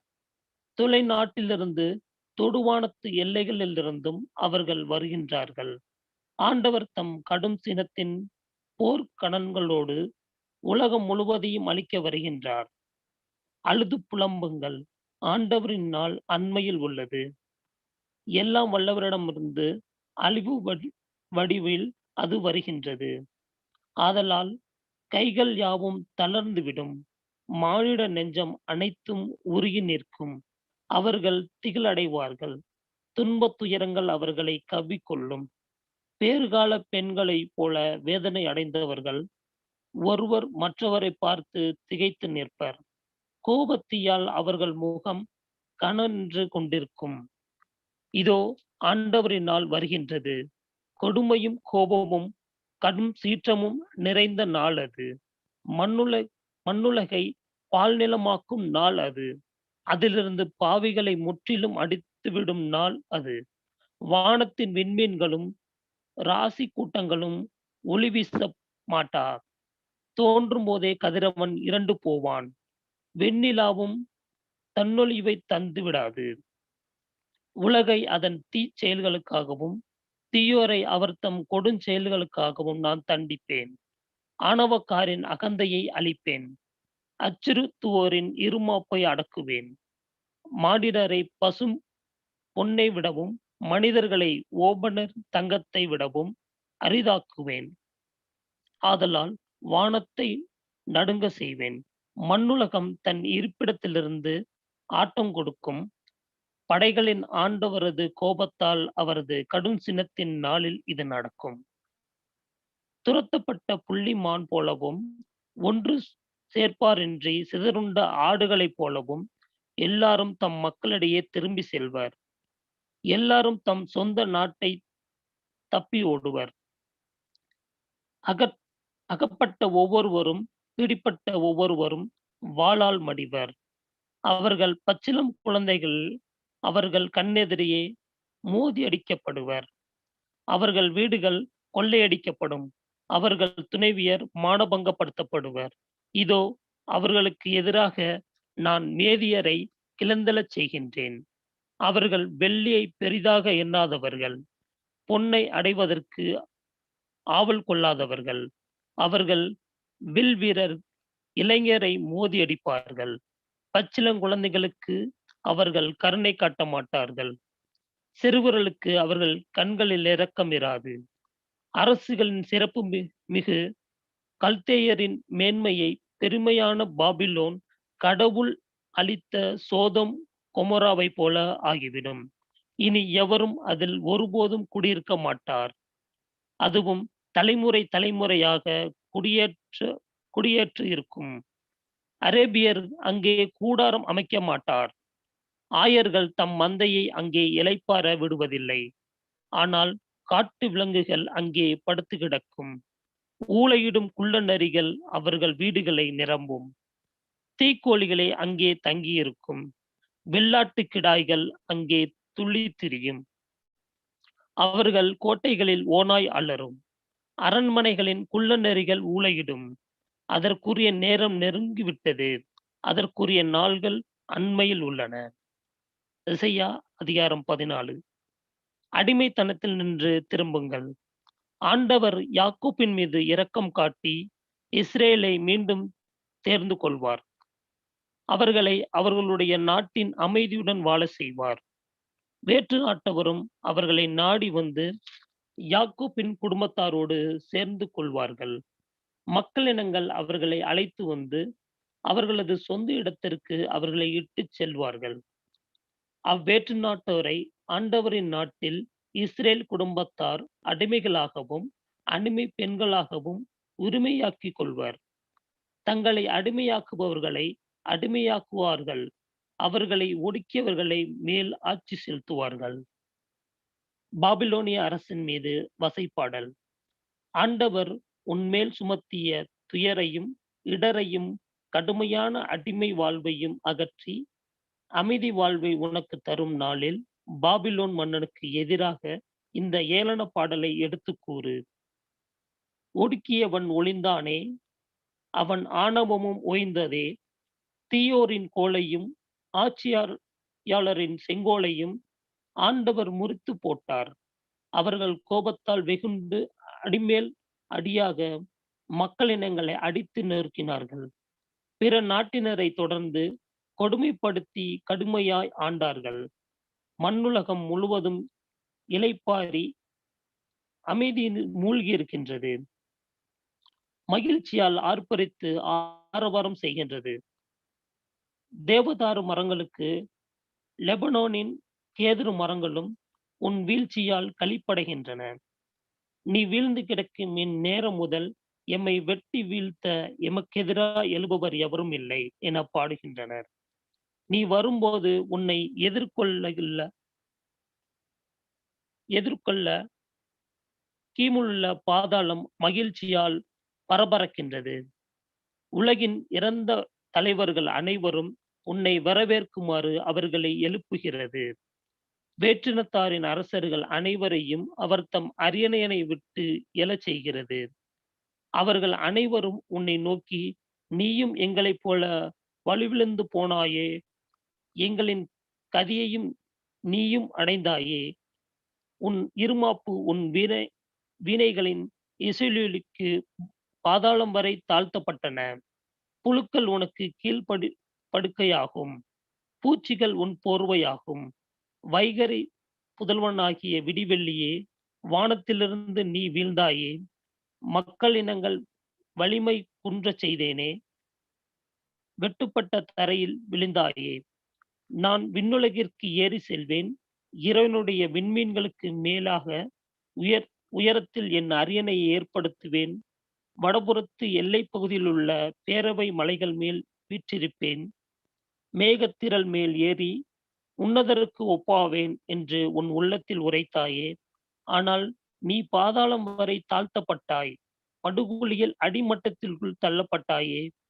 உன்னை காண்போர் உற்று நோக்கி கூர்ந்து கவனித்து மண்ணுலகை நடுங்க செய்தவனும் அரசுகளை நிலைகுலைய செய்தவனும் பூவுலகை பாலை நிலமாய் ஆக்கி அதன் நகரங்களை அழித்தவனும் தன்னிடம் சிறைப்பட்டவர்கள் வீடு திரும்ப விடுதலை அளிக்காதிருப்பவனும் இவன்தானே என்பர். மக்களின் மன்னர் அனைவரும் அவரவர் உறைவிடங்களில் மாட்சியுடன் படுத்திருக்கின்றனர். நீயோ அருவருப்பான அழுகிய இலை போல உன் கல்லறையிலிருந்து வெளியே வீசப்பட்டிருக்கிறாய். வாளால் வெட்டி வீழ்த்தப்பட்டு நாற்றமெடுத்த பிணம் போல கிடக்கின்றாய். கல்லறையில் அவர்களோடு நீ இடம் பெற மாட்டாய். ஏனெனில் உன் நாட்டை நீ அழித்து விட்டாய், உன் மக்களை கொன்று போட்டாய். தீங்கிலை போரின் வழிமரபு என்றுமே பெயரற்று போகும். மூதாதையரின் தீச்செயல்கள் முன்னிட்டு அவர்கள் புதர்களுக்கு கொலைகளத்தை தயார்படுத்துங்கள். நாட்டை உரிமையாக்கி இனி அவர்கள் தலையெடுக்க கூடாது. பூவுலகின் பரப்பை அவர்கள் நகரங்களில் நிரப்பக்கூடாது. பாபிலோனுக்கு எதிரான தண்டனை தீர்ப்பு. அவர்களுக்கு எதிராக நான் கிளர்ந்தெழுவேன் என்கின்றார் படைகளின் ஆண்டவர். பாபிலோனின் பெயரையும் அங்கு எஞ்சியிருப்போரையும் மரபினரையும் வழித்தோன்றல்களையும் இல்லாதொழிப்பேன் என்கின்றார் ஆண்டவர். அந்நாட்டை முள்ளம் பன்றிகள் இடமாக்குவேன், சேரும் சகதியும் நிறைந்த நீர்நிலையாக்குவேன். அழிவு என்னும் துடைப்பத்தால் முற்றிலும் துடைத்து விடுகின்றேன் என்கின்றார் படைகளின் ஆண்டவர். படைகளின் ஆண்டவர் ஆணையிட்டு கூறுகின்றார், நான் எண்ணியவாறு யாவும் நடந்தேறும். நான் தீட்டிய திட்டமே நிலைத்து நிற்கும். என் நாட்டில் அசிரியனை முறியடிப்பேன், என் மலைகளின் மேல் அவனை மிதித்து போடுவேன். அப்பொழுது அவனது நுகத்தடி அவர்களை விட்டு அகலும். அவன் வைத்த சுமை அவர்கள் தோளிலிருந்து இறங்கும். மண்ணுலகம் முழுவதையும் பற்றி நான் தீட்டிய திட்டம் இதுவே. பிற இனத்தார் அனைவருக்கும் எதிராக நான் ஓங்கியுள்ள கையும் இதுவே. படைகளின் ஆண்டவர் தீட்டிய திட்டத்தை சீர்குலைக்க வல்லவன் எவன்? அவர் தம் கையை ஓங்கியிருக்க அதை மடக்க கூடியவன் எவன்? பெலிஸ்தியருக்கு எதிராக தண்டனை தீர்ப்பு. ஆகாசு அரசன் இறந்த ஆண்டில் இந்த திருவாக்கு அருளப்பட்டது. பெலிஸ்திய நாட்டின் அனைத்து மக்களே, உங்களை அடித்த கோல் முறிந்து விட்டதாக அக்களிக்காதீர். ஏனெனில் பாம்பின் வேறு நின்று கட்டு விரேன் புறப்பட்டு வரும். அதன் கனியாக பறவை நாகம் வெளிப்படும். ஏழைகளின் தலைப்பிள்ளைகள் உணவு பெறுவார்கள், வறியவர்கள் அச்சமின்றி இளைப்பாறுவார்கள். உன் மரபை பஞ்சத்தால் நான் மடிய செய்வேன். உன்னில் எஞ்சி இருப்போரை நான் கொன்றொழிப்பேன். வாயிலே வீறிட்டு அழு, நகரே கதறி அழு. எல்லா பெலிஸ்திய மக்களே மனம் பதறுங்கள், ஏனெனில் வடபுறத்திற்கு புகையென படை வருகின்றது. அதன் போர் வீரருள் கோலை எவனும் இல்லை. அந்நாட்டு தூதருக்கு என்ன மறுமொழி கூறப்படும்? சீயோனுக்கு அடித்தளமிட்டவர் ஆண்டவர். அவர் தம் மக்களுள் துயருவோர் அங்கேயே புகலிடம் பெறுவர் என்பதே. ஏதோமுக்கு வரவிருக்கும் அழிவு. அதிகாரம் 15. மோவாயை பற்றி திருவாக்கு. ஒரே இரவில் 6 நகரம் அழிக்கப்படுவதால் மோவாபும் அழிக்கப்படும். ஒரே இரவில் கீர் நகரம் அழிக்கப்படுவதால் மோவாபும் அழிக்கப்படும். தீபோன் குடும்பத்தார் அழுது புலம்ப உயர்ந்த இடங்களுக்கு ஏறி செல்கின்றனர். நேப்போ மேதாபா நகரங்களில் குறித்து மோவாபு அழுகின்றது. அவர்கள் அனைவரின் தலைகளையும் மலிக்கப்பட்டதாயிற்று. தாடிகள் அனைத்தும் சிறைக்கடத்தப்பட்டதாயிற்று. அதன் தெருக்களில் நலமாடுவோர் சணல் ஆடை உடுத்தி இருக்கின்றனர். வீட்டு மாடிகளிலும் பொது இடங்களிலும் உள்ள யாவரும் ஓலமிட்டு அழுகின்றனர். விழிநீர் ததும்பிய வழிய தேம்பி தேம்பி அழுகின்றனர். எஸ்போன் மற்றும் எலாலே ஊரின் கூக்குரல்கின்றனர். யாகாசு ஊர் வரை அவர்களின் குரல் கேட்கிறது. படைக்கலம் தாங்கிய மோவாபிய வீரர்கள் கதறுகின்றார்கள். ஒவ்வொருவனும் மனக்கலக்கம் அடைகின்றான். மோவாபுக்காக என் நெஞ்சம் குமுறுகின்றது. அதன் அகதிகள் சோவாருக்கு எக்லத் செசிலியாவுக்கும் ஓடுகின்றனர். ஏனெனில் அவர்கள் லுகித்துக்கு ஏறி போகும் வழியில் அழுது கொண்டு செல்கின்றனர். ஒரேனேயும் சாலையில் அழிவின் அழுகுறை எழும்புகின்றனர். நிம்ரிபியன் நீர்நிலைகளில் தூர்ந்து போயின. புல் உலர்ந்து பூண்டுகள் கருகின. பசுமை என்பதே இல்லாமல் போயிற்று. ஆதலால் தாங்கள் மிகுதியாக ஈட்டியவற்றையும் சேமித்து வைத்தவற்றையும் தூக்கி கொண்டு அவர்கள் அராவிம் ஆற்றை கடக்கின்றனர். மோவாபின் எல்லை எங்கும் கதறி எழும் குரல் ஏற்றுகின்றது. அவர்களின் அவலக்குரல் எக்லியாம் நகரம் வரை கேட்கிறது. அவர்களின் புலம்பல் பெயோர் எலிம் நகரை எட்டுகின்றது. தீபோன் நீர்நிலைகளின் இரத்தத்தால் நிரம்பி வழிகின்றன. ஆயினும் தீபோன் மேல் இன்னும் மிகுதியான துன்பத்தை கொண்டு வருவேன். மோவாபில் உள்ள தப்பி பிழைத்தோர் மேலும் நாட்டின் எஞ்சியிருப்போர் மேலும் சிங்கத்தை ஏவி விடுவேன். எசையா அதிகாரம் 16. மோவாபின் நம்பிக்கையற்ற நிலை. சியோன் மகனின் மலைமேல் நாட்டை ஆள்பவனுக்கு சேலா நகரில் இருந்து பாலைநிலம் வழியாக செம்மறியாடு அனுப்புங்கள். சிறகடித்து அலையும் பறவை போலும் கூடு இழந்த குஞ்சுகள் போலும் மோவாபிய மகளிர் அர்னோன் துறைகளில் காணப்படுவர். வாருங்கள், அறிவுரை கூறுங்கள், நடுநிலையோடு நடந்து கொள்ளுங்கள். நண்பகலில் உங்கள் நிழலை இரவு போலாக்கி விரட்டி அடிக்கப்பட்டவர்களுக்கு மறைத்து வையுங்கள். தப்பி ஓடுகிறவர்களை காட்டி கொடுக்காதீர்கள். மோவாபிலிருந்து துரத்தப்பட்டவர்கள் உங்களிடமே தங்கி இருக்கட்டும். அழிக்க வருபவனின் பார்வையிலிருந்து தப்பு அவர்களுக்கு அடைக்கலமாயிருங்கள். ஒடுக்கப்படுபவரின் ஒளிந்து போவான். அழிந்து ஓய்ந்து போகும் மிதிக்கிறவர்கள் நாட்டில் இல்லாது போவார். அப்பொழுது ஆண்டவர் தம் பேரன்பால் ஒரு அரியணையை அமைப்பார். அதன் மேல் தாவீதின் கூடாரத்தை சார்ந்த ஒருவர் வீற்றிருப்பார். அவர் உண்மையுடன் ஆள்பவர், நீதியை நிலைநாட்டுபவர், நேர்மையானதை செய்ய விரைபவர். மோவாபின் இருமாப்பை பற்றி நாங்கள் கேள்வியுற்றோம். அவன் ஆணவம் பெரிதே. அவன் இருமாப்பையும் ஆணவத்தையும் செருக்கையும் குறித்து கேள்விப்பட்டிருக்கிறோம். அவன் தற்புகழ்ச்சியில் யாவும் பொய்யுரையே. ஆதலால் மோவாபு அழுது புலம்பட்டும். மோவாபுக்காக யாவரும் கதறி அலட்டும்.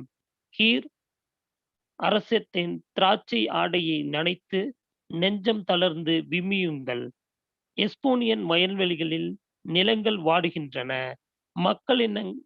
மக்களினங்கள் தலைவர்களை விழ தள்ளிய சிப்மாவின் திராட்சை தோட்ட கிளைகள் அழிந்து விட்டன. அவை ஒருபுறம் யாசேரை தொட்டன. பாலை நிலம் வரை படர்ந்திருந்தன. அவற்றின் தளிர்கள் செழிப்புடன் வளர்ந்து கடல் கடந்து படர்ந்து சென்றன. ஆதலால் யாசோர்கே அழுதது போல் நான் சிபிமாவின் திராட்சை தோட்டத்திற்காக கண்ணீர் விடுகின்றேன். எஸ்போன் லயாலே, உங்களை என் கண்ணீரால் நனைக்கின்றேன். ஏனெனில் உங்கள் கோடைகளுக்காகவும் அறுவடைகளுக்காகவும் எழும் மகிழ்ச்சி ஆரவாரம் அடங்கிவிட்டது. வளமான வயல் நிலங்களிலிருந்து அக்களிப்பும் மகிழ்ச்சியும் அகற்றப்பட்டன. திராட்சை தோட்டங்களில் பாடல்கள் பாடுவோர் யாருமில்லை. ஆரவாரம் எழுப்புவோர் எவரும் இல்லை. ரசம் எடுப்பதற்கு ஆலைகளில் திராட்சை கனி பிழிவோரும் யாரும் இல்லை. பழம் பிழிவோரின் பூரிப்பும் இல்லாத தொழிந்து. ஆதலால் மோவாபுக்கு என் நெஞ்சமும் கீர் கிரேசிற்காக என் இதயமும் வீணையில் நரம்பு போல் துடிக்கின்றன. மோவாபியர் உயரமான தொழுகை மேடுகளில் வழிபாடு செய்து களைத்து திருத்தலங்களுக்கு சென்று மன்றாடியும் அவர்களுக்கு ஒன்றும் இயலாமற் போயிற்று. இதுவே கடந்த காலத்தில் மோவாபை குறித்து ஆண்டவர் கூறிய திருவாக்கு. ஆதலால் இப்பொழுது ஆண்டவர் கூறுவது, கூலியால் கணக்கிடுவதற்கு ஒப்ப 3 ஆண்டுகளில் மோவாபு நாட்டின் திரளான மக்கள் கூட்டம் இருப்பினும் அதன் மேன்மை அழிவுறும். ஒரு சிலரே நாட்டில் எஞ்சியிருப்பர், அவர்களும் வலிமை இழந்திருப்பர். எசையா அதிகாரம் 17. சிரியா இஸ்ரேலுக்கு எதிரான தண்டனை தீர்ப்பு.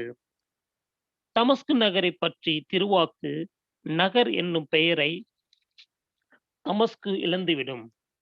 அது பாழடைந்த மண்மேடாக மாறிவிடும்.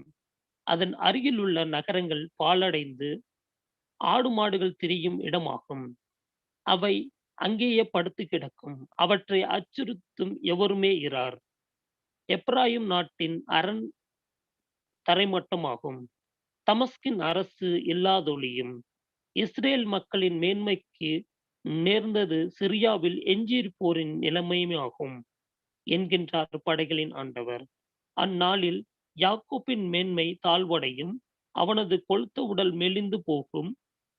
அறுவடை செய்வோன் நிமிர்ந்து நிற்க கதிர்களை சேர்த்த பின்னும் அவனுடைய கை அவற்றை அறுவடை செய்த பின் சிந்திய கதிர்களை பொறுக்கி எடுக்கும் பொழுதும் எராபாயும் பள்ளத்தாக்கு இருப்பது போல யாக்கோப்பின் நிலைமை இருக்கும். ஒலிவ மரத்தை ஒழுக்கும் போது அதன் உச்சி கிளைகளை நுனியில் 2-3 காய்களும் பழம் இருக்கும் கிளைகளில் 4-5 பழங்களும் விடப்பட்டிருப்பது போல் அவர்களிடையேயும் பின்னால் பறிக்கப்படுவதற்கென சிலர் விரட்டப்பட்டிருப்பார் என்கின்றார் இஸ்ரேலின் கடவுளாகிய ஆண்டவர். அன்றுதான் மனிதர் தம்மை படைத்தவரை நோக்குவர். இஸ்ரேலின் தூயவரை காண அவர்கள் கண்கள் விளையும். தங்கள் கை வேலைப்பாடுகளான பலிபீடங்களை ஏற்றெடுத்து பார்க்க மாட்டார்கள். தாங்கள் கைப்பட செய்த அசுரோக்க கம்பங்களையும் மரச்சிலைகளையும் நோக்க மாட்டார்கள். இவ்வியர் எம்மாரியர் என்பவர்களின் நகரங்கள் இஸ்ரேல் மக்கள் வந்த பொழுது பாழடைந்தது போல அந்நாளில் உன் வலிமை மிகு நகர்களும் கைவிடப்பட்டு பால்வெளி ஆகிவிடும். இஸ்ரேலே, உனக்கு விடுதலை அளித்த கடவுளை நீர் மறந்துவிட்டாய். உன் அடைக்கலமான கற்பாறையை நீ நினைவு கூறுவதில்லை. ஆதலால் கண்ணுக்கினிய நாற்றுகளை நீ நட்டு வைத்திருந்தாலும் வேற்று தெய்வத்திற்கு இளம் கன்றுகளை நாட்டினாலும் நீ அவற்றை நட்ட நாளிலேயே பெரிதாக வளரச் செய்தாலும் விதைத்த காலையிலேயே மலரச் செய்தாலும் துயரத்தின் நாளில் தீராத வேதனையும் நோயுமே உன் விளைச்சலாயிருக்கும். பகைவர் தோல்வியுறல். ஐயோ, மக்களின் பலவற்றில் ஆரவாரம் கேட்கிறது. கடல் கொந்தளிப்பது போல் அவர்கள் கொந்தளிக்கிறார்கள். இதோ மக்கள் கூட்டத்தின் கர்ச்சனை குரல் கேட்கிறது. வெள்ளப்பெருக்கின் இரைச்சலை போல் அவர்கள் முழங்குகிறார்கள். பெரும் வெள்ளம் போல் மக்கள் கூட்டத்தினர் கர்ச்சிக்கின்றார்கள். அவர்கள் ஆண்டவரை அதட்டுவார். அவர்களும் வெகு தொலைவிற்கு ஓடி போவார்கள். மலைகளின் காற்றில் முன் கைப்படாத பதர் போன்றும் புயல் காற்று முன் சிக்குண்ட புழுதி போன்றும் துரத்தப்படுவார்கள். மாலை வேளையில் இதோ எங்கும் திகில் விடுவதற்குள் அவர்கள் இல்லாதொழிவார்கள். இதுவன்றோ நம்மை கொள்ளையடிப்பவர்களுக்கு பங்கு? இதுவன்றோ நம்மை சூறையாடுவோரின் நிலைமை? எசையா அதிகாரம் 18. சூடானுக்கு எதிரான தண்டனை தீர்ப்பு. எத்தியோப்பியாவின் ஆறுகளுக்கு அப்பால் சிறகடித்து ஒளி எழுப்பும் உயிரினங்கள் உடையாதோர் நாடு உள்ளது. அது நாணல் படகுகள் நீர்மேலே கடல் வழியாய் தூதரை அனுப்புகிறது. விரைவாய் செல்லும் தூதர்களே, உயர்ந்து வளர்ந்து பளபளப்பான தோளுடைய இனத்தாரிடம் செல்லுங்கள். அருகிலும் தொலைவிலும் உள்ளோரை அச்சுறுத்திய மக்கள் கூட்டத்தார் அவர்கள். ஆற்றல் வாய்ந்தவர்கள், பகைவரை மிதித்து வெற்றி கொள்பவர்கள் அந்நாட்டினர். ஆறு குறுக்காக பாய்ந்தோடும் நாடு அது. உலகின் குடியிருக்கும் அனைத்து மக்களே, மண்ணுலகில் வாழ்வோரே, மலைகள் மேல் கொடியேற்றும் போது உற்று நோக்குங்கள். எக்காலம் ஊதும் போது செவி கொடுங்கள். ஏனெனில் ஆண்டவர் என்னிடம் இவ்வாறு சொன்னார். பகலில் அடிக்கும் வெப்பம் குறைந்த வெயில் போலும், அறுவடை கால வெயிலால் உண்டாகும் பனிமேகம் போன்றும் என் இருப்பிடத்தில் அமைதியாய் இருந்து நான் கவனித்து பார்ப்பேன். ஏனெனில் அறுவடைக்கு முன் பூக்கள் பூத்து காய்த்து கனிதரும் பருவம் எய்தது போதும். தலைகளை எதிரி அறிவாள்களால் அரித்தெறிவான். படரும் கொடிகளை அரித்து அகற்றி விடுவான். அவை அனைத்தும் மலைகளில் பிணைந்து நின்னும் பறவைகளுக்கு தரையில் வாழுகின்ற விலங்குகளுக்கும் விடப்படும். பிணந்தின்னும் பறவைகள் கோடை காலத்திலும் தரை வாழும் விலங்குகள் குளிர்காலத்திலும் அவற்றின் மேல் தங்கியிருக்கும். உயர்ந்து வளர்ந்து பளபளப்பான தோளுடைய இனத்தாரின் நாட்டிலிருந்து அந்நேரத்தில் படைகளின் ஆண்டவருக்கு காணிக்கை பொருட்கள் கொண்டு வரப்படும். அருகிலும் தொலைவிலும் உள்ளோரை அச்சுறுத்திய மக்கள் கூட்டத்தார் அவர்கள். அந்நாட்டினர் ஆற்றல் வாய்ந்தோர், பகைவர் மீது வெற்றி கொள்வோர்.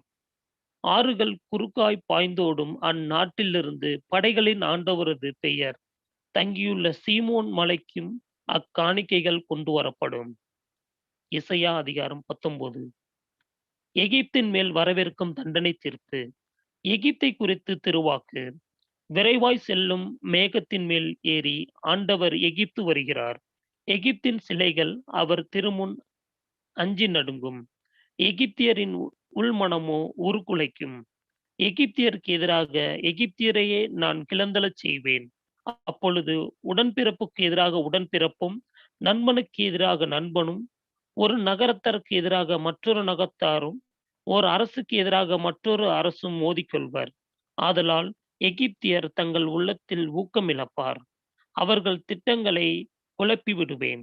அப்பொழுது சிலைகள், மாயவித்தைக்காரர், மைவித்தைக்காரர், குறி சொல்வோர் ஆகியோரிடமிருந்து அவர்கள் குறி கேட்பார்கள். கடிமனம் கொண்ட அதிகாரிகளின் கைகளில் எகிப்தியரை நான் ஒப்புவிப்பேன். கொடுங்கோல் மன்னன் ஒருவன் அவர்களை ஆள்வான் என்கின்றார் தலைவராகிய படைகளின் ஆண்டவர். கடல் நீர் வற்றி போகும், பேராறு காய்ந்து வறண்டு போகும், அதன் கால்வாய்கள் நாற்றம் எடுக்கும். எகிப்திலுள்ள பேராற்றின் கிளைகளில் நீர் குறைந்து வறண்டு போகும். கோரைகளும் நாணல்களும் மக்கி போகும். ஆற்றின் கரை பகுதியும் வாரமும் உலர்ந்து தரையாகும். நையல் நதியின் அருகில் விதைத்த யாவும் தீந்து பறந்து இல்லாது போகும். மீனவர்கள் புலம்புவார்கள். பேராற்றலில் போடுவோர் அனைவரும் அழுவர். நீரின் மேல் வலை வீசுவோர் சோர்வடைவர். மெல்லிய சணலாடையை செய்வோருக்கும் வெண்பருத்தி நூல்களில் நெய்வோருக்கும் வெட்கி நாணுவர். நாட்டின் தூண்களாய் இருப்போர் நசுக்கப்படுவர். வேலையை அமர்த்தப்படுவோர் உள்ளம் பதறுவர். சோவானின் தலைவர்கள் மூடர்களே, பார்வோனின் ஞானமிகு அறிவுரையாளர் அறிவற்ற ஆலோசனையை தருகின்றனர். நான் ஞானிகளின் மகன், பண்டைய கால அரசர்கள் வழிவந்தவன் என்று நீங்கள் ஒவ்வொருவரும் பார்வோனிடம் எப்படி சொல்லலாம்? அப்படியானில் உன் ஞானிகளில் எங்கே? படைகளின் ஆண்டவர் எகிப்திற்கு எதிராக தீட்டிய திட்டத்தை அவர்கள் அறிந்து உனக்கு அறிவிக்கட்டும். சோவான் நகர் தலைவர்கள் அறிவிலிகள் ஆனார்கள். நோபு நகரின் தலைவர்கள் ஏமாந்து போனர். எகிப்தின் குல முதல்வர்கள் அதை நெருப்பில செய்தார்கள். ஆண்டவர் அதனுள் குழப்பம் உண்டாக்கும் ஆவி புகுந்துவிடச் செய்தார்.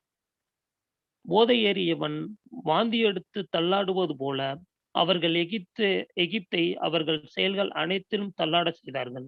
எகிப்து நாட்டினர் தலையோ வாளோ ஈந்தோ நாணலோ யாரும் எதுவுமே செய்வதற்கு இராது. எகிப்து ஆண்டவரை வழிபடுதல். அந்நாளில் படைகளின் ஆண்டவர் எகிப்தியருக்கு எதிராக தம் கையை ஓங்குவர். ஓங்கி அவர் கைமுன் அவர்களின் பெண்டிரை போல் அஞ்சி நடுங்குவார்கள். யூதா எகிப்தியரை திகழடைய செய்யும் நாடாகும். அதன் பெயரை கேட்கும் யாவரும் படைகளின் ஆண்டவர் அவர்களுக்கு எதிராக தீட்டிய திட்டத்தை முன்னிட்டு நடுநடுங்குவார். அந்நாட்களில் கானானிய மொழி பேசும் 5 நகர்கள் எகிப்தில் இருக்கும். அவை படைகளின் ஆண்டவரது பெயரால் ஆணையிடும். அவற்றுள் ஒன்று கதிரன் நகரம் என்று அழைக்கப்படும். அந்நாளில் எகிப்திய மன்னனின் ஆண்டவருக்கு பலிபீடம் ஒன்று இருக்கும். அதன் எல்லை புறத்தில் ஆண்டவருக்கென்ற தூண் ஒன்று எழுப்பப்படும். எகிப்து நாட்டின் அது படைகளின் ஆண்டவருக்கு ஓர் அடையாளமாகவும் சான்றாகவும் இருக்கும். ஒடுக்குவரை முன்னிட்டு ஆண்டவரிடம் அவர்கள் முறையிடுவார்கள். அவர்களுக்காக வழக்காடி அவர்களுக்கு விடுதலை பெற்றுத் தரும் மீட்பர் ஒருவர் அவர் அனுப்புவார். அப்பொழுது ஆண்டவர் எகிப்தியரை தம்மை வெளிப்படுத்துவார். எகிப்தியரும் ஆண்டவரை அந்நாளில் அறிந்து கொள்வார்கள். பலிகளாலும் எரிபலிகளாலும் ஆண்டவரை வழிபடுவார்கள். ஆண்டவருக்கு பொருந்தாதனைகள் செய்து அவற்றை நிறைவேற்றுவார்கள். ஆண்டவர் எகிப்தியரை வதைப்பார். வதைத்து குணமாக்குவோர் அவர்களுக்கு ஆண்டவரிடம் திரும்புவர். அவரும் அவர் விண்ணப்பங்களை செவிசாய்த்து அவர்களை குணமாக்குவார். அந்த நாளில் எகிப்திலிருந்து அசிரியாவிற்கு செல்ல ஒரு நெடுஞ்சாலை உருவாகும். அசிரியார் எகிப்தியர் அசிரியாவிற்கும் போய் வருவர். எகிப்தியர் அசிரியாரோடு சேர்ந்து வழிபாடு செலுத்துவார்கள். அந்நாளில் இஸ்ரேல் எகிப்திற்கும் அசிரியாவிற்கும் இணையான 3ஆம் அரசாக திகழ்ந்தது. மண்ணுலகில் நடுவில் ஆசியாக விளங்கும். படைகளின் ஆண்டவர் அவற்றிற்கு வழங்கும் ஆசிமொழி, என் மக்களினமாகிய எகிப்தும், என் கைவேலைப்பாடுகளாகிய அசிரியாவும், என் உரிமை சொத்தாகிய இஸ்ரேலும் ஆசி பெறுக.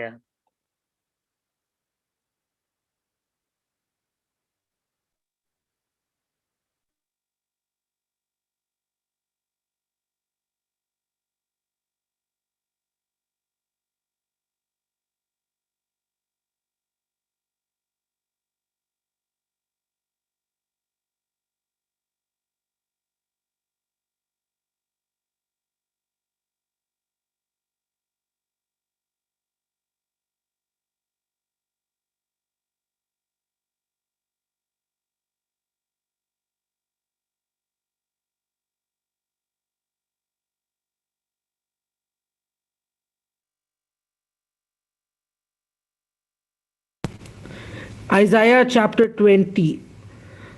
In the year that the general sent by Sargon, king of Assyria, made an assault upon Ashdod, capturing it, Yahweh gave a warning through Isaiah, the son of Amos, saying, hang the sackcloth from your hips, take off your sandals and go. He did so and walked naked and barefoot. Then Yahweh said, just as my servant Isaiah has walked naked and barefoot for 3 years as a sign and portent for Egypt and Ethiopia, so will the kings of Assyria lead away captives from Egypt and exiles from Ethiopia, both the young and the old, naked and barefoot. They are but talks uncovered to the disgrace of Egypt. Those who had pinned their hope upon Ethiopia and made a boast of Egypt will be frightened and put to shame. On that day, the inhabitants of this coastland will say, look at what happened to those we trusted and fled for help and deliverance from the king of Assyria. What are we going to do now to save ourselves? Chapter 21. An oracle concerning the desert by the sea. A fearful vision is shown to me. As whirlwinds sweep over the Negeb, coming in waves from the desert, from the fearful land. As the traitor betrays, the plunderer plunders. Go up, O Elam. Lay siege, O Media. I have silenced all the groanings. Therefore, I am in anguish. My body is racked with pain, as a woman in travail. I am so bewildered that I cannot hear. I am so dismayed that I cannot see. My mind reels, my heart falters in fear. The twilight I longed for has become a horror. They set the tables, they spread the rugs, they eat and drink. Arise, O princes, oil the shield, for this is what Yahweh said to me. Go post a watchman and make him report what he sees. If he sees riders, horsemen in pairs, men mounted on camels, men mounted on donkeys, let him observe diligently, let him listen attentively. Then the watchman shouted on a watchtower, O Lord, I stand through all the watches of the day, and at my post I stay through all the watches of the night, and look, here come riders, horsemen in pairs. And he spoke up again. Fallen is Babylon, fallen, and all the grave images of her gods lie shattered on the ground. O my people, threshed and winnowed, I announce to you what I have heard from Yahweh Sabaoth, the God of Israel. An oracle concerning Duma. Someone calls to me out of Seir. Watchman, what of the night? Watchman, what of the night? The watchman answers. Morning comes, but soon it will be night again. Come back and ask. If you want to ask again, an oracle concerning Arabia. In the forest of Arabia lodge the Dedanites traveling companies, those who will dwell in the land of Tema, went to meet the fugitives. Bring bread for the hungry and water for the thirsty. These people have fled from the sword, from the whetted swords, from the bent bows, from the fury of the battle.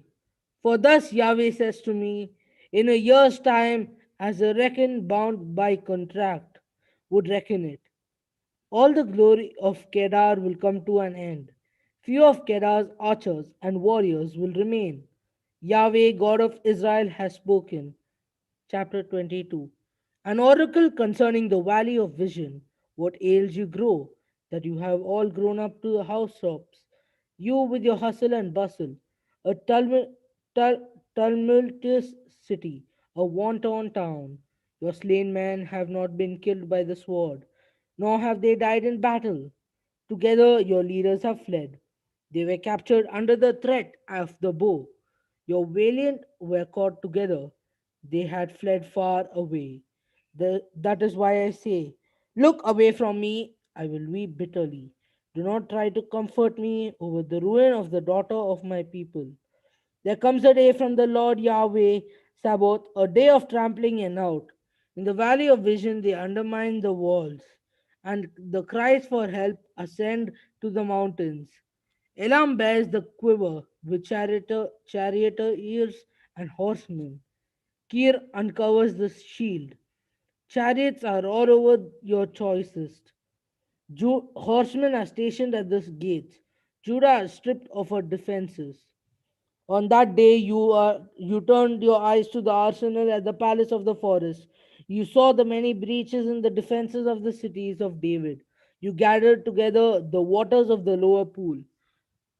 You counted you counted the houses of Jerusalem and tore down some of them to strengthen the wall. You built a reservoir between the two walls for the water of the old pool, but you gave no thought to its maker. You had no regard for him who had planned it long ago. On that day, the Lord Yahweh Sabaoth called you to weep and mourn, to shave your hair and put on sackcloth. But look, instead of that, there is wanton revelry. Oxen are butchered and sheep are slaughtered. You eat meat and get drunk, saying, let us eat and drink, for tomorrow we die. A word from Yahweh Sabaoth has reached my ears. This sin will not be forgiven until they die. Thus says the Lord Yahweh Sabaoth. Go and talk to this man Shebna, who is the palace steward. Ask him, who are you and what right have you to carve a resting place on the heights, to cut out a burial place for yourself here in the rock? Look here, O you strong man. Yahweh will seize you. He will take you captive and take firm hold of you. He will roll you up, toss you like a ball, then violently hurl you down into a large open land. There you will perish with the chariots of your glory. O you, the shame of your master's house. You will be deposed, strong man. I will hurl you down from where you are. On that day I will summon my servant Eliakim, son of Hilkiah. I will clothe him with your robe. I will strengthen him with your girdle. I will give him your authority, and he will be a father to the inhabitants of Jerusalem and to the people of Judah. Upon his shoulders I will place the key of the house of David. What he opens, no one shall shut. What he shuts, no one shall open. I will fasten him like a peg in a sure spot, and he will be a seat of honor in the house of his father. Upon him will hang all the load of his father's house, or offspring and descendants, all the little vessels from bowls to jars. On that day, says Yahweh Sabaoth, the peg fastened in a sure spot will give way. It will cut down, and the load hanging on it will fall. Thus Yahweh has spoken. Chapter 23. An oracle concerning Tyre. Wail, O spirit, O ships of Tarshish, for Tyre is destroyed. When you return from Kittim, you will hear the news and wonder. Keep silent, merchants of Sidon, all you inhabitants of the coast. Your messengers passed over the sea, across the great wide oceans.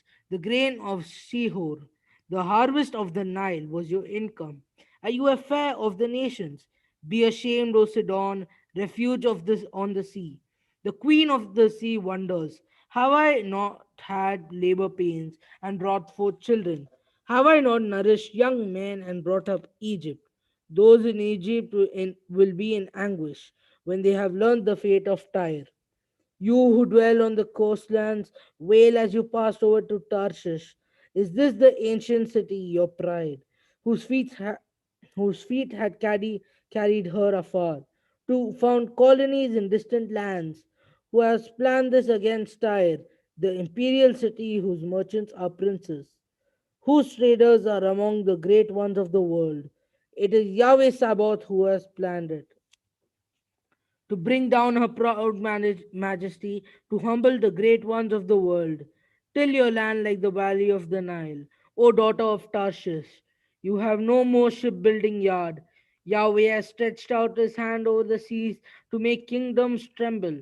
He has ordered the destruction of the fortresses of Phoenicia. He has said, rejoice no longer, ravished virgin daughter of Sidon. Arise, pass over to Cyprus. Even there you will find no rest.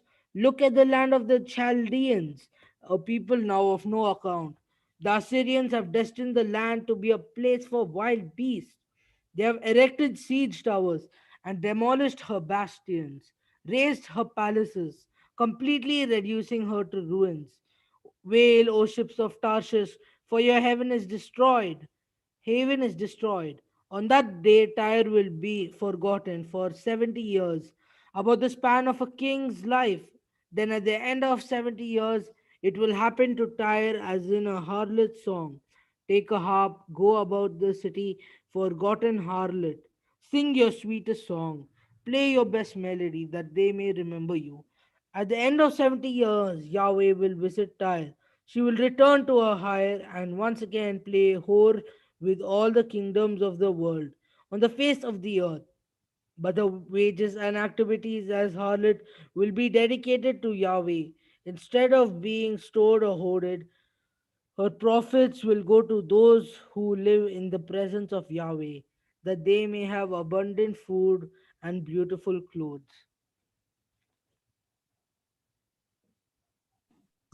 Chapter 24. See how Yahweh breaks the law, the land and makes it crack, how he turns it upside down and scatters its inhabitants, priests and people alike, servant and master, maid and mistress, buyer and seller, lender and borrower, as it will be with the creditor, so will it be with the debtor. Cracked is the earth, worn out is the world, for Yahweh has spoken. The earth moans and withers, the world pines and fades, both heaven and earth languish. The land lies polluted, defiled by its inhabitants, who have transgressed the laws, violated the ordinances, and broken the covenant. Therefore, a curse consumes the land, and its people burn for their guilt. Few of its inhabitants are left. The new wine mourns, the wine pines away, all the revelers groan. The merry timbrels are stilled, the noise of the revelers is over. The harps and lyres are silenced. No more will they drink wine with a song. Strong drink tastes bitter to the drinker. The city of confusion is broken down. Every door is closed. You cannot enter. In the streets, they cry for wine. All joy is gone. All cheer has left the land. The city is left in distress. Its ruined market is deserted. Some remain where nations have been, as olives after the beating of the trees, as grapes after the vintage. They lift up their voices and shout for joy. From the vast lands, they acclaim Yahweh. People give him glory from the western islands. Islands sing to Yahweh, the God of Israel. From the remotest part of the earth, we hear songs of praise. Glory to the righteous one. Yet I said, woe is me, woe is me. There is but treachery and traitors. Not at all. Terror, pit, and snare await you, inhabitants of the earth. He who flees at the cry of terror falls into the pit, and he who climbs out of the pit gets caught in the snare. For the floodgates of heaven are open, and the earth shakes to its foundation. The earth is broken into fragments. The earth is in convulsion. The earth reels like a drunkard. It sways like a hut in the storm, weighed down by its transgression, and it falls, never to rise again. On that day, Yahweh will punish the host of the heavens above and the kings of the earth below. They will be gathered together as prisoners and gathered in the pit.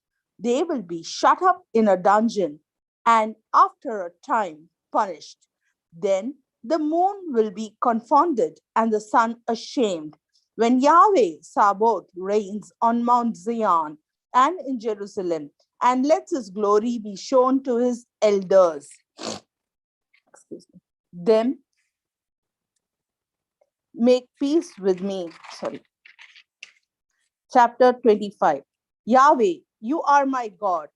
I exalt you and praise your name, for you have done wonderful things, faithful and true, planned long ago. You have made the city a heap, the massively defended city a ruin. The bastion of foreign domination is a city no more, nor will it ever be rebuilt. Therefore, a strong people glorifies you. The head of a great nation holds you in awe, for you have been a refuge to the poor, a heaven to the needy in time of distress, a harbor in the storm, a shade from the heat.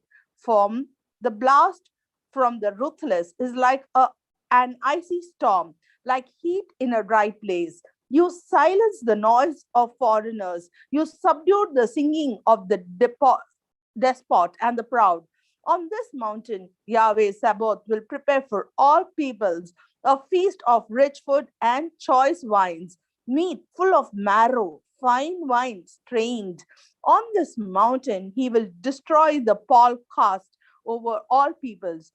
This very shroud spread over all nations, and death will be no more. The Lord Yahweh will wipe away the tears from all cheeks and eyes.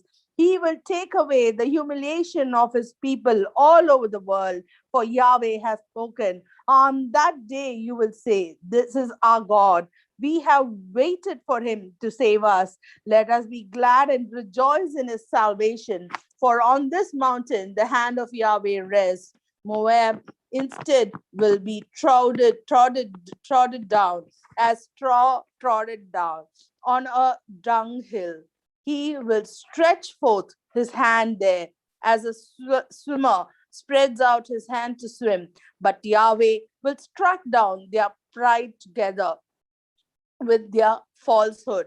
He will raise the high walled fortress. He will level it to the ground as dust. Chapter 26. On that day, this song will be sung in the land of Judah. We have a strong city. He himself has set up walls and fortifications to protect us. Open the gates. Let the righteous nation enter. She who is firm in faithfulness, you keep in perfect peace. The one of steadfast mind, the one who trusts in you, trust in Yahweh forever. For Yahweh is an everlasting rock. He brought down those who dwell on high. He laid low the lofty city. He raised it to the ground, leveled it to the dust. Now it is trampled. The poor and the lowly tread upon it. Let the righteous walk in righteousness. You make smooth the path of the just, and we only seek the way of your law, O Yahweh. Your name and your memory are the desire of our hearts.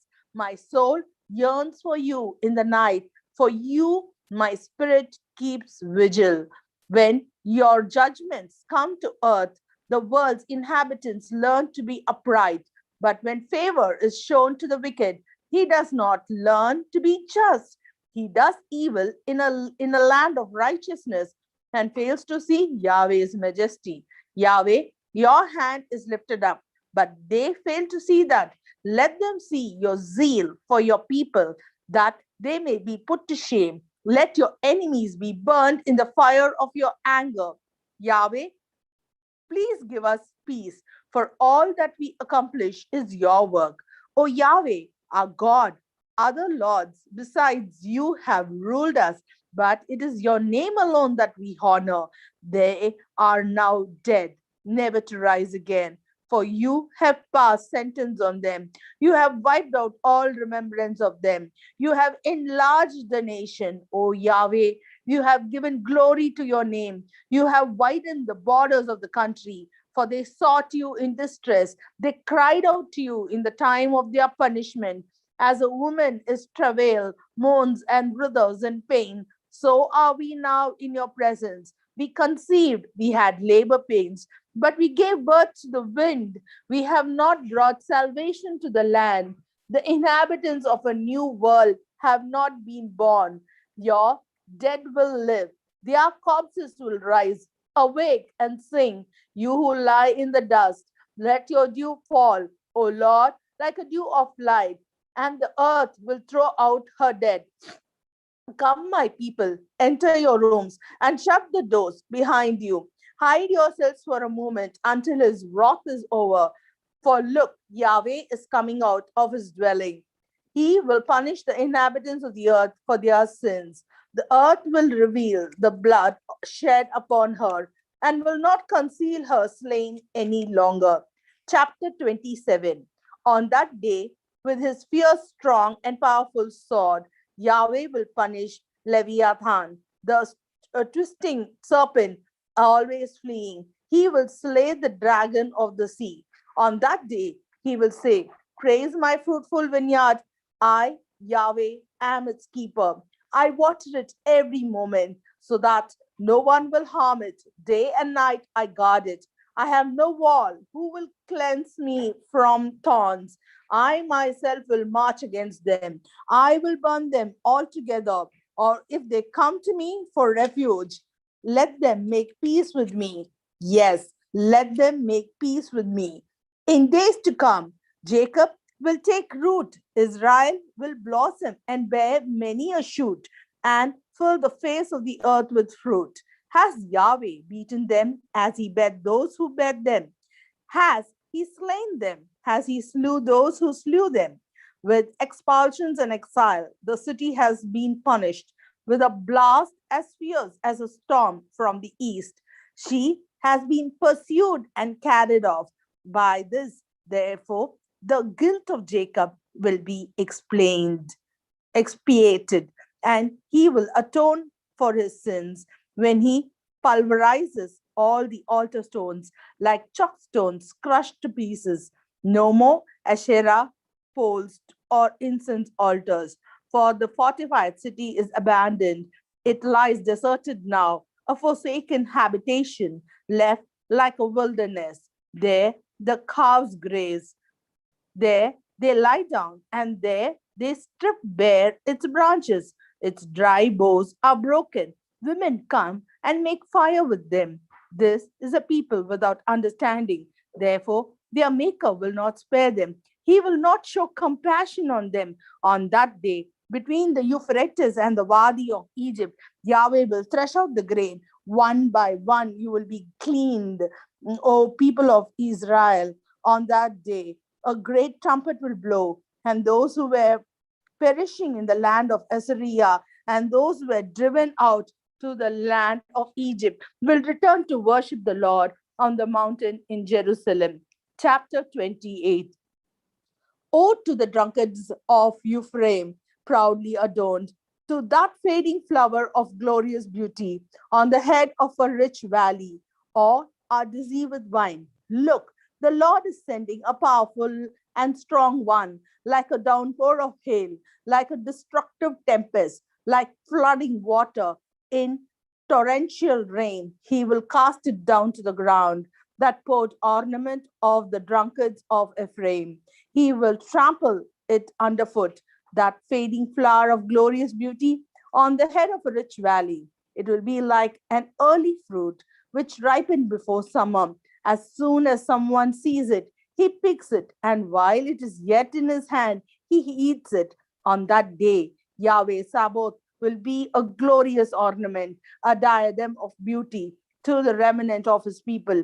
He will be a spirit of justice to him who sits in judgment, a source of strength to those who turn back the enemies at the gate. But they also have erred through wine, reeling and stumbling from strong drink. Priests and prophets stagger, befouled and wine, reeling when seeing visions, stumbling when rendering decisions. All the tables are full of vomit. There is not a spot without filth. Who does he think he is teaching? Who does he think listens to him? Babies just weaned from their mother's milk, babies just taken from their mother's breast. Who cares to hear his keep quiet, keep quiet, wait a little, wait a little. Yes, surely, with stammering lips and in a strange tongue, he will talk to this nation. He who once said to them, this is rest, give rest to the weary, and this is repose, but they would not listen. That is why Yahweh now says, keep quiet, wait a little, so that when they have to go forward, they will instead fall backward. They will be injured and snared and taken captive. Therefore, listen to the word of Yahweh, you scoffers who rule these people of Jerusalem, because you make a boast. We have made a covenant with death. We have made a pact with the netherworld. When the flood passes by, it cannot harm us, for we have made lies our refuge and falsehood our hiding place. Therefore, the Lord Yahweh says this: see, I lay in Zion a granite stone, a precious stone, a sure foundation. He who relies on it shall be put to shame. I will make justice the measure and righteousness the plumb line. Violent hail will sweep away your refuge of lies, and raging waters will overflow your hiding place. Your covenant with death will not stand. Your pact with the netherworld will be annulled. When the overwhelming flood passes, you will be crushed by it, morning after morning, by day and by night. The scourge will seize and crush you. If you understood this message, you would be terrified. The bed will be too short to stretch out on, the blanket too narrow to wrap around you. Yahweh will rise as on Mount Perazim. He will rouse himself as in the valley of Gibeon to work, his singular work, to do his deed, his strange deed. Put an end to your mocking, or your bonds will be tightened. For I have heard the destruction decreed against the whole earth by the Lord Yahweh Sabaoth. Listen to my words. Pay attention and understand what I say. Does a farmer just keep on plowing at planting time? Does he keep breaking up and harrowing his ground after leveling the soil? Does he not begin to sow caraway and scatter cumin, wheat, and barley, and put spelt as the border? For his God instructs him on what to do. He gives him guidance and discernment too. For caraway is not threshed, nor cumin crushed, but caraway is beaten with a stick and cumin with a rod. Is the wheat milled on the threshing floor? Is it threshed without end? They put in movement chariot and horses, but do not grind it. All comes from Yahweh Sabaoth, whose advice is excellent, whose wisdom is wonderful. எசாயா அதிகாரம் 29. தாவீது பாசறை அமைத்த நகராகிய Ariel Ariel உனக்கு ஐயோ கேடு. ஆண்டிற்கு பெண் ஆண்டு கடந்து வரட்டும், விழாக்கள் முறைமுறையாய் வந்து போகட்டும். அரியேலுக்கு நான் இடுக்கன் விளைவிப்பேன், அங்கு அழுகையும் புலம்பலும் நிறைந்திருக்கும். அரியேல் போலவே அது எனக்கு இருக்கும்.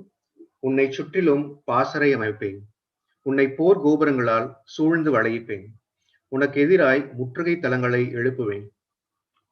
தாழ்த்தப்பட்ட நீ தரையிலிருந்து பேசுவாய், நலிந்த உன் குரல் புழுதியிலிருந்து எழும்பும். உன் குரல் இறந்தவன் ஆவியின் ஒளி போல மண்ணிலிருந்து வெளிவரும். உன் பேச்சு புழுதிக்குள்ளிருந்து முணுமுணுக்கும். உன் பகைவனின் திரள் நுண்ணிய தூசி போல் இருக்கும். கொடியவர் கூட்டம் பறக்கும் பதர் போல் இருக்கும்.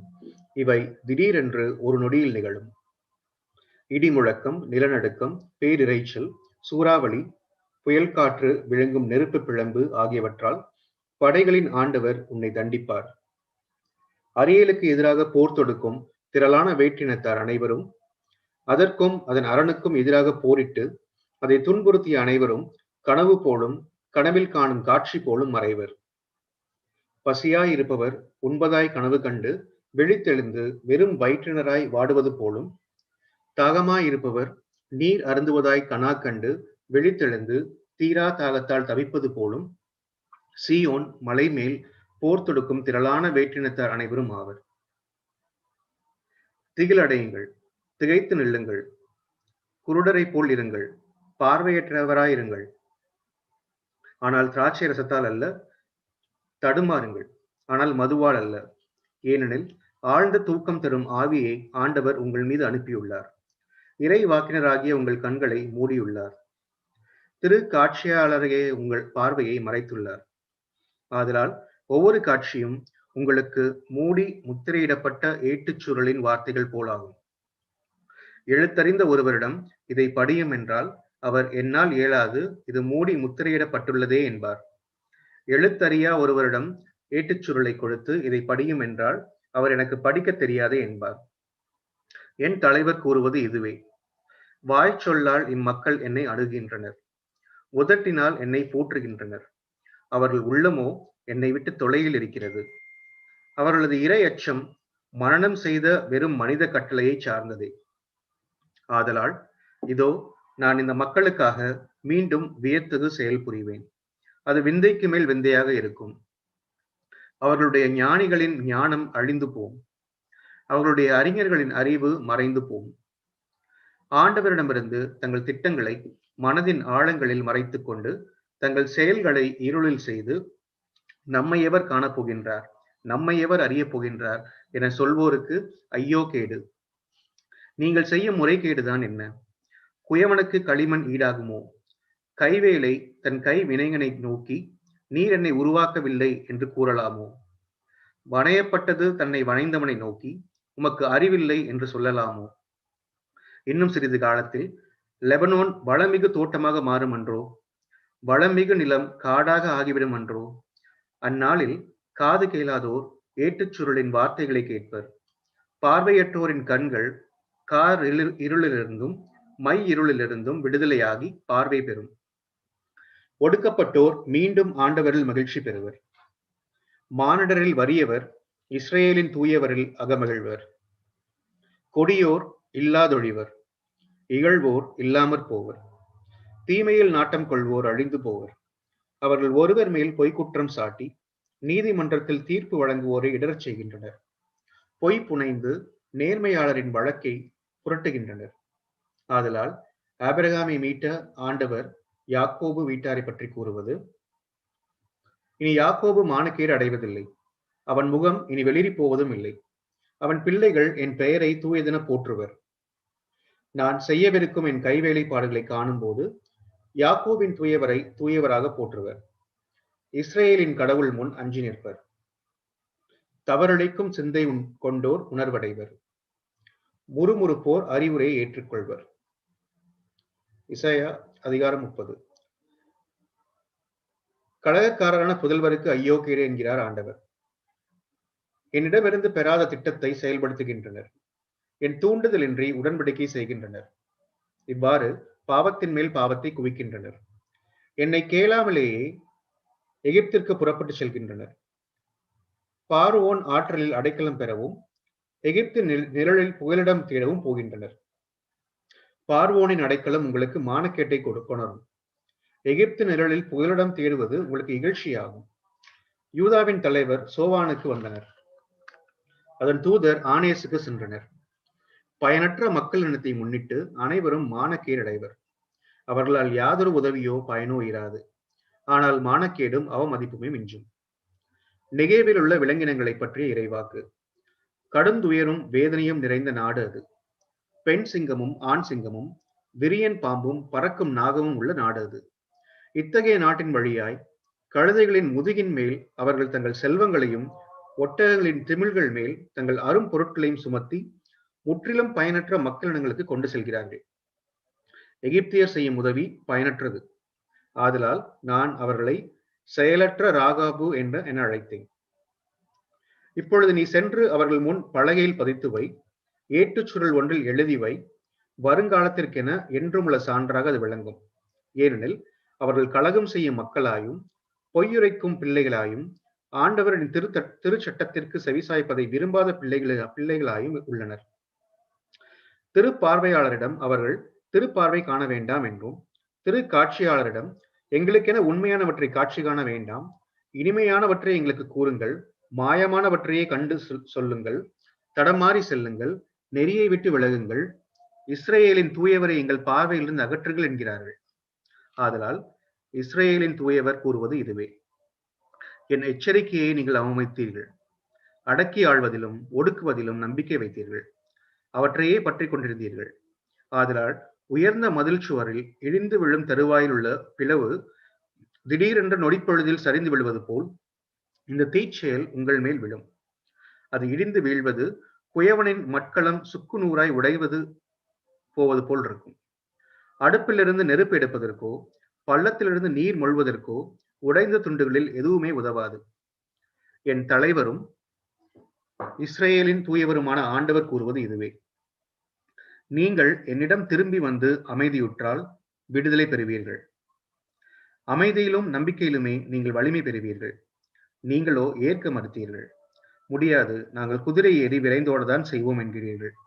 ஆக தப்பியோடதான் போகிறீர்கள். விரைந்தோடும் தேரில் ஏறி செல்வோம் என்கிறீர்கள். ஆம், உங்களை துரத்தி வருபவர் விரைந்து வருவார். ஒருவன் மிரட்ட நீங்கள் 1000 பேர் ஓடுவீர்கள். ஐவர் அச்சுறுத்த நீங்கள் உயிர் தப்பி ஓடுவீர்கள். மலை உச்சி கொடிமரம் போல் குன்றின் மேல் சின்னம் போல் எஞ்சி நிற்பீர்கள். ஆதலால் உங்களுக்கு கருணை காட்ட ஆண்டவர் காத்திருப்பார்.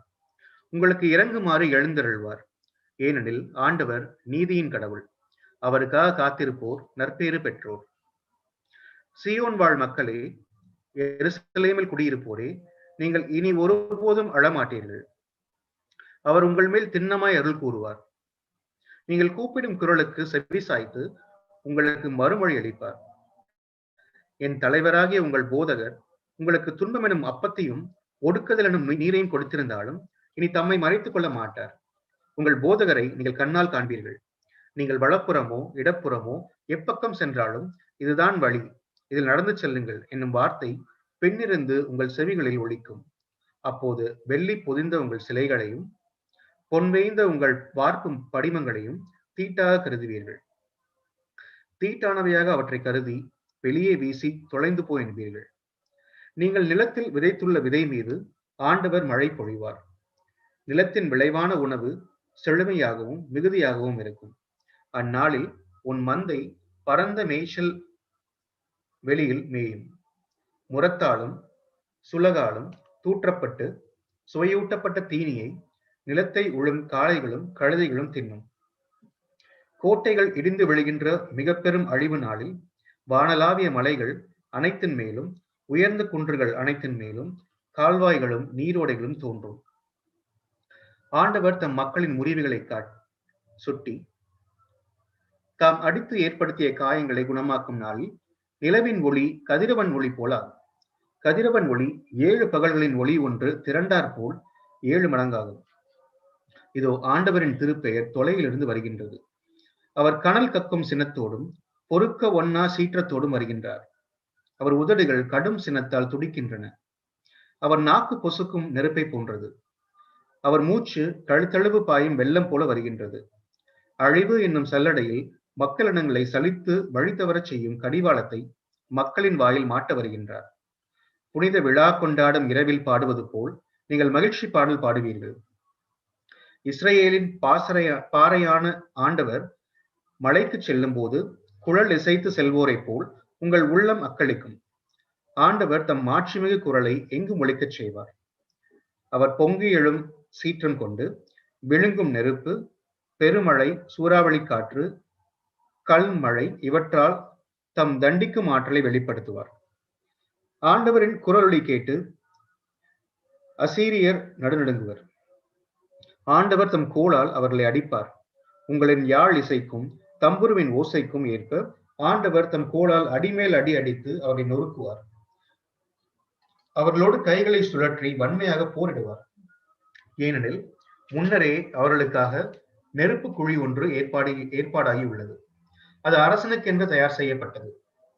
ஆழமும் அகலமுமான நெருப்பு குழியால் உருவாக்கப்பட்ட அதில் நெருப்பும் விறகு கட்டையும் ஏராளமாக நிறைந்துள்ளன. ஆண்டவரின் மூச்சு கந்தக மழை போல் அவற்றின் மேல் நெருப்பு மூட்டும். எசாயா அதிகாரம் 31. துணை வேண்டி எகிப்துக்கு செல்வோருக்கு ஐயோ கேடு. அவர்கள் குதிரைகளுக்காக காத்து கிடக்கின்றனர். பெரும் தேர்ப்படைகளையும் வலிமை மிகு குதிரை வீரர்களையும் நம்பியிருக்கிறார்கள். இஸ்ரேலின் தூயவருக்காக ஆவலுடன் காத்திருக்கவில்லை. ஆண்டவரை தேடுவதும் இல்லை. ஆனால் அவரோ ஞானமுடையவர், தீங்கை வருவிப்பவர், தம் வார்த்தைகளின் இலக்கை மாற்றாதவர், தீயோர் வீட்டாருக்கும் கொடியவருக்கு உதவுவோருக்கும் எதிராக கிளர்ந்து எழுபவர். எகிப்தியர் வெறும் மனிதரே, இறைவன் அல்ல. அவர்கள் குதிரைகள் வெறும் தசை பிண்டங்களே, ஆவிகள் அல்ல. ஆண்டவர் தம் கையை ஓங்கும் போது உதவி செய்பவன் இடறுவான், உதவி பெறுபவன் வீழ்வான். அவர்கள் அனைவரும் ஒருங்கே அழிந்து விழுவர். ஆண்டவரிடம் கூறியது இதுவே: சிங்கமோ இளஞ்சிங்கமோ தன் இறை மேல் பாய்ந்து கர்ஜிக்கும் போது மேய்ப்பர் கூட்டம் தனக்கு எதிராய் எழுப்பும் கூக்குரலால் திகிலடைவதில்லை. அவர்கள் ஆரவாரத்தை பொருட்படுத்துவதில்லை. அதுபோல் படைகளின் ஆண்டவர் சியோன் மலை மேலும் அதன் குன்றின் மேலும் போர் புரிய இறங்கி வருவார். பறக்கும் பறவைகள் போல் படைகளின் ஆண்டவர் எருசலேமுக்கு பாதுகாப்பாய் இருப்பார்.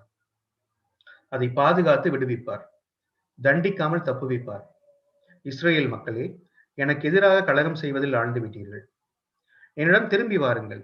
அந்நாளில் உங்களுள் ஒவ்வொருவரும் தமக்கு பாவத்தை விளைவித்துக் கொள்ளுமாறு செய்த பொன் வெள்ளி சிலைகளை தூக்கி எறிந்து விடுவார். அசீரியன் வாளால் வீழ்வான், ஆனால் மனிதரின் வாளால் அன்று. அவனை வாள் விழுங்கிவிடும், ஆனால் அது மனிதரின் வாளன்று. அவன் வாழ் கண்டு தப்பி ஓடுவான். அவனுடைய இளங்காளையர் அடிமையாக்கப்படுவர். அவன் பாறை திகிலுற்று ஓடி போகும். அவன் தலைவர் கலக்கமுற்று ஓடுவர் என்கிறார். சியோனில் தீப்பிழம்பையும் எருசலேமில் தீச்சூளையையும் கொண்ட ஆண்டவர். எசாயா அதிகாரம் 32. இதோ ஓர் அரசர் நேர்மையுடன் அரசாழ்வார், தலைவர்களும் நீதியோடு ஆட்சி செய்வர். ஒவ்வொருவரும் காற்றுக்கு ஒதுங்கிடமாகவும் புயலுக்கு புகலிடமாகவும் வறண்ட நிலத்தில் நீருள்ள கால்வாய் போலும் காய்ந்த மண்ணில் பெரும் குன்றின் நிழல் போலும் இருப்பர். அப்பொழுது பார்வை உடையவரின் கண்கள் மறைக்கப்பட்டிரா, கேள்வியுடையவரின் செவிகள் அடைக்கப்பட்டிரா. பதறும் நெஞ்சங்கள் அறிவை உணர்ந்து கொள்ளும். திக்குவாயரின் வாய் தயக்கமின்றி தெளிவுடன் பேசும். மூடர் இனி சான்றோர் என அழைக்கப்படார். கயவர் இனி பெரியோர் என கருதப்படார். ஏனெனில் மூடர் மடமையாய் பேசுகின்றனர். அவர்களின் மனம் தீமை செய்ய திட்டமிடும். அவர்களின் சிந்தை இறை பற்றின்றி தீச்செயல் செய்வதையே நாடும். அவர்கள் ஆண்டவரை பற்றி தவறாக பேசுவர். பசித்தோரின் பசி போக்க மாட்டார். தாகமுற்றோருக்கு நீர் தர மறுப்பார். கயவரின் நயவஞ்சக செயல்கள் தீமையானவை. வறியோர் வழக்கில் நீதி இருப்பினும் வஞ்சக வார்த்தைகளால் ஏழைகளை அழிக்கும் தீங்கானவற்றை அவர்கள் திட்டமிடுகின்றனர். சான்றோர் உயர்வானவற்றை சிந்திக்கின்றனர். அவர்கள் சான்றாண்மையில் நிலைத்து நிற்பர். பகட்டாக வாழும் பெண்களே, எழுந்து என் குரலுக்கு செவி கொடுங்கள். கவலையற்ற புதல்வியரே, என் வார்த்தையை கேளுங்கள். கவலையற்ற பெண்களே, ஓராண்டும் சில நாள்களும் சென்ற பின் நீங்கள் நடுநடுங்குவீர்கள். ஏனெனில் திராட்சை அறுவடையற்று போகும். கனி கொய்யும் காலம் இனி வராது. பகட்டாக வாழும் மங்கையரே, அஞ்சி நடுங்குங்கள். கவலையற்ற மகளிரே, நடுநடுங்குங்கள். உடைகளை உரிந்து களைந்து இடையில் சாக்கு உடையை கட்டிக்கொள்ளுங்கள். செழுமையான வயல்களை குறித்தும் வளமான திராட்சை தோட்டத்தை முன்னிட்டும் மாரடித்து ஓலமிட்டு அழுங்கள். முட்புதர்களும் ஓங்கி வளர்ந்துள்ள என் மக்களின் நிலத்திற்காகவும் களிப்புமிகு நகரில் உள்ள மகிழ்ச்சி நிறை இல்லங்கள் அனைத்திற்காகவும் அழுங்கள். அரண்மனை பாழடையுமாறு விடப்படும். ஆரவாரமிக்க நகர் வெறுமையாகும். குன்றும் காவல் மாடமும் என்றும் உள்ள குகைகளாகும். அங்கு காட்டு கழுதைகள் களிப்படையும், மந்தைகள் மேயும். மீண்டும் உன்னதத்திலிருந்து ஆவி நம்மேல் பொழியப்படும். பாலை நிலம் செழுமையான தோட்டமாகும். செழுமையான தோட்டம் அடர்ந்த காடாக தோன்றும். நீதி பாலை நிலத்தில் குடிகொண்டிருக்கும். நேர்மை வளமான வயல்களில் வாழும். நேர்மையால் வரும் பயன் நல்வாழ்வு. நீதியால் விளைவன என்றுமுள்ள அமைதியும் நம்பிக்கையும். என் மக்கள் அமைதி சூழ் வீடுகளிலும் பாதுகாப்பான கூடாரங்களிலும் தொல்லையற்ற தங்கும் இடங்களிலும் குடியிருப்பர். ஆனால் காடு அழிய கல்மழை பொழியும். நகரம் தாழ்நிலை அடைவது உறுதி. நீர்வளமிக்க இடங்களில் எல்லாம் பயிர் செய்து தாராளமாக மேயுமாறு மாட்டையும் கழுதையையும் அவிழ்த்துவிடும் நீங்கள் நற்பேறு பெற்றவர்கள். Isaiah chapter 33. Woe to you, O ravager, who never have been ravaged, you, O treacherous one, who have not been betrayed. When your ravaging is over, you yourself will be ravaged. When your treacherous deals are ended, you yourself will be betrayed. O Yahweh, have mercy on us, who put all our hope in you. Be our strength every morning, our salvation when trouble comes. People flee with you, thunder and threaten. Nations scatter when you rise majestically. You spoil, O nations, will be gathered like grasshoppers or locusts, leaping and pouching at grain in the fields. Great is Yahweh who dwells in the height, who fills Zion with justice and right. At any time he makes you secure. Wisdom and knowledge are the helpful riches. The fear of Yahweh will be your treasure. The people of Ariel lament in the street. Their envoys of peace bitterly weep. The highways lie waste with no traveler in sight. For the covenants were broken, the promises trampled down, no one has been respected. The earth moans and languishes. Lebanon withers away with shame. Sharon has become a wilderness, and Bashan and Carmel are stripped bare. Yahweh says, now I will rise up. Now I will be exalted. Now I will lift myself up. You conceived chaff, you will deliver stubble. My breath like fire will devour you. The nations will be burnt to lime, like thorns cut down and burned in the fire. You who are afar, hear what I have done, and you who are near, acknowledge my might. The sinners of Zion shake, trembling in fear are the hypocrites. Who among us will dwell with flames? Who can subsist in the midst of fire? He who walks uprightly and speaks righteously spurns profit from oppression.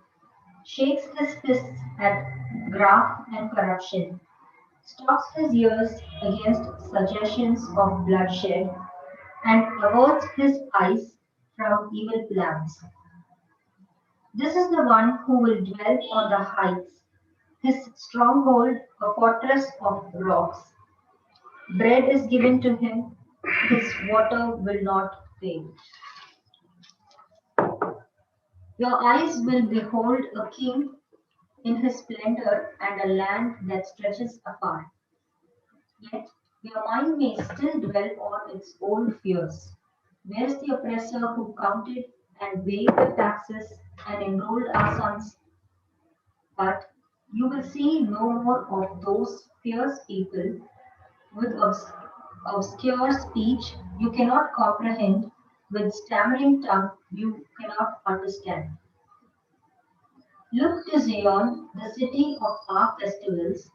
See Jerusalem, a peaceful abode, a tabernacle never to be destroyed. Not one of his stakes will ever be removed, nor any of his ropes severed. But there is Yahweh, mighty for our sake, in place of broad rivers and streams. Here you see no galley with oars, no stately sailed ship, but Yahweh is our judge. Yahweh is our king. He will save us. Your rigging hangs loose. It cannot hold the mast firm. It cannot keep the sail spread out. Such have been the prey and spoil that even the lame pounced on it. On that day, no one apologized. I am sickly. The people who dwell there have been forgiven their sins. Isaiah chapter 34. Come, O nations, hear and take heed, O peoples. Listen, O earth, and all that is in you. Listen, O world, and all that comes from you. The wrath of Yahweh is upon all nations. His fury is upon all their armies. He has doomed them. He has given them over for slaughter. Their slain will be thrown away, stench coming from the carcasses. Mountains will flow with blood. The heavens will dissolve, and the skies roll up like a scroll. All their hosts shall fall, as the leaf falls from its vine, as the fruit falls from its tree. My sword waited in the heavens, and look, it descended upon Edom to judge the people I have doomed. The sword of Yahweh is bathed in blood and covered with fat, the blood of goats and lambs, the fat of the saddle of rams. For Yahweh has a sacrifice in Bozrah, a great slaughter in the land of Edom. Wild oxen will fall, and young steers with the bulls. Their land will be drenched with blood, their soil enriched with fat. For Yahweh has a day of vengeance. Zion's defender has a year of recompense. The streams of Edom will become pitch, her soil will be turned into brimstone, her land will be burning pitch. Never will its fire be quenched, night or day, forever will its smoke go up.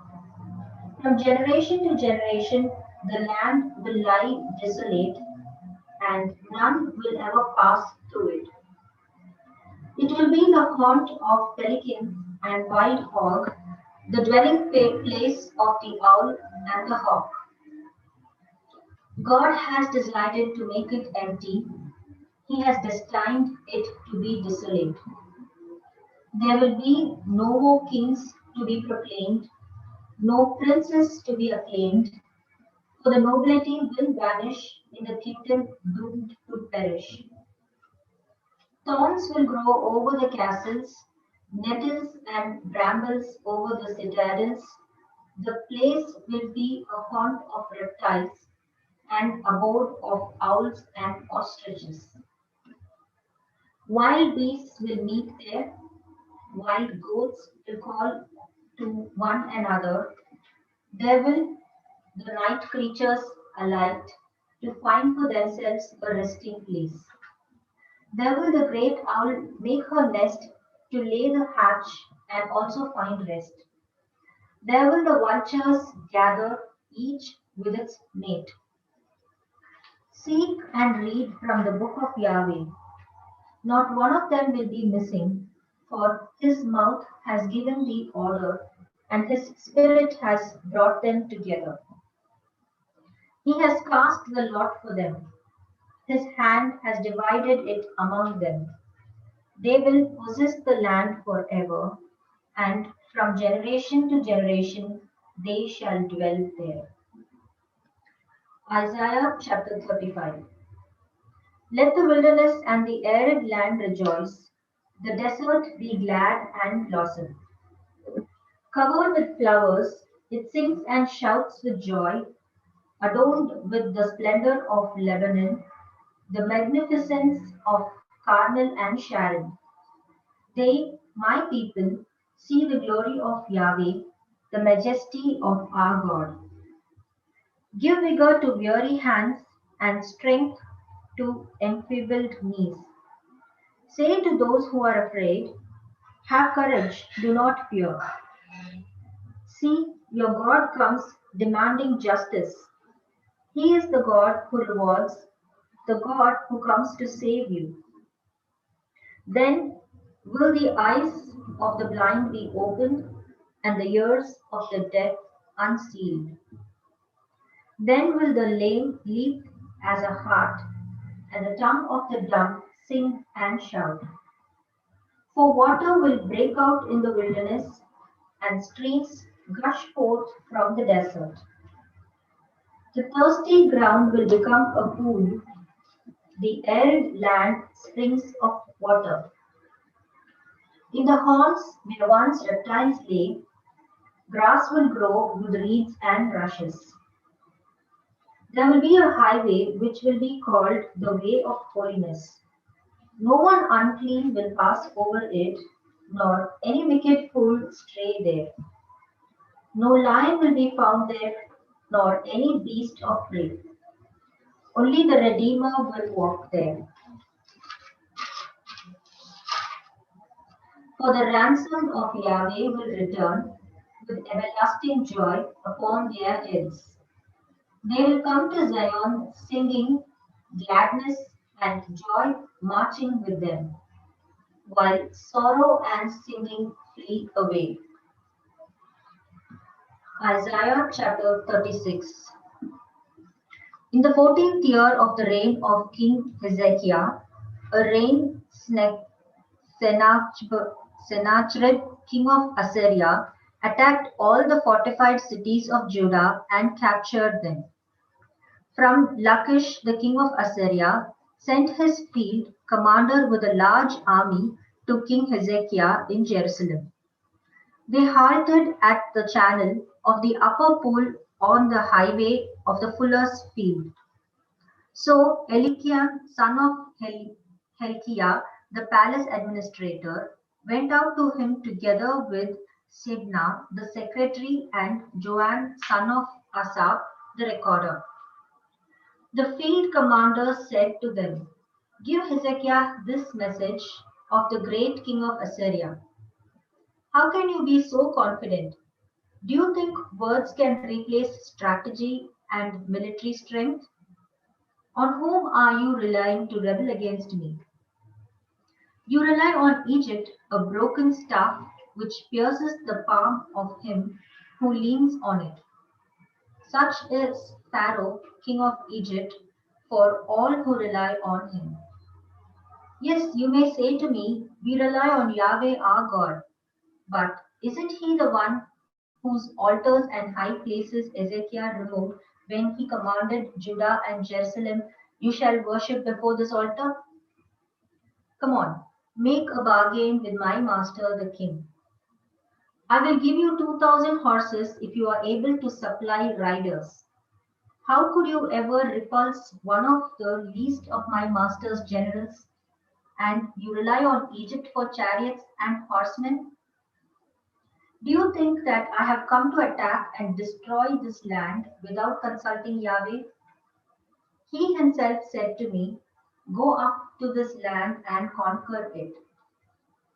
Then Elikim and Shebna and Joab said to the field commander, speak to your servants in Aramaic. We understand it. Do not speak to us in Hebrew, in the hearing of these people on the walls. But the field commander said, do you think that my master sent me to speak these words only to your master and you? Isn't it also to the men on the walls who with you will have to eat their own dung and drink their urine? Then the field commander stood and cried out with a loud voice in Hebrew, hear the words of the great king of Assyria. Do not let Hezekiah deceive you. No, he will not be able to help you. Do not listen to him when he tells you to trust in Yahweh, saying, Yahweh will save us. This city will not be given over to the king of Assyria. Do not listen to Hezekiah, but to what the king of Assyria says. Make your peace with me and surrender. So I will let each of you eat your wine and your fig tree and drink the water of your cistern until I come again.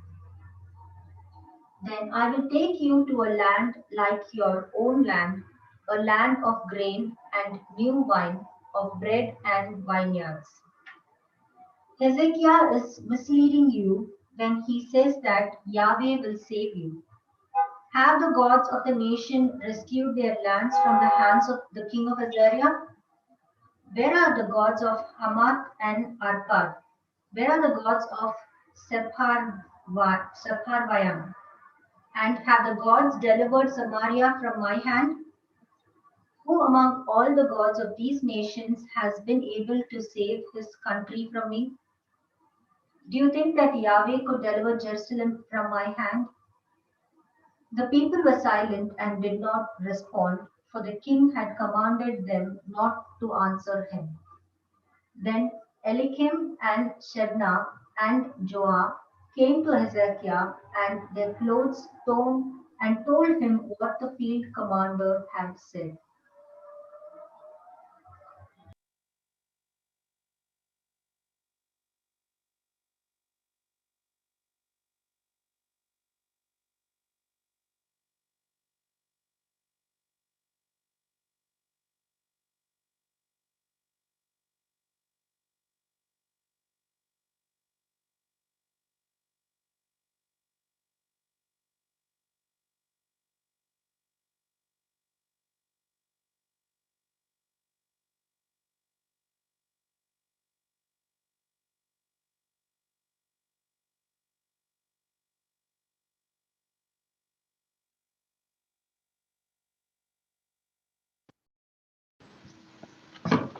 பிள்ளைகளை பிள்ளைகளை பெற்றெடுக்கும் நேரம் நெருங்கிவிட்டது.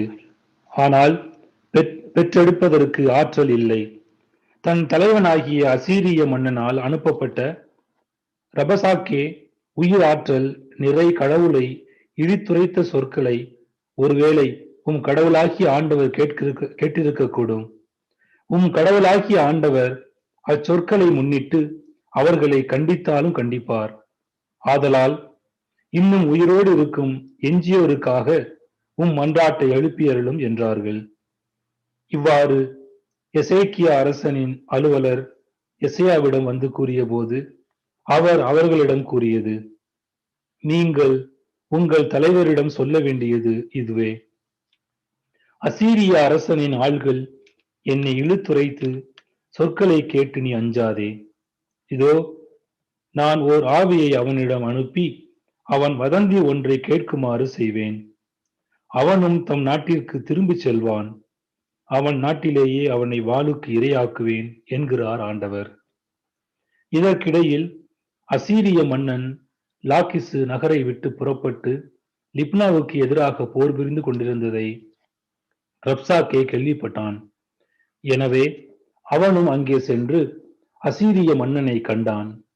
Ethiopia மன்னன் திர்காகா உனக்கு எதிராய் போர் தொடுக்க புறப்பட்டு வருகிறான் என்ற செய்தியை அசீரிய மன்னன் கேள்விப்பட்டு எசேக்கியாவிடம் தூதரை அனுப்பி யூதா அரசர் எசேக்கியாவிற்கு அறிவித்தது: நீ நம்பிக்கை வைத்துள்ள உன் கடவுள் எருசலேம் அசீரிய மன்னன் கையில் ஒப்புவிக்கப்பட மாட்டாது என்று சொல்லி உன்னை ஏமாற்ற விடாதே.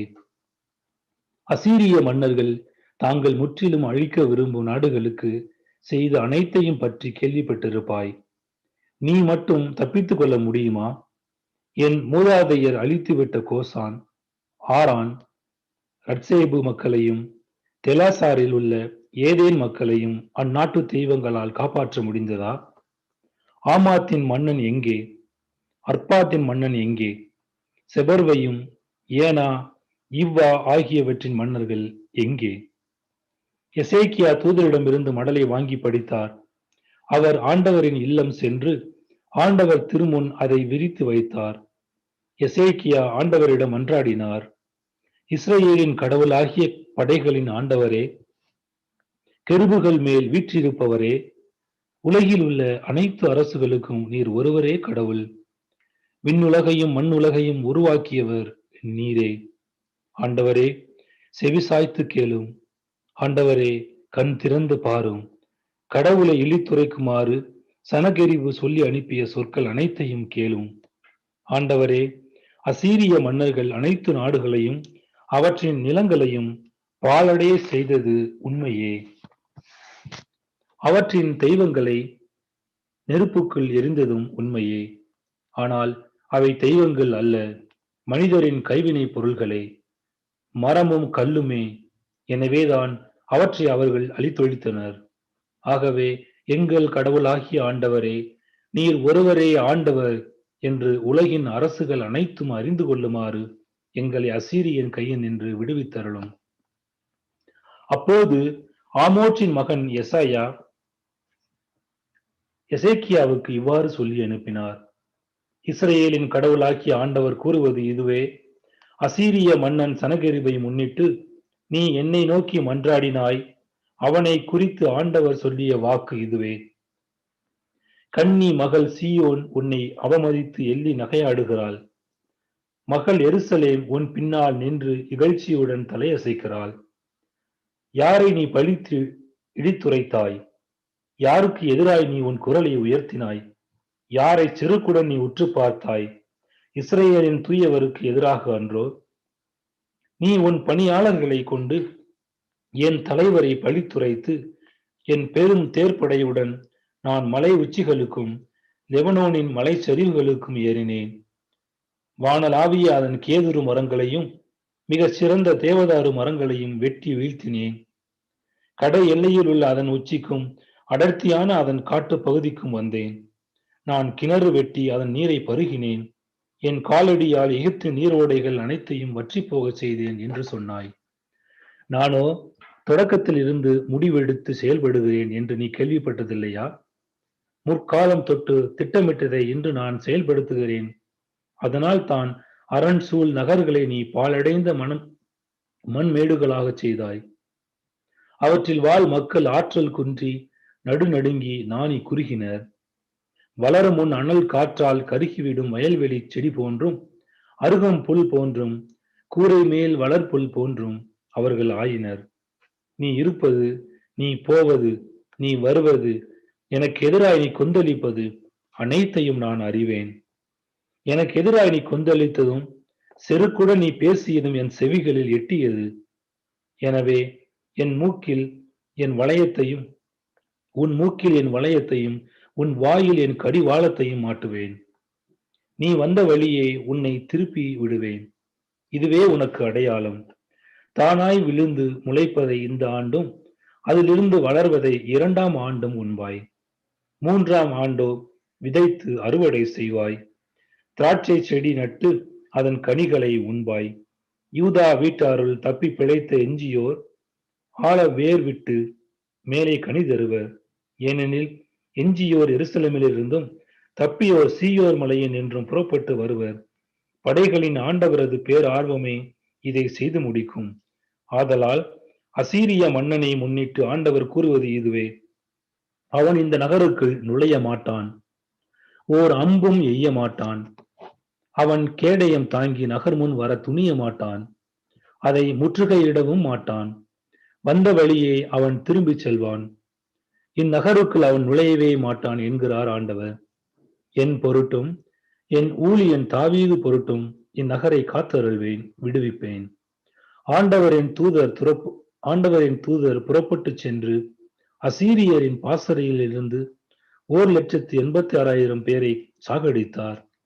மறுநாள் காலையில் ஏனையோர் விழித்தெழுந்தனர். இதோ எங்கும் பிணங்களை கண்டனர். உடனே அசீரிய மன்னன் சனகரிபு அங்கிருந்து திரும்பி நினிவே சென்று தங்கியிருந்தான்.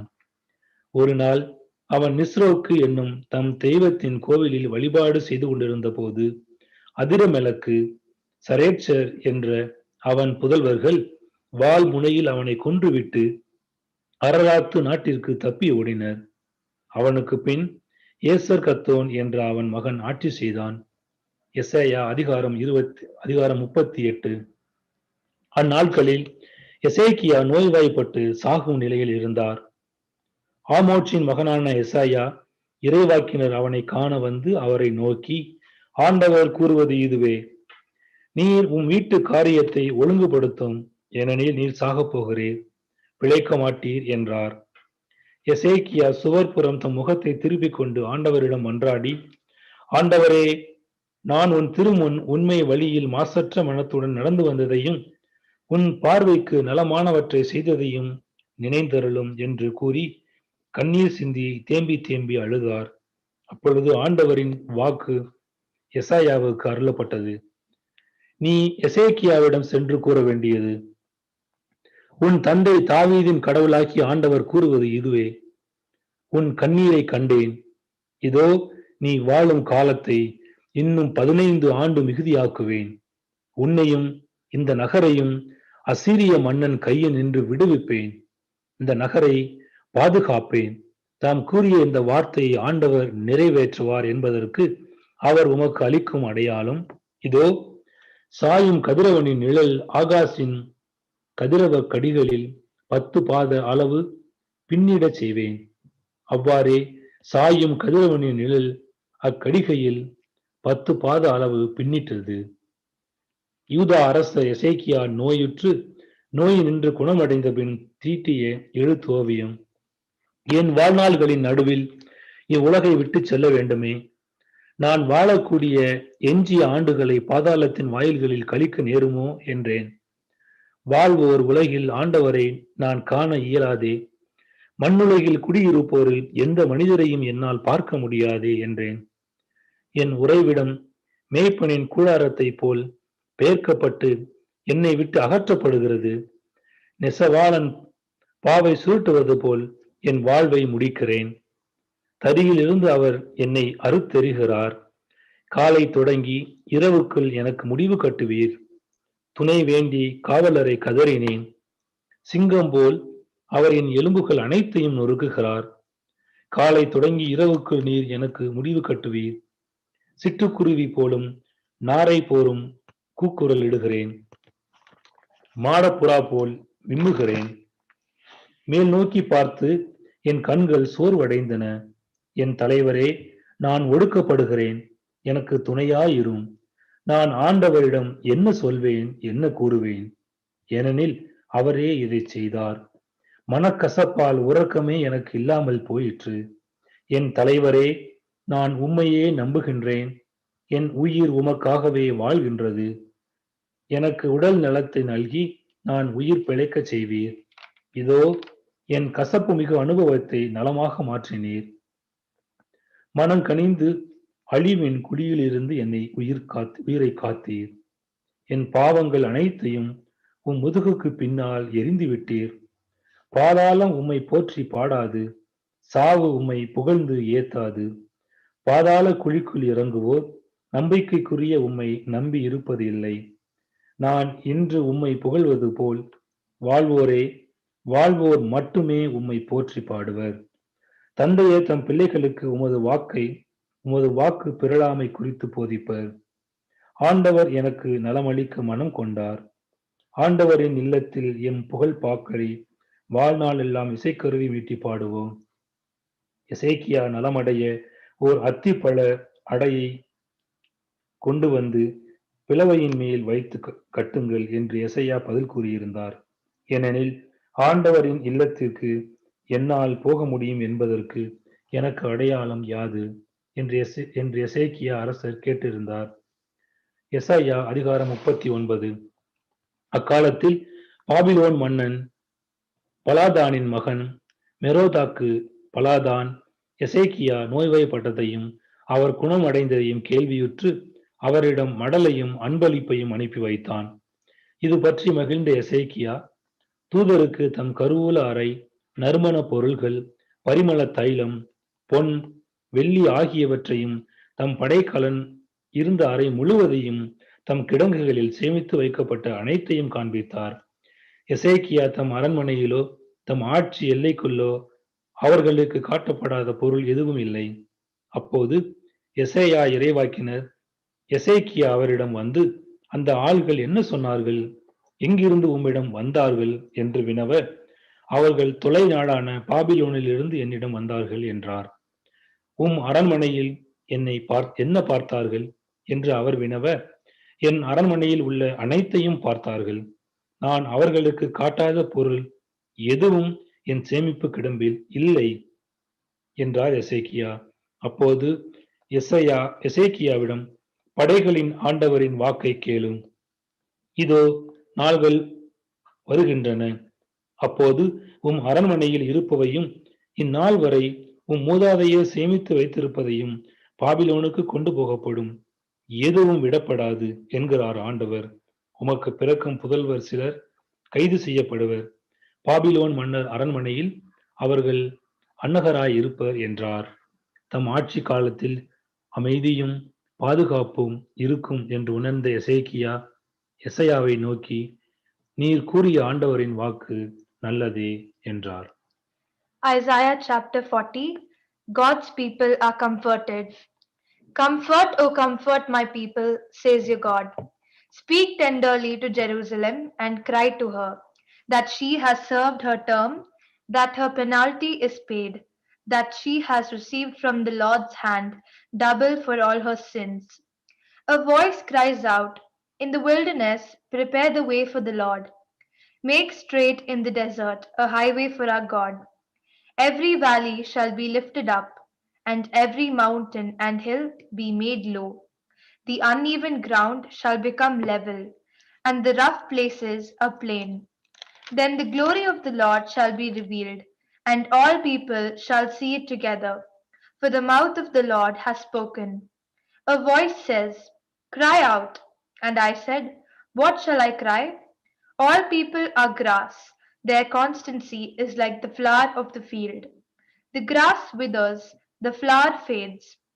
When the breath of the Lord blows upon it, surely the people are grass. The grass withers, the flower fades, but the word of our God will stand forever. Get you up to a high mountain, O Zion, herald of good tidings. Lift up your voice with strength, O Jerusalem, herald of good tidings. Lift it up, do not fear.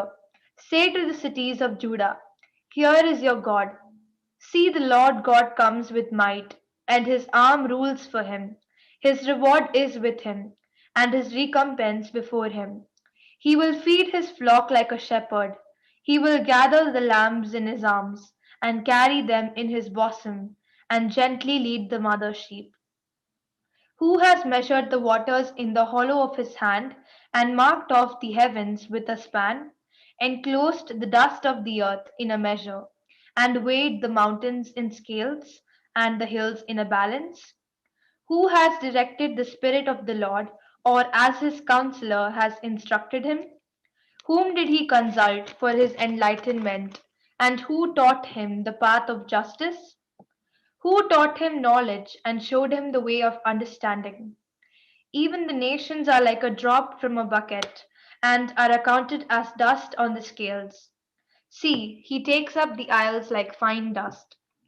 Lebanon would not provide fuel enough, nor are its animals enough for a burnt offering. All the nations are as nothing before him. They are accounted by him as less than nothing and emptiness. To whom then will you liken God, or what likeness compare with him? An idol?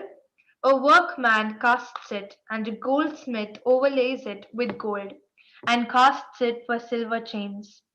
As a gift, one chooses mulberry wood, wood that will not rot, then seeks out a skilled artisan to set up an image that will not topple. Have you not known? Have you not heard? Has it not been told to you from the beginning? Have you not understood from the foundations of the earth?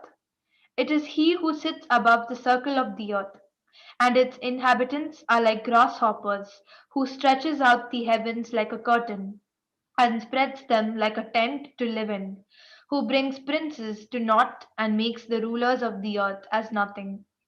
Scarcely are they planted, scarcely sown, scarcely has their stem taken root in the earth, when he blows upon them, and they wither, and the tempest carries them off like stubble.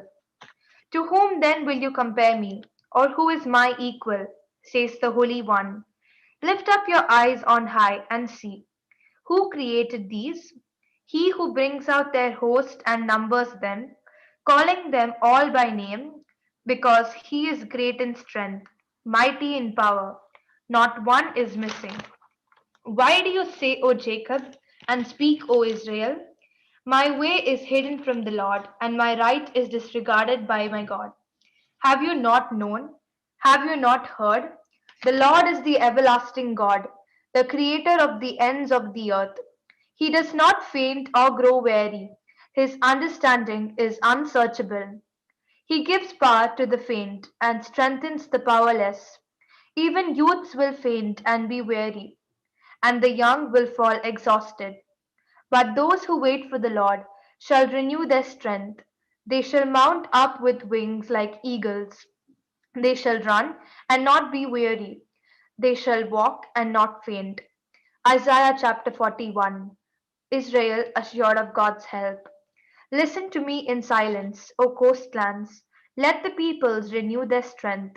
Let them approach, then let them speak. Let us together draw near for judgment. Who has roused a victor from the east, summoned him to his service? He delivers up nations to him and tramples kings underfoot. He makes them like dust with his sword, like driven stubble with his bow.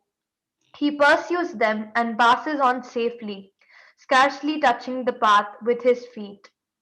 Who has performed and done this, calling the generations from the beginning? I, the Lord, am first, and will be with the last. The coastlands have seen and are afraid. The ends of the earth tremble. They have drawn near and come. Each one helps the other, saying to one another, take courage.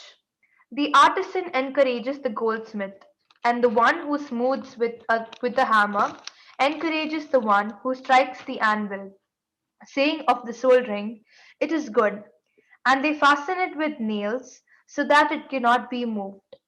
But you, Israel, my servant, Jacob, whom I have chosen, the offspring of Abraham, my friend, you whom I took from the ends of the earth and called from its farthest corners, saying to you, you are my servant. I have chosen you and not cast you off. Do not fear, for I am with you. Do not be afraid, for I am your God. I will strengthen you. I will help you. I will uphold you with my victorious right hand. Yes, all who are incensed against you shall be ashamed and disgraced. Those who strive against you shall be as nothing and shall perish.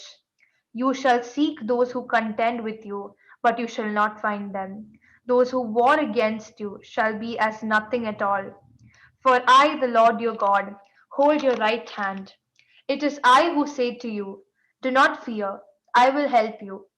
Do not fear, you worm Jacob, you insect Israel.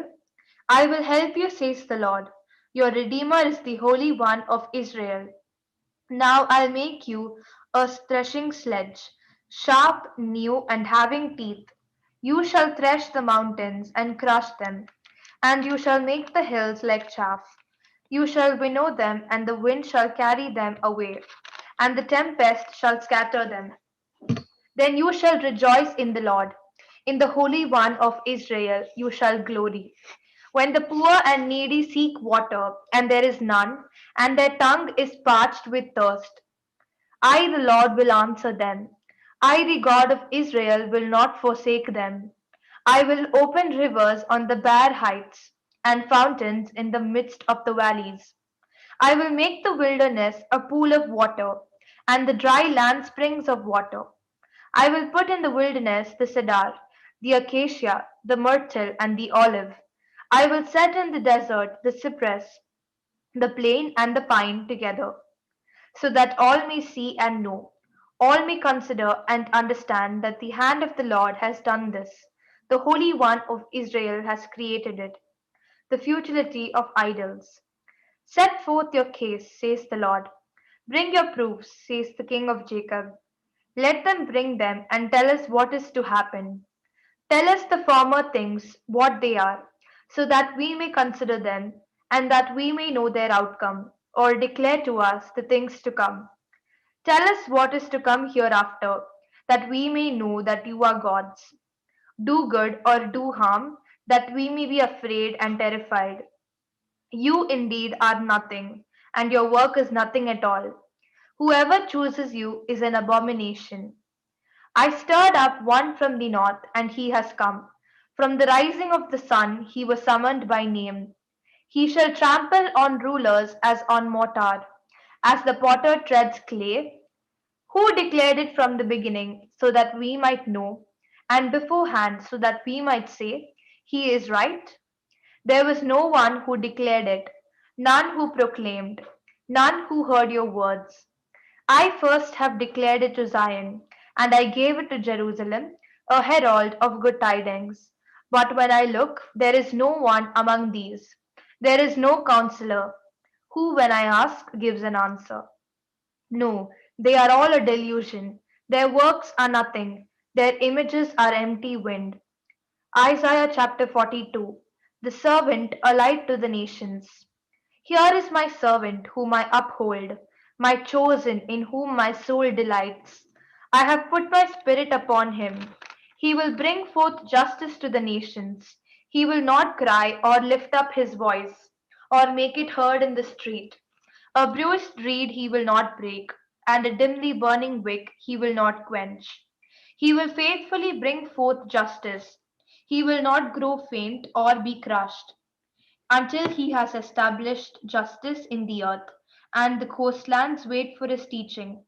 Thus says God the Lord, who created the heavens and stretched them out, who spread out the earth and what comes from it, who gives breath to the people upon it, and spirit to those who walk in it. I am the Lord. I've called you in righteousness. I've taken you by the hand and kept you. I have given you as a covenant to the people, a light to the nations, to open the eyes that are blind, to bring out the prisoners from the dungeon, from the prison those who sit in darkness. I am the Lord, that is my name. My glory I give to no other, nor my praise to idols. See, the former things have come to pass, and new things I now declare before they spring forth. I tell you of them. A hymn of praise. Sing to the Lord a new song, his praise from the end of the earth. Let the sea roar, and all that fills it, the coastlands and their inhabitants. Let the desert and its towns lift up their voice, the villages that Kedar inhabits. Let the inhabitants of Selah sing for joy. Let them shout from the tops of the mountains. Let them give glory to the Lord and declare his praise in the coastlands. The Lord goes forth like a soldier. Like a warrior, he stirs up his fury. He cries out, he shouts aloud, he shows himself mighty against his foes. For a long time I have held my peace. I have kept still and restrained myself. Now I will cry out like a woman in labor. I will grasp and pant. I will lay waste mountains and hills. and dry up all their herbage. I will turn up the rivers into islands and dry up the pools. I will lead the blind by a road they do not know, by paths they have not known. I'll guide them. I will turn the darkness before them into light, the rough places into level ground. These are the things I will do, and I will not forsake them. They shall be turned back and utterly put to shame. Those who trust in carved images, who say to cast images, "You are our gods." Listen, you that are deaf and you that are blind, look up and see. Who is blind but my servant, or deaf like my messenger, whom I send? Who is blind like my dedicated one, or blind like the servant of the Lord? He sees many things, but does not observe them. His ears are open, but he does not hear. Israel's disobedience. The Lord was pleased for the sake of his righteousness to magnify his teaching and make it glorious. But this is a people robbed and plundered. All of them are trapped in holes and hidden in prisons. They have become a prey with no one to rescue, a spoil with no one to say, "Restore." Who among you will give heed to this? Who will attend and listen for the time to come? Who gave up Jacob to the spoiler and Israel to the robbers? Was it not the Lord against whom we have sinned, in whose ways they would not walk and whose law they would not obey? So he poured upon him the heat of his anger and the fury of war. It set him on fire all around, but he did not understand. It burned him, but he did not take it to his heart. எசாயா 43. யாக்கோபே, உன்னை படைத்தவரும்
Pratibha sister நீங்க வாசிங்களா, அவங்க மியூட்ல. Brother எதுன்னு சொல்லுங்க யாக்கோபே, brother. யாக்கோபே, யாக்கோபே, உன்னை படைத்தவரும் இஸ்ராயேலே உன்னை உருவாக்கியவருமான ஆண்டவர் இப்போது இவ்வாறு கூறுகிறார்: அஞ்சாதே, நான் உன்னை மீட்டுக் கொண்டேன். உன் பெயரை சொல்லி உன்னை அழைத்தேன். நீ எனக்கு உரியவன். நீர்நிலைகள் வழியாக நீ செல்லும் பொழுது நான் உன்னோடு இருப்பேன். ஆறுகளை கடந்து போகும்போது அவை உன்னை மூழ்கடிக்க மாட்டா. தீயில் நடந்தாலும் சுட்டரிக்கப்பட மாட்டாய். நெருப்பு உன்மேல் பற்றி எரியாது, ஏனெனில் உன் கடவுளாகிய ஆண்டவர் நானே. இஸ்ராயேலின் தூயவரும் உன்னை விடுவிப்பவரும் நானே.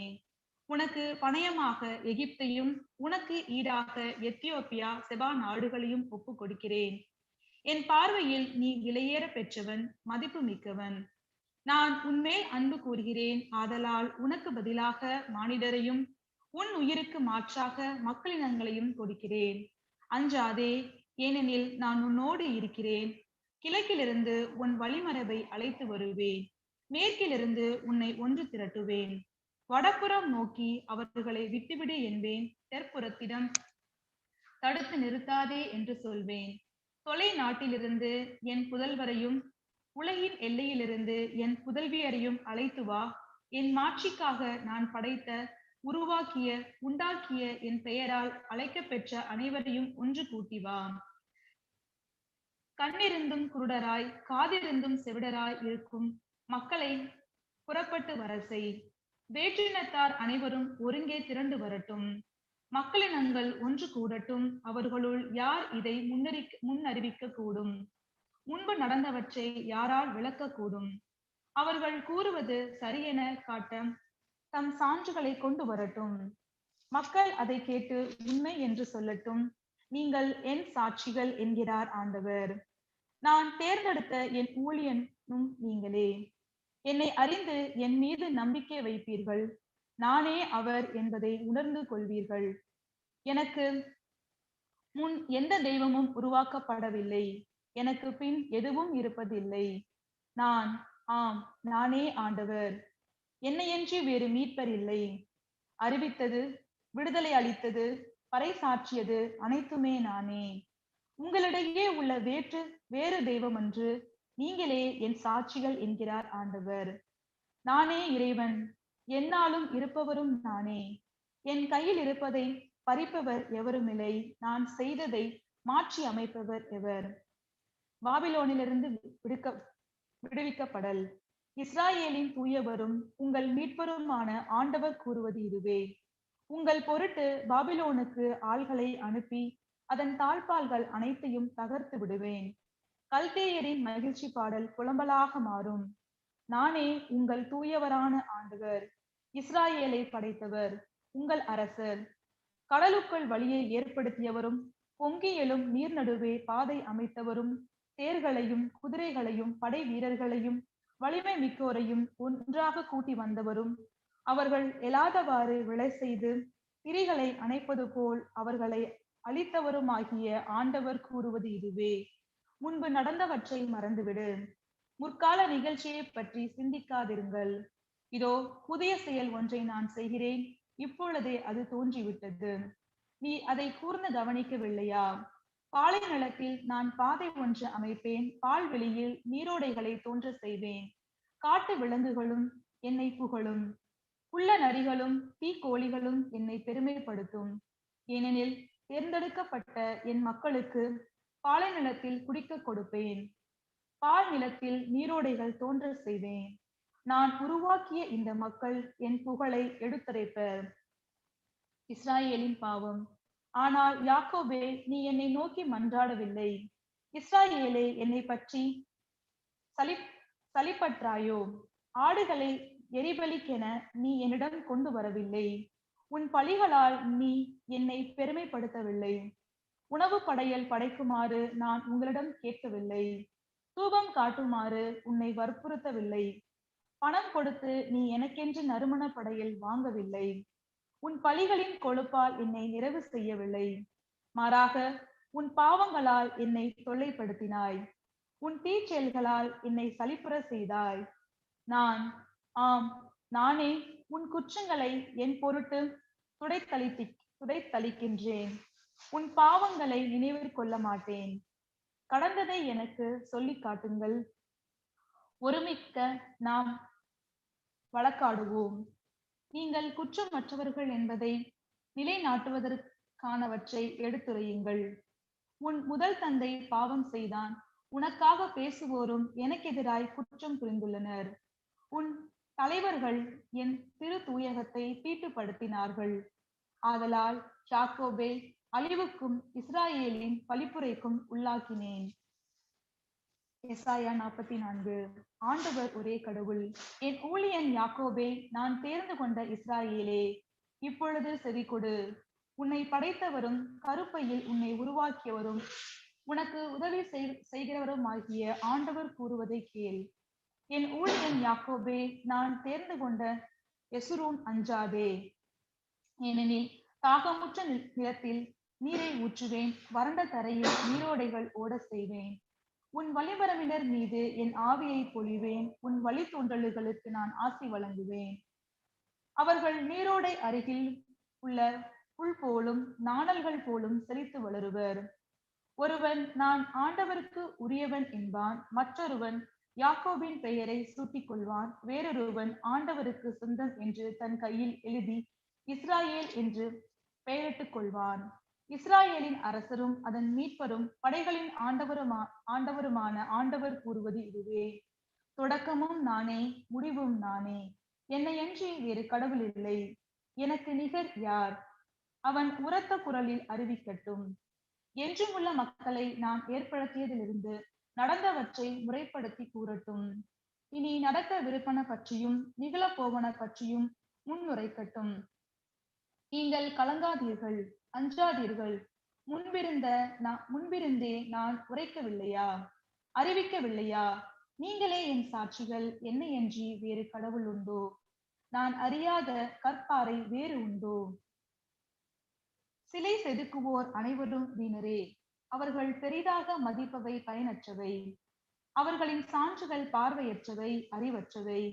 எனவே அவர்கள் மானக்கேடு அடைவர். எதற்கும் உதவாத தெய்வ சிலை எவனாவது செதுக்குவானா, வார்ப்பானா? இதோ அவனும் அவன் நண்பர்களும் வெட்கக்கேடு அடைவர். அந்த கைவினைஞர் அனைவரும் மனிதர் தாமே. அவர்கள் அனைவரும் கூடி வந்து எம்முன் நிற்கட்டும். அவர்கள் திகிலடைந்து ஒருங்கே வெட்கக்கேடுருவர். கொல்லன் இரும்பை குரட்டால் எடுத்து கரி நெருப்பிலிட்டு உருக்குகிறான். அதை சம்மட்டியால் அடித்து வடிவமைக்கிறான். தன் வலிய கைகளால் அதற்கு உரு கொடுக்கிறான். ஆனால் அவனோ பட்டினி கிடக்கிறான், ஆற்றலை இழக்கிறான், நீர் அருந்தாமல் களைத்து போகிறான். தச்சன் மரத்தை எடுத்து நூல் பிடித்து கூராணியால் கூறிட்டு உளியால் செதுக்குகிறான். அளவு கருவியால் சரித்து பார்த்து ஓர் அழகிய மனித உருவத்தை செய்கிறான். அதை கோவிலில் நிலை நிறுத்துகிறான். அவன் தன் தேவைக்கென்று கேதுருகளை வெட்டிக் கொள்ளலாம், அல்லது அடர்ந்த காட்டில் வளர்ந்த மருத மரத்தையோ கருவாளி மரத்தையோ தேர்ந்தெடுத்து கொள்ளலாம், அல்லது அசோக மரக்கன்றுகளை நட்டு அது மழையினால் வளர்வதற்கு காத்திருக்கலாம். அது மனிதருக்கு எதிராக பயன்படுத்தப்படுகிறது. அவன் அதிலிருந்து கொஞ்சம் எடுத்து குளிர்காய பயன்படுத்துகிறான். அதே மரத்தை கொண்டு தீமூட்டம் மூட்டி அப்பம் சுடுகிறான். அதை கொண்டே தெய்வத்தை செய்து அதை வணங்குகிறான். சிலையை செதுக்கி அதன் முன் பணிந்து வணங்குகிறான். அதில் ஒரு பகுதியை அடுப்பில் வைத்து எரிக்கிறான். அதன் மேல் அவன் உணவு சமைக்கிறான். இறைச்சியை பொரித்து வயிறார உண்கிறான். பின்னர் குளிர் காய்ந்து வெதுவெதுப்பாக இருக்கிறது என அருமையான தீ என்று சொல்லிக் கொள்கிறான். எஞ்சிய பகுதியை கொண்டு தெய்வ சிலையை செதுக்கி அதன் முன் பணிந்து வணங்கி, நீரே என் இறைவன், என்னை விடுவித்தருளும் என்று மன்றாடுகிறான். அவர்கள் அறிவற்றவர், விவேகமற்றவர், காணாதவாறு கண்களையும் உணராதவாறு உள்ளத்தையும் அடைத்துக் கொண்டனர். அவர்கள் சிந்தையில் மாற்றமில்லை, அவர்களுக்கு அறிவும் இல்லை. அதில் ஒரு பகுதியை அடுப்பில் இட்டு எரித்தேன். அதன் நெருப்பு தணலில் அப்பம் சுட்டேன். இறைச்சியை பொரித்து உண்டேன். எஞ்சிய பகுதியை கொண்டு சிலை செய்யலாமா? ஒரு மரக்கட்டை முன் நான் பணிந்து வணங்கலாமா என்று சொல்ல அவர்களுக்கு விவேகமும் இல்லை. அவன் செய்வது சாம்பலை தின்பதற்கு சமமானது. ஏமாறிய அவன் சிந்தனைகள் அவனை வழிவிலக செய்கின்றன. அவனால் தன்னை மீட்க இயலாது. தன் வழக்கையில் இருப்பது வெறும் ஏமாற்று வேலை என்று அவன் ஏற்றுக்கொள்வதும் இல்லை. படைத்தவரும் மீட்பரும் ஆண்டவரே, யாக்கோபே, இஸ்ராயேலே, இவற்றை நீ நினைவிற்கொள்வாய். நீ என் ஊழியன், நான் உன்னை உருவாக்கினேன். நீதான் என் அடியான், இஸ்ராயேலே, நான் உன்னை மறக்க மாட்டேன். உன் குற்றங்களை கார்மேகம் போலும் உன் பாவங்களை பனிப்படலம் போலும் அகற்றிவிட்டேன். என்னிடம் திரும்பி வா, நான் உனக்கு மீட்பளித்து விட்டேன். வானங்களே, மகிழ்ந்து பாடுங்கள், ஆண்டவர் இதை செய்தார். மண்ணுலகின் அடித்தளங்களே, ஆர்ப்பரியுங்கள். மலைகளே, காடே, அங்குள்ள அனைத்து மரங்களே, களிப்புற்று முழங்குங்கள். ஏனெனில் ஆண்டவர் யாக்கோபை மீட்டருளினார், இஸ்ராயேலில் அவர் மாட்சி பெறுகிறார். கருப்பையில் உன்னை உருவாக்கிய உன் மீட்பரான ஆண்டவர் கூறுவது இதுவே: அனைத்தையும் படைத்த ஆண்டவர் நானே. யார் துணையுமின்றி நானாக வானங்களை விரித்து மண்ணுலகை பரப்பினேன். பொய்யர் சொல்லும் குறிகள் பலிக்காதவாறு செய்கிறேன். மந்திரவாதிகளை மடையராக்குகிறேன். ஞானிகளை இழிவுற செய்து அவர்களது அறிவு மடமை என காட்டுகிறேன். என் ஊழியன் சொன்ன வார்த்தையை உறுதிப்படுத்துகின்றேன். என் தூதர் அறிவித்த திட்டத்தை நிறைவேற்றுகின்றேன். எருசலேமை நோக்கி நீ குடியமர்த்த பெறுவாய் என்றும் யூதா நகர்களிடம் நீங்கள் கட்டியெழுப்ப பெறுவீர்கள் என்றும் அவற்றின் பாழடைந்த இடங்களை சீரமைப்பேன் என்றும் கூறுகின்றேன். ஆழ் நீர் தலங்களில் பார்த்து வற்றிப்போ, உன் ஆறுகளை உலர்ந்த தரையாக்குவேன் என்றும் உரைக்கின்றேன். சைரசு மன்னனை பற்றி அவன் நான் நியமித்த ஆயன் என் விருப்பத்தை நிறைவேற்றுவான் என்றும், எருசலேமை பற்றி அது கட்டி எழுப்பப்படும் என்றும், திருக்கோவிலை பற்றி உனக்கு அடித்தளம் இடப்படும் என்றும் கூறுவதும் நானே. சைரஸின் நியமனங்கள். சைரஸுக்கு ஆண்டவர் திருப்பொழிவு செய்துள்ளார்.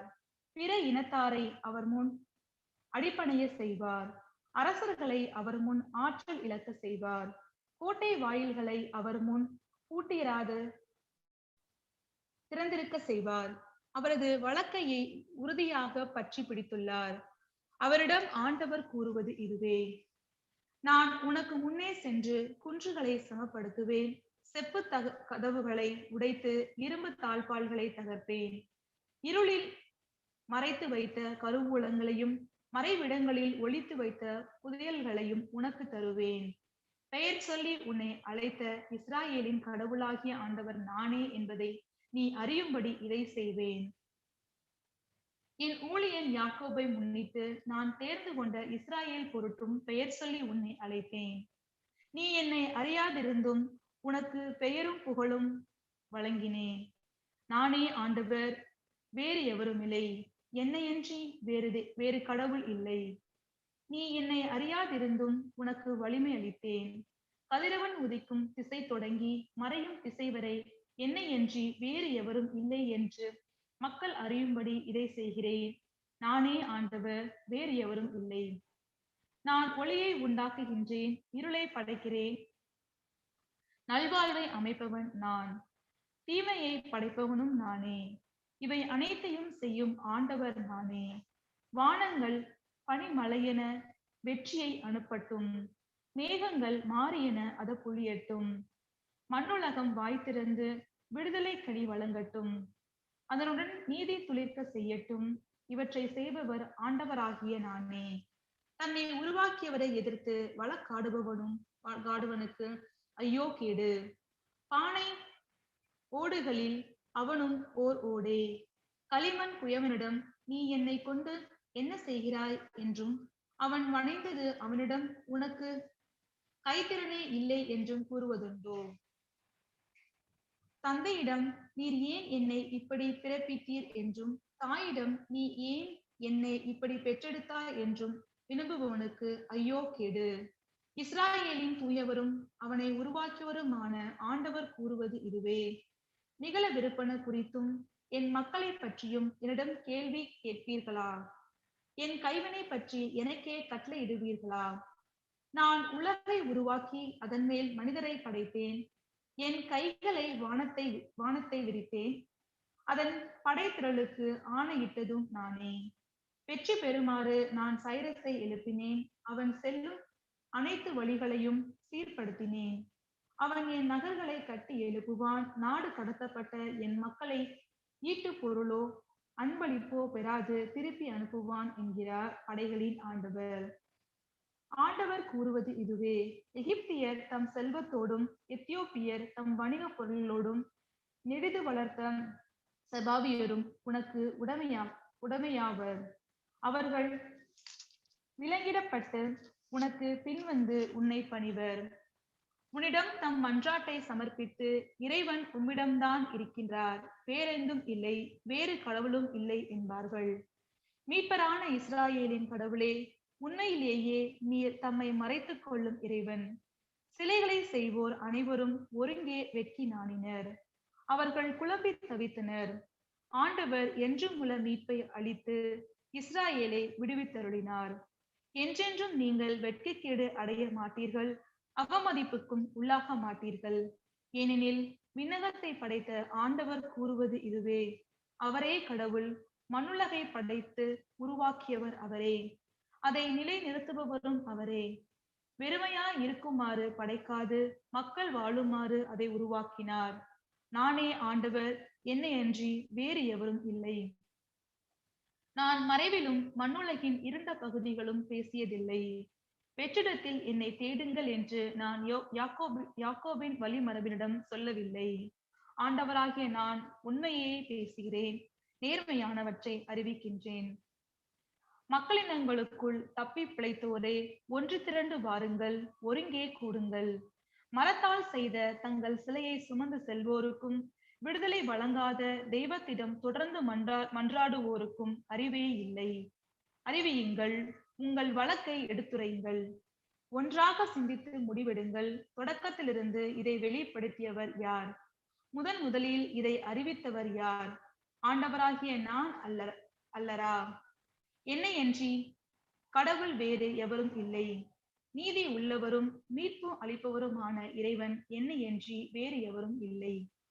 மண்ணுலகின் அனைத்து எல்லை நாட்டாரே, என்னிடம் திரும்பி வாருங்கள், விடுதலை பெறுங்கள்.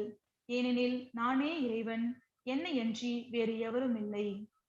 நான் என் மேல் ஆணையிட்டுள்ளேன், என் வாயில் நின்று நீதி நிறைவாக்கு புறப்பட்டு சென்றது. அது வீணாக திரும்பி வராது. முழங்கால் அனைத்தும் எனக்கு முன் மண்டியிடும், நான் அனைத்தும் என் மேல் ஆணையிடும். ஆண்டவரில் மட்டும் எனக்கு நீதியும் ஆற்றலும் உண்டு என்று ஒவ்வொருவனும் சொல்லி அவரிடம் வருவான். அவருக்கு எதிராக சீறி எழுந்தவர் அனைவரும் வெட்கக்கேடு அறைவர். இஸ்ராயேலின் வழிமரபினர் அனைவரும் ஆண்டவரால் ஏற்புடையராக பெற்று அவரை போற்றுங்கள். எசாயா 46.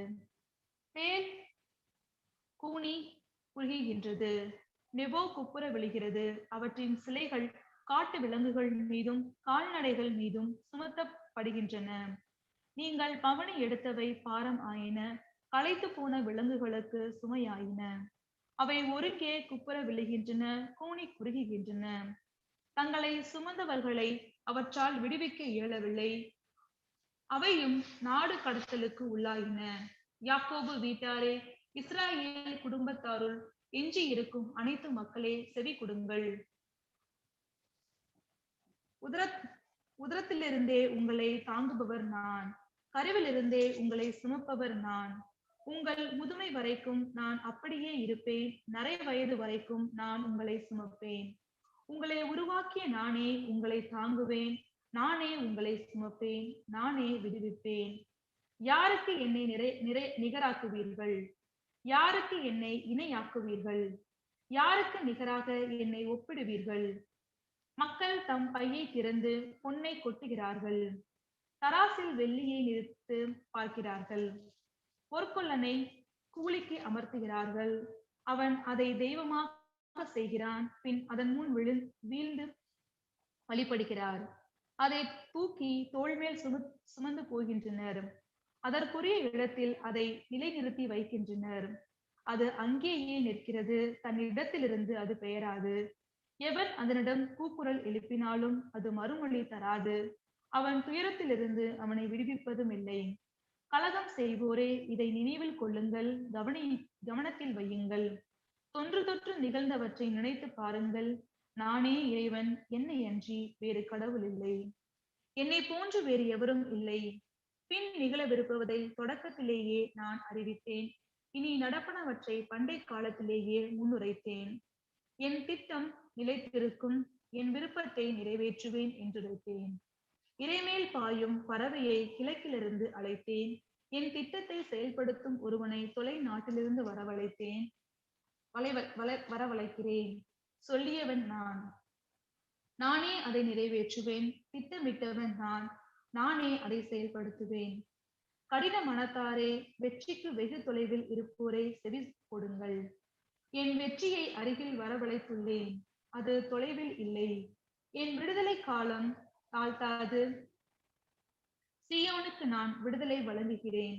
இஸ்ராயேலில் என் மாட்சி நிலைக்க செல்வேன். எசாயா 47. மகள் பாபிலோனே, கன்னி பெண்ணே, நீ இறங்கி வந்து புழுதியில் உட்கார். மகள் கல்தோயா, அரியணையில் அன்று தரையினில் அமர்ந்திடு. மெல்லியலால் இனியவள் என்று இனி நீ அழைக்கப்படாய். எந்திர கற்களை பிடித்து மாவரை. உன் முக்காடுதனை அகற்றிவிடு, உன் மேலாடையை களைத்துவிடு. உன் கால் தெரிய ஆறுகளை கடப்பாய், உன் பிறந்த மேனி திறக்கப்படும். உன் மானக்கேடு வெளிப்படும், நான் பழி வாங்குவேன், எந்த ஆளையும் விட்டு வையேன். எங்கள் மீட்பரின் பெயர் படைகளின் ஆண்டவர், அவரே இஸ்ராயேலின் தூயவர். மகள் கல்தேயா, இருளுக்குள் புகுந்து மௌனமாய் உட்கார். இனி நீ அரசுகளின் தலைவி என அழைக்கப்பட மாட்டாய். நான் என் மக்கள் மீது சினமுற்றிருந்தேன், என் உரிமை சொத்தை களங்கப்படுத்தினேன். அவர்களை உன் கையில் ஒப்படைத்தேன், நீயோ அவர்களுக்கு கருணை காட்டவில்லை. முதியோராய் இருந்தோர் மீதும் மிக பழுவான நுகத்தை பூட்டினாய். என்றும் தலைவி நானே என்றாய் நீ. இவற்றை நீ உன் சிந்தையில் கொள்ளவில்லை, பின் விளைவு பற்றி எண்ணி பார்க்கவும் இல்லை. இன்பம் நாட்டம் கொண்டவளே, போலி பாதுகாப்புடன் வாழ்பவளே, எனக்கு நிகர் நானே, வேறு எவரும் இல்லை. நான் கைம்பெண் ஆக மாட்டேன், பிள்ளை இழந்து தவிக்க மாட்டேன் என்று தனக்குள் சொல்லிக் கொள்பவளே, இப்பொழுது இதை கேள். இவை இரண்டும் திடீரென ஒரே நாளில் உனக்கு நேரிடும். பில்லி சூனியங்கள் பலவற்றை நீ கையாண்டாலும், ஆற்றல் மிகு மந்திரங்களை உச்சரித்தாலும், பிள்ளை இழப்பும் கைம்பெண்ணும் முழு வடிவில் உன்மேல் வந்தே தீரும். உன் தீச்செயலில் நீ நம்பிக்கை வைத்தாய், என்னை காண்பார் யாருமில்லை என்றாய். உன் ஞானமும் உன் அறிவு திறனும் உன்னை நெறிப்பிரள செய்தன. எனக்கு நிகர் நானே, வேறு எவரும் இல்லை என்று உன் உள்ளத்தில் சொல்லிக் கொண்டாய். தீமை உன்மேல் பின்னமாய் வரும், அது தோன்றும் திக்கை நீ அறியாய். அழிவு உன்மேல் விழும், அதற்கு கழுவாய் தேட உன்னால் இயலாது. நீ அறியாத பேரழிவு திடீரென உன்மேல் வரும். இளமை முதல் நீ முயன்று பயின்ற உன் மந்திரங்களோடும் பில்லி சூனியங்களோடும் வந்து நில். ஒருவேளை உன்னால் சிறிது வெற்றி பெற முடியும், ஒருவேளை உன் எதிரியை அச்சுறுத்த முடியும். திட்டங்கள் தீட்டியே நீ சோர்வுற்றாய். வான்வெளியை கணிப்போரும் விண்மீன்களை ஆய்வோரும் நிகழவிருப்பதை அம்மாவாசைகளில் உனக்கு முன்னுரை போரும் வந்து நின்று உன்னை விடுவிக்கட்டும். இதோ அவர்கள் பதர்கள் போன்றவர்கள், நெருப்பு அவர்களை பொசுக்கிவிடும். தீப்பிழம்பு நின்று தம் உயிரை காத்து கொள்ள மாட்டார்கள். அது குளிர்காய பயன்படும் கனல் அன்று, எதிரே உட்காரத்தக்க கனலும் அன்று. நீ முயன்று பயின்றவையும் அவ்வாறே அழிவுறும். உன் இளமை முதல் நீ தொடர்பு கொண்ட வணிகரும் இதுவே நேரும். ஒவ்வொருவரும் தம் போக்கிலே அலைந்து திரிவர், உன்னை விடுவிக்க எவரும் இரார். ஆண்டவர் வருங்காலத்தின் தலைவர். யாக்கோபின் வீட்டாரே, இதற்கு செவி கொடுங்கள். நீங்கள் இஸ்ராயேல் என்னும் பெயரால் அடைக்கப்படுவீர்கள். யூதாவெனும் ஊற்றினால் தோன்றி உள்ளீர்கள். ஆண்டவரின் பெயரால் ஆணையிடுகின்றீர்கள். இஸ்ராயேலின் கடவுளை புகழ்கின்றீர்கள். ஆயினும் உண்மையுடனும் நேர்மையுடனும் இவற்றை செய்வதில்லை. திருநகரினர் என்று உங்களை பற்றி சொல்லிக் கொள்கிறீர்கள். இஸ்ராயேலின் கடவுளையே சார்ந்து நிற்கிறீர்கள். படைகளின் ஆண்டவர் என்பது அவர் தம் பெயராம். பண்டைய நிகழ்ச்சிகளை முன்கூட்டியே அறிவித்தேன். என் தாய் மொழிந்தவற்றை அவர்கள் கேட்க செய்தேன். திடீரென செயல்பட்டேன், யாவும் நிகழ்ந்தன. நீ பிடிவாதம் குணமுடையவன். உன் கழுத்து இரும்பு தசைனார், உன் நெற்றி வெண்கலம், அதை நான் அறிவேன். எனவே அவற்றை முன்கூட்டியே உனக்கு அறிவித்தேன். அவை நிகழ்வதற்கு முன் உனக்கு தெரியப்படுத்தினேன். என் சிலை அவற்றை செய்தது. நான் பார்த்த வடிவமும் செதுக்கிய உருவமும் அவற்றை கட்டளையிட்டன என்று நீ கூறாதிருக்கவே அவ்வாறு செய்தேன். முன்பு நீ கேட்டாய், இப்போது அவை அனைத்தையும் காண்கிறாய். அவை குறித்து அறிவிக்க மாட்டாயோ? இது முதல் புதியவற்றையும் அறியாத மறைப்பொருள்களையும் உனக்கு வெளிப்படுத்துவேன். பண்டைய காலத்தில் அல்ல, அவை இப்பொழுதுதான் உருவாக்கப்பட்டன. இதற்கு முன் அவை நிகழ்ந்ததில்லை. அவை பற்றி நீ கேள்விப்படவும் இல்லை. அவை பற்றி எனக்கு தெரியும் என நீ கூறவும் முடியாது. உண்மையிலேயே நீ கேள்விப்படவும் இல்லை, அறியவும் இல்லை. முன்பிருந்தே உன் செவிகள் திறந்திருக்கவில்லை. ஏனெனில் நீ ஏமாற்று பேர்வழி, கருப்பையிலிருந்தே கலகக்காரன் என்று பெயர் பெற்றவன். இதை நான் உறுதியாக அறிவேன். என் பெயரின் பொருட்டு என் சினத்தை அடக்கிக் கொள்கிறேன். என் புகழை முன்னிட்டு உன்னை வெட்டி வீழ்த்தாமலும் உனக்காக அதை கட்டுப்படுத்துகிறேன். நான் உன்னை புடமிட்டேன், ஆனால் வெள்ளியைப் போலல்ல, துன்பம் என்னும் உலை வழியாய் உன்னை தேர்ந்தெடுத்தேன். என் பொருட்டே என்னை முன்னிட்டே அதை செய்கிறேன். என் பெயர் எங்கனம் களங்கப்படுத்தப்படலாம். என் மாட்சியை நான் எவருக்கும் விட்டு கொடேன். நான் அழைத்திருக்கும் யாக்கோபே, இஸ்ராயேலே, எனக்கு செவி கொடு. நானே அவர், தொடக்கமும் நானே, முடிவும் நானே. என் கையே மண்ணுலகத்திற்கு அடித்தளமிட்டது, என் வலக்கை விண்ணுலகை விரித்து வைத்தது. நான் அழைக்கும் பொழுது அவை ஒருங்கிணைந்து நிற்கின்றன. நீங்கள் அனைவரும் கூடி வந்து கேளுங்கள். அவர்களுள் இவற்றை அறிவித்தவர் யார்? ஆண்டவரின் அன்புக்குரியவன் பாபிலோனில் அவர் விருப்பத்தை செய்வான். அவன் புயம் கல்தேயருக்கு எதிராக எழும்பும். நானேதான் அதை கூறினேன்.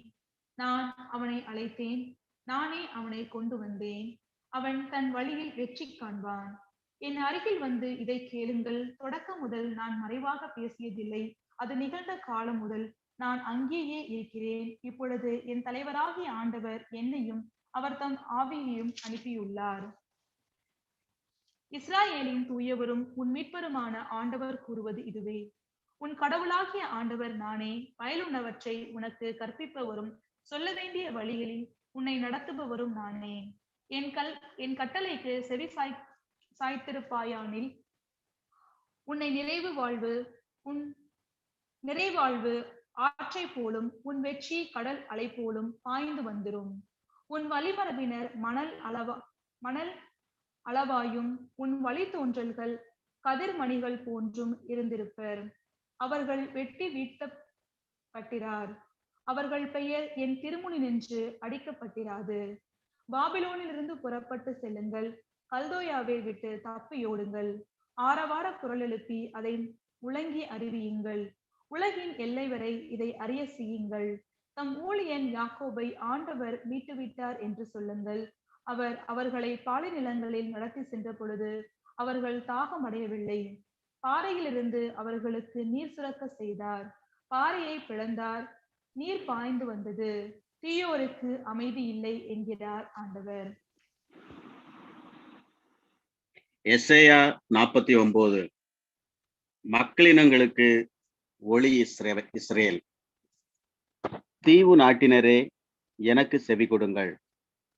தொலைவாழ் மக்களினங்களே, கவனியுங்கள். கருப்பையில் இருக்கும் போதே ஆண்டவர் என்னை அழைத்தார். என் தாய் வயிற்றில் உருவாகும் போதே என் பெயர் சொல்லி கூப்பிட்டார். என் வாயை கூரான வாள் போன்று ஆக்கினார். தம் கையின் நிழலால் என்னை பாதுகாத்தார். என்னை பளபளக்கும் அம்பு ஆக்கினார். தம் அம்பரா துணியில் என்னை மறைத்து கொண்டார். அவர் என்னிடம், நீயே என் ஊழியன் இஸ்ரேலே, உன் வழியாய் நான் மாற்றியுருவேன் என்றார்.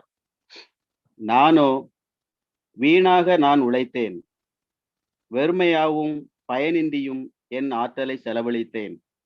ஆயினும் எனக்குரிய நீதி ஆண்டவரிடம் உள்ளது. என் பணிக்கான பரிசு என் கடவுளிடம் இருக்கிறது என்றேன். யாக்கோபை தம்மிடம் கொண்டு வரவும், சிதறுண்ட இஸ்ரேலை ஒன்று திரட்டவும், கருப்பையிலிருந்தே ஆண்டவர் என்னை தம் ஊழியனாக உருவாக்கினார். ஆண்டவர் பார்வையில் நான் மதிப்பு பெற்றவன். என் கடவுளே, என் ஆற்றல். அவர் இப்பொழுது உரைகிறார். அவர் கூறுவது, யாக்கோபின் குலங்களை நிலைநிறுத்துவதற்கும் இஸ்ரேலில் காக்கப்பட்டோரை திருப்பி கொணர்வதற்கும் நீ என் ஊழியனாக இருப்பது எளிதென்றோ? உலகம் முழுவதும் என் மீட்பை அடைவதற்கு நான் உன்னை பிற இனத்தாருக்கு ஒளியாகவும் ஏற்படுத்துவேன். மனிதரிடையே பெரிதும் இகழப்பட்டவரும் நாடுகளிடையே வெறுத்தொதுக்கப்பட்டவரும் ஆட்சியாளர்களின் பணியாளருக்குமான இஸ்ரேலின் மீட்பரும் தூயவருமான ஆண்டவர் கூறுவது இதுவே. உண்மையுள்ள ஆண்டவரை முன்னிட்டும் உம்மை தேர்ந்து கொண்ட இஸ்ரேலின் தூயவர் பொருட்டும் அரசர்கள் உம்மை எழுந்து நிற்பர். தலைவர்கள் உம்முன் தலை வணங்குவர். எருசலேம் மீட்கப்படுதல். ஆண்டவர் கூறுவது இதுவே. தகுந்த வேளையில் நான் உனக்கு பதிலளித்தேன். விடுதலை நாளில் உனக்கு துணையாய் இருந்தேன். நாட்டை மீண்டும் நிலைநாட்டவும் பாழடைந்து கிடக்கும் உரிமை சொத்துக்களை உடைமையாக்கவும் நான் உம்மை பாதுகாத்து மக்களுக்கு ஓர் உடன்படிக்கையாக ஏற்படுத்தினேன். சிறைப்பட்டோரிடமும் புறப்படுங்கள் என்றும் இருளில் இருப்போரிடம் வெளிப்படுங்கள் என்றும் சொல்வீர்கள். பாதையில் அவர்களுக்கு மேய்ச்சல் கிடைக்கும். வறண்ட குன்றுகள் அனைத்திலும் பசும் புல்வெளிகளை காண்பர். அவர்கள் பசியடையார், தாகமுறார். வெப்பக்காற்றோ வெயிலோ அவர்களை வாட்டுவதில்லை. ஏனெனில் அவர்கள் மேல் கருணை காட்டுபவர் அவர்களை நடத்தி செல்வார். அவர் அவர்களை நீரூற்றுகள் அருகே வழிநடத்துவார். என் மலைகள் அனைத்தையும் வழியாக அமைப்பேன். என் நெடுஞ்சாலைகள் உயர்த்தப்படும். இதோ இவர்கள் தொலைவிலிருந்து வருவார்கள். சிலர் வடக்கிலிருந்தும் சிலர் மேற்கிலிருந்தும் சிலர் சீனம் நாட்டிலிருந்தும் வருவார்கள். வானங்களே மகிழ்ந்து பாடுங்கள். மண்ணுலகே களிகூறு. மலைகளே அக்களித்து ஆர்ப்பரியுங்கள். ஆண்டவர் தம் மக்களுக்கு ஆறுதல் அளித்துள்ளார். சிறுமையுற்ற தம் மக்கள் மீது இரக்கம் காட்டியுள்ளார். சியோனே, ஆண்டவர் என்னை கை நெகிழ்ந்து விட்டார். என் தலைவர் என்னை மறந்துவிட்டாள் என்கிறாள். பால் குடிக்கும் தன் மகவை தாய் மறப்பாளோ? கர்த்தாங்கினவள் தன் பிள்ளை மீது இரக்கம் காட்டாதிருப்பாளோ? இவர்கள் மறந்திடனும் நான் உன்னை மறக்கவே மாட்டேன். இதோ என் உள்ளங்கைகளில் உன்னை நான் பொறித்து வைத்துள்ளேன். உன் சுவர்கள் எப்பொழுதும் என் கண்முன் நிற்கின்றன. உன் பிள்ளைகள் விரைந்து வரும். உன்னை அழித்து பாழாக்கியோரும் உன்னை விட்டு போய்விடுவர். உன் கண்களை உயர்த்தி சுற்றிலும் பார். அவர்கள் அனைவரும் உன்னிடம் ஒருங்கே வருகின்றனர். என் உயிர் மேல் ஆணை, நீ அவர்கள் அனைவரையும் அணிகலன் போல் அணிந்து கொள்வாய். மணப்பெண் அணிவது போல் அணிந்து கொள்வாய் என்கிறார் ஆண்டவர். பாழடைந்து அழிந்து மண் மேடாய் போன உன் நாட்டின் பகுதிகள் இப்பொழுது மக்கள் குடியிருப்பதற்கு மிகவும் குறுகியதாய் இருக்கும். முன்பு உன்னை விழுங்கியவர் உன்னை விட்டு வெகு தொலைவுக்கு செல்வர். உன் துக்க காலத்தில் பிறந்த உன் பிள்ளைகள் உன் செவிகளில் இந்த இடம் எங்களுக்கு மிகவும் நெருக்கடியாய் இருக்கிறது. நாங்கள் குடியிருக்க போதிய இடம் தாரும் என்பர். அப்பொழுது நீ, இவர்களை எனக்கென பெற்றெடுத்தவர் யார்? நான் பிரிவு துயரால் வாடினேன், மலடியாய் இருந்தேன், நாடு கடத்த துரத்தப்பட்டேன். அப்படி இருக்க இவர்களை ஆளாக்கி விட்டவர் யார்? நான் தன்னந்தனியாய் விடப்பட்டிருக்க எங்கிருந்து இவர்கள் வந்தார்கள் என்று உன் உள்ளத்தில் சொல்லிக் கொள்வாய். என் தலைவராகிய ஆண்டவர் கூறுவது இதுவே. வேற்றினத்தாருக்கு நேராக என் கையை உயர்த்துவேன். மக்களினங்களை நோக்கி என் அடையாள கொடியை ஏற்றுவேன். அவர்கள் உன் புதல்வரை மார்பில் ஏந்தி கொண்டு வருவர். உன் புதல்வியரை தம் தோள் மேல் வைத்து தூக்கி வருவர். அரசர்கள் உன் வளர்ப்பு தந்தையர் ஆவர். அவர்கள் அரசியர் உங்கள் செவிலி தாயர் ஆவர். முகம் குப்பர தரையில் விழுந்து அவர்கள் உன்னை வணங்குவர். உன் காலடி புழுதியை நக்குவர். நானோ ஆண்டவர் என்பதையும் எனக்காக காத்திருப்போர் வெக்கமடையார் என்பதையும் அப்பொழுது நீ அறிந்து கொள்வாய். வலியோனின் கையினின்று கொள்ளை பொருளை பறிக்க கூடுமா? வெற்றி வீரனிடமிருந்து சிறைப்பட்டோர் தப்ப இயலுமா? ஆண்டவர் கூறுவது இதுவே, சிறைப்பட்டோர் வலியோனிடம் இருந்து விடுவிக்கப்படுவர். கொள்ளை பொருட்கள் கொடியவன் கை நின்று மீட்கப்படும். உன்னை எதிர்த்து போராடுவருடன் நானும் போராடுவேன். உன் பிள்ளைகளை விடுவிப்பேன். உன்னை ஒடுக்குவோர் தங்கள் சதையை உண்ணச் செய்வேன். அவ்வாறு தங்கள் இரத்தத்தை இனிய ரசம் போல் குடித்து வெறிப்பர். அப்பொழுது மானிடர் யாவரும் நானே ஆண்டவர், உன் விடுதலையானவர், உன் மீட்பர், யாக்கோபின் வல்லவர் என்று அறிந்து கொள்வார். எசையா 50. ஆண்டவர் கூறுவது இதுவே, உன் தாயை தள்ளி வைத்ததற்கான மனவுரிவு சீட்டு எங்கே? உங்களை விற்றுவிடும் அளவுக்கு எவனுக்கு நான் கடன்பட்டிருந்தேன்? இதோ உங்கள் தீச்செயல்களை முன்னிட்டே நீங்கள் விற்கப்பட்டீர்கள். உங்கள் வன் செயல்களின் பொருட்டே உங்கள் தாய் தள்ளி வைக்கப்பட்டாள். நான் வந்தபோது ஒருவனும் இல்லாமற் போனதேன்? நான் அழைத்த போது பதில் தர எவனும் இல்லாததேன்? உங்களை மீட்க இயலாதவாறு என் கை சிரித்து விட்டதோ? விடுவிக்க கூடாதவாறு என் ஆற்றல் குன்றிவிட்டதோ? இதோ என் கடுந்துரையால் கடல்தனை வற்றச் செய்கிறேன். ஆறுகளை பாலையாக்குகின்றேன். அவற்றின் மீன்கள் நீரின்றி நாறுகின்றன, தாகத்தால் சாகின்றன. வான்வெளியை காரிருள் உடுத்துவிக்கிறேன். அதனை சாக்கு உடையால் போர்த்துகின்றேன். ஆண்டவர்தம் ஊழியரின் ஒப்படைப்பு.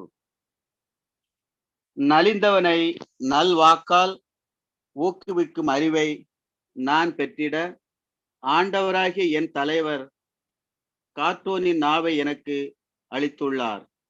காலைதோறும் அவர் என்னை தட்டி எழுப்புகின்றார். கற்போர் கேட்பது போல் நானும் செவி கொடுக்க செய்கின்றார். ஆண்டவராகிய என் தலைவர் என் செவியை திறந்துள்ளார். நான் கிளர்ந்தளவில்லை, விலகிச் செல்லவும் இல்லை. அடிப்போருக்கு என் முதுகையும் தாடியை பிடிப்போருக்கு என் தாடையும் ஒப்புவித்தேன். நிந்தனை செய்வோருக்கும் காரி உமிழ்வோருக்கும் என் முகத்தை மறைக்கவில்லை. ஆண்டவராகிய என் தலைவர் துணை நிற்கிறார். நான் அவமானம் அடையேன். என் முகத்தை கற்பாரை ஆக்கிக் கொண்டேன். இழி நிலையை நான் அடைவதில்லை என்றறிவேன். நான் குற்றமற்றவன் என எனக்கு தீர்ப்பு வழங்குபவர் அருகில் உள்ளார். என்னோடு வழக்காடுபவன் எவன்? நாம் இருவரும் எதிரெதிரே நிற்போம். என் மீது குற்றம் சாட்டுபவன் எவன்? அவன் என்னை நெருங்கட்டும். இதோ ஆண்டவராகிய என் தலைவர் எனக்கு துணை நிற்கிறார். நான் குற்றவாளி என தீர்ப்பிட யாரால் இயலும்? அவர்கள் அனைவரும் துணியை போல் இற்று போவார்கள். புழுக்கள் அவர்களை அரித்துவிடும். உங்களுள் ஆண்டவருக்கு அஞ்சி நடந்து அவர்தம் அடியாளின் சொல்லுக்கு செவி சாய்ப்பவன் எவன்? அவன் ஒளி பெற இயலா நிலையில் இருளில் நடந்து வருவான். ஆண்டவன் பெயர் மீது நம்பிக்கை கொண்டு தன் கடவுளை சார்ந்து கொள்வான்.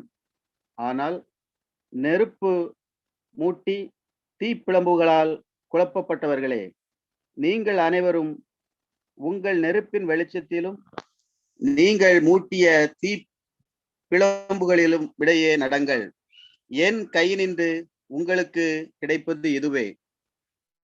நீங்கள் வேதனை நடுவே உழன்று கிடப்பீர்கள். எசாயா 51. எருசலேமுக்கு ஆண்டவரின் ஆறுதல் மொழி. விடுதலையை நாடுவோரே, ஆண்டவரை தேடுவோரே, எனக்கு செவி கொடுங்கள். நீங்கள் எந்த பாறையினின்று செதுக்கப்பட்டீர்களோ எந்த குழியினின்று தோண்டப்பட்டீர்களோ அதை நோக்குங்கள். உங்கள் தந்தை ஆபிரகாமையும் உங்களை பெற்றெடுத்த சாராவையும் நினைத்து பாருங்கள்.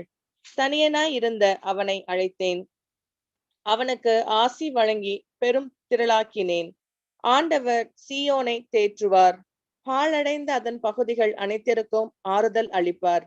அதன் பாலை நிலத்தை ஏதேன் போல் அமைப்பார். அதன் பால் இடங்களை ஆண்டவரின் தோட்டம் போல் ஆக்குவார். மகிழ்ச்சியும் அக்களிப்பும் அதில் காணப்படும். நன்றி பாடல்களும் புகழ்ச்சி பண்ணும் அங்கே ஒலிக்கும். என் மக்களே, நான் சொல்வதை கேளுங்கள். என் இனமே, எனக்கு செவி கொடு. ஏனெனில் திருச்சட்டம் என்னிடமிருந்து புறப்பட்டு செல்லும். என் நீதி மக்களினங்களுக்கு ஒளியாக திகழும். நான் அளிக்கும் விடுதலை அண்மையில் உள்ளது. நான் வழங்கும் மீட்பு வெளிப்பட்டு விட்டது. என் புயங்கள் மக்களினங்கள் மேல் ஆட்சி செலுத்தும். என் கைவன்மை மீது அவை நம்பிக்கை கொள்ளும். வானத்தை நோக்கி கண்களை உயர்த்துங்கள், கீழே மண்ணுலகை உற்று நோக்குங்கள். ஏனெனில் வானம் புகையென மறைந்து போம், மண்ணுலகம் உடையென நைந்து போம். அதில் வாழ்வோர் வீட்டிலென மடிவர். என் மீட்போ என்றென்றும் நிலைக்கும். என் விடுதலைக்கு முடிவே இராது. நேர்மைதனை அறிந்தோரே, என் சட்டத்தை இதயத்தை தாங்கும் மக்களினத்தாரே, எனக்கு செவி கொடுங்கள். மானிடரின் நிந்தைக்கு அஞ்சாதீர்கள். அவர் தாம் இழி சொல் கேட்டு கலங்காதீர்கள். ஏனெனில் பொட்டுப்பூச்சி அவைகளை ஆடை என தின்றளிக்கும். அரிப்புழு அவர்களை ஆட்டு மயிரென அரித்தொழிக்கும். நான் அளிக்கும் விடுதலையோ என்றென்றும் நிலைக்கும். நான் வழங்கும் மீட்போ தலைமுறை தோறும் நீடிக்கும். விழித்தெழு, விழித்தெழு, ஆண்டவரின் புயமே, ஆற்றலை அணிந்து கொள். பண்டைய நாள்களிலும் முந்தைய தலைமுறைகளிலும் செய்தது போல் விழித்தெழு. ராகாபை துண்டு துண்டாக வெட்டியதும் பறவை நாகத்தை ஊடுருவ குத்தியதும் நீ அன்றோ? பேராள நீர்த்திரளாம் கடலை வற்ற செய்து ஆள் பகுதிகளில் பாதை அமைத்து மீட்கப்பட்டோரை கடக்க செய்ததும் நீ அன்றோ? ஆண்டவரால் மீட்கப்பட்டோர் திரும்பி வருவர். மகிழ்ந்து பாடிக்கொண்டே சீயோனுக்கு வருவர். முடிவில்லா மகிழ்ச்சி அவர்கள் தலைமேல் தங்கும்.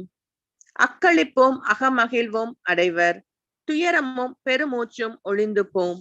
உங்களுக்கு ஆறுதல் வழங்குபவர் நானேதான். மடிந்து போகும் மனிதருக்கும் புல்லென மாயும் மானிடருக்கும் நீ அஞ்சுவது ஏன்? உன்னை உருவாக்கிய ஆண்டவரை நீ ஏன் மறந்துவிட்டாய்? வானங்களை விரித்து பரப்பியவரும் மண்ணுலகிற்கு அடித்தளமிட்டவரும் அவர் அன்றோ? உன்னை ஒடுக்கி அழித்துவிட முயன்றவன் சீற்றத்தை முன்னிட்டு நீ ஏன் எந்நாளும் ஓய்வின்றி நடுங்குகிறாய்? உன்னை ஒடுக்கியவனின் சினம் எங்கே? கூனி குறுகியவன் விரைவில் விடுதலை பெறுவான். அவன் குழியில் செத்து வீழ்வதில்லை. அவனுக்கு உணவு இல்லாமல் போகாது. உன் கடவுளாகிய ஆண்டவர் நானே. கடலை கலக்கி அலைகளை கொந்தளிக்க செய்பவர் நானே. படைகளின் ஆண்டவர் என்பது அவர் தம் பெயராம். நாம் வானங்களை விரித்து பரப்பினேன், மண்ணுலகிற்கு அடித்தளம் அமைத்தேன். சீயோனை நோக்கி நீ என் மக்கள் என்றேன். என் சொற்களை உன் நாவில் அருளினேன். என் கை நிழலில் உன்னை மறைத்து விட்டேன். எருசலேமின் துன்பம் தீர்தல். விழித்தெழு, விழித்தெழு, ஆண்டவர் கையினின்று சினங்கிண்ணத்தை குடித்தவளே, மதியை மயக்கும் அக்கிண்ணத்தை அடிமண்டி வரை குடித்தவளே, எருசலேமே எழுந்து நில். அவள் பெற்றெடுத்த புதல்வருள் அவளுக்கு வழிகாட்டுபவர் எவரும் இல்லை. அவள் வளர்த்து விட்ட ஆண் மக்களுள் அவளுக்கு கை கொடுப்பார் யாரும் இல்லை. இருவகை தீங்குகள் உனக்கு நேரிட்டன. உனக்காக புலம்பி அழுபவன் எவன்? வீழ்ச்சி, அழிவு, பஞ்சம், வாழ் இவை உன்னை வாட்டின. யார் உன்னை தேற்றுவார்? உன் பிள்ளைகள் மயக்கமுற்றனர். வலையில் சிக்கிய கலைமான் போல் அவர்கள் ஒவ்வொரு தெருமுனையிலும் வீழ்ந்து கிடக்கின்றனர். ஆண்டவரின் சினத்திற்கும் உன் கடவுளின் கண்டிப்புக்கும் உள்ளாயினர். ஆதலால் சிறுமையுற்றவளே, திராட்சை ரசம் இன்றியே குடிவெறி கொண்டவளே, இதை கேள். தம் மக்கள் சார்பாக வழக்காடும் உன் கடவுளாகிய ஆண்டவர் உன் தலைவர் கூறுவது இதுவே. இதோ உன்னை மதிமயக்கும் கிண்ணத்தை உன் கையினின்றும் அகற்றிவிட்டேன். என் சின கிண்ணத்தினின்று நீ இனி குடிக்கவே மாட்டாய். அக்கிண்ணத்தை உன்னை ஒடுக்கினோர் கையில் திணிப்பேன். நாங்கள் கடந்து செல்வதற்கு நீ முகங்குப்புற விழுந்துகிட என்று அவர்கள் உன்னிடம் சொன்னார்களே. உன் முதுகை அவர்கள் தரையாகவும் கடந்து செல்வோருக்கு தெருவாகவும் மாற்றினார்களே. எசாயா 52. எருசலேமின் மீட்பு. விழித்தெழு விழித்தெழு சீயோனே, உன் ஆற்றலை அணிந்து கொள். திருநகர் எருசலேமே, உன் அழகுறு ஆடைகளை அணிந்து கொள். விருத்த சேதனம் செய்யாதவனும் தீட்டுப்பட்டவனும் உன்னிடையே இனி வரவே மாட்டான். சிறைப்பட்ட எருசலேமே, புழுதியை தட்டிவிட்டு எழுந்து நில். அடிமையாக்கப்பட்ட மகள் சீயோனே, உன் கழுத்தில் உள்ள கட்டுகளை அவிழ்த்து விடு. ஆண்டவர் கூறுவது இதுவே: விலையின்றி விற்கப்பட்டீர்கள், பணமின்றி மீட்கப்படுவீர்கள். ஆண்டவராகிய என் தலைவர் கூறுவது இதுவே: முன்னாளில் என் மக்கள் தங்கி வாழ்வதற்கு எகிப்திற்கு சென்றார்கள். அசீரியன் காரணம் எதுவுமின்றி அவர்களை ஒடுக்கினான். இப்பொழுது எனக்கு இங்கே என்ன இருக்கிறது என்கிறார் ஆண்டவர். ஈட்டுத்தொகை செலுத்தாது என் மக்கள் இழுத்து செல்லப்பட்டார்கள். அவர்களை ஆளுவோர் தற்பெருமை பேசுகின்றனர். எந்நாளும் இடைவிடாது என் பெயர் இகழப்படுகின்றது என்கிறார் ஆண்டவர். ஆதலால் என் மக்கள் எனது பெயரை அறிந்து கொள்வார்கள். இதை சொல்கிறவர் நானே என்பதை அந்நாளில் உணர்ந்து கொள்வார்கள். இதோ நான் இங்கே இருக்கின்றேன். நற்செய்தியை அறிவிக்கவும், நல்வாழ்வை பலப்படுத்தவும், நலம் தரும் செய்தியை உரைக்கவும், விடுதலையை பறைசாற்றவும், சீயோனை நோக்கி உன் கடவுள் அரசாளுகின்றார் என்று கூறவும், வருவோனின் பாதங்கள் மலைகள் மேல் எத்தனை அழகாய் இருக்கின்றன. இதோ உன் சாம காவலர் குரல் எழுப்புகின்றனர். அவர்கள் அக்களித்து ஒருங்கே ஆரவாரம் செய்கின்றனர். ஆண்டவர் சீயோனுக்கு திரும்பி வருவதை அவர்கள் நம் கண்களாலே காண்பார்கள். எருசலேமின் பால் இடங்களை ஒருங்கே ஆர்ப்பரித்து பாடுங்கள். ஆண்டவர் தம் மக்களுக்கு ஆறுதல் அளித்துள்ளார். எருசலேமுக்கு மீட்பு வழங்கியுள்ளார். பிற இனத்தார் அனைவரின் கண்களும் காண ஆண்டவர் தம் தூய புயத்தினை திறந்து காட்டியுள்ளார். மண்ணுலகின் எல்லைகள் யாவும் நம் கடவுள் அளிக்கும் மீட்பை காணோம். திரும்பி செல்லுங்கள், திரும்பி செல்லுங்கள், அங்கிருந்து வெளியேறுங்கள், தீட்டானதை தொடாதீர்கள். ஆண்டவரின் கலங்களை ஏந்தி செல்வோரே, அந்நாட்டினின்று வெளியேறுங்கள், உங்களையும் தூய்மைப்படுத்திக் கொள்ளுங்கள்.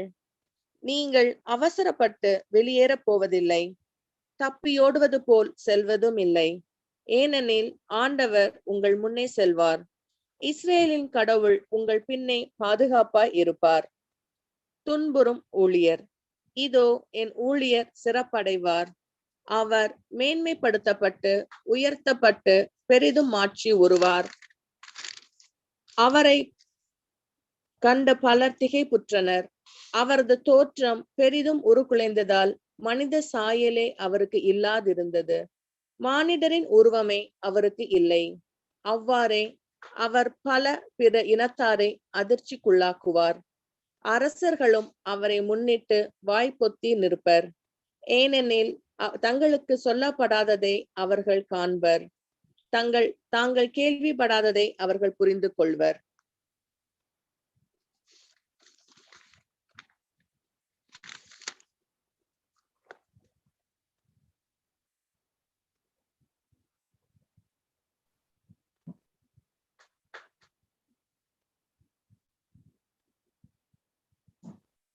தந்தை, மகன், தூய ஆவியாரின் பெயராலே ஆமென்.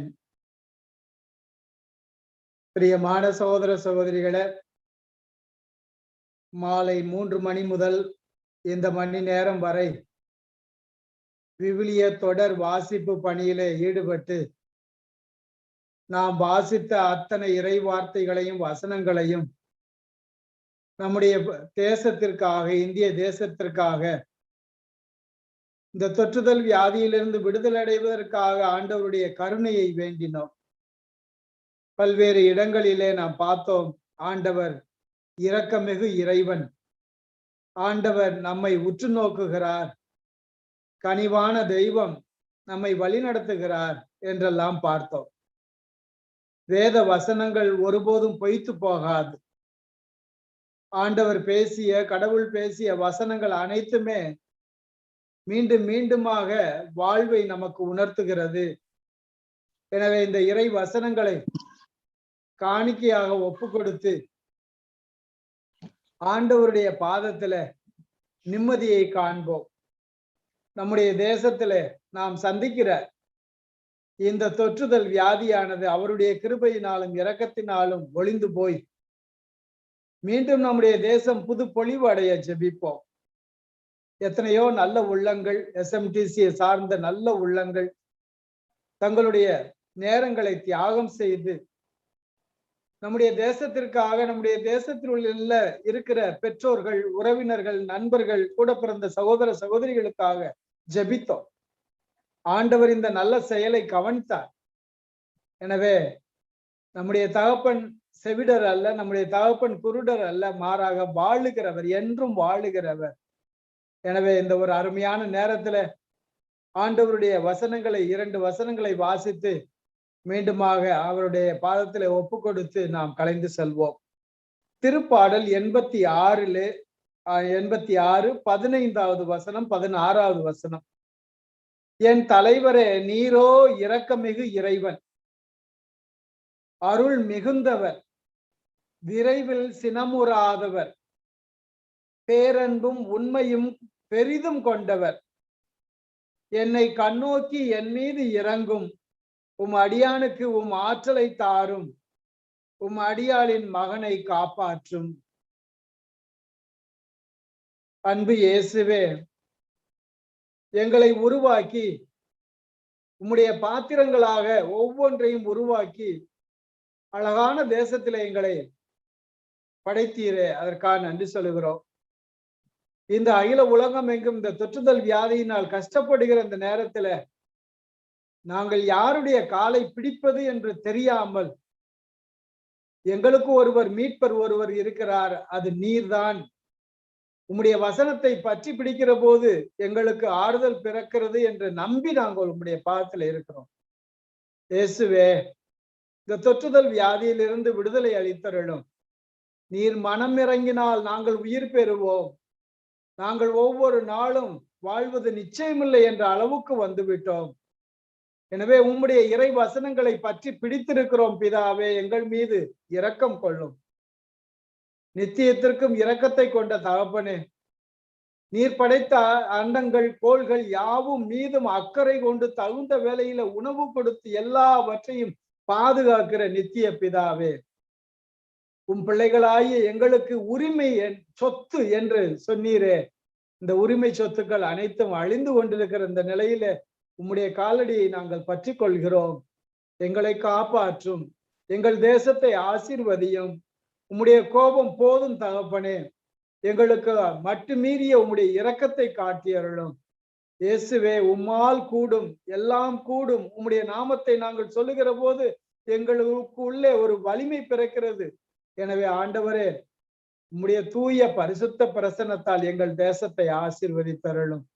அன்னையே, மாமரியே, ஆரோக்கிய தாயே, இந்த அகில உலகம் மீட்படைவதற்காக ஒவ்வொரு வேளையும் உம் மகன் இயேசுவிடம் எங்களுக்காக பரிந்து பேசுகிற நேசத்தாயே, இந்த இரவிலே, இந்த நேரத்திலே உம்முடைய பாதத்திலே எங்கள் தேசத்தையும் இந்த அவனியையும் உம்முடைய பாதத்திலே ஒப்பு கொடுக்கிறோம்.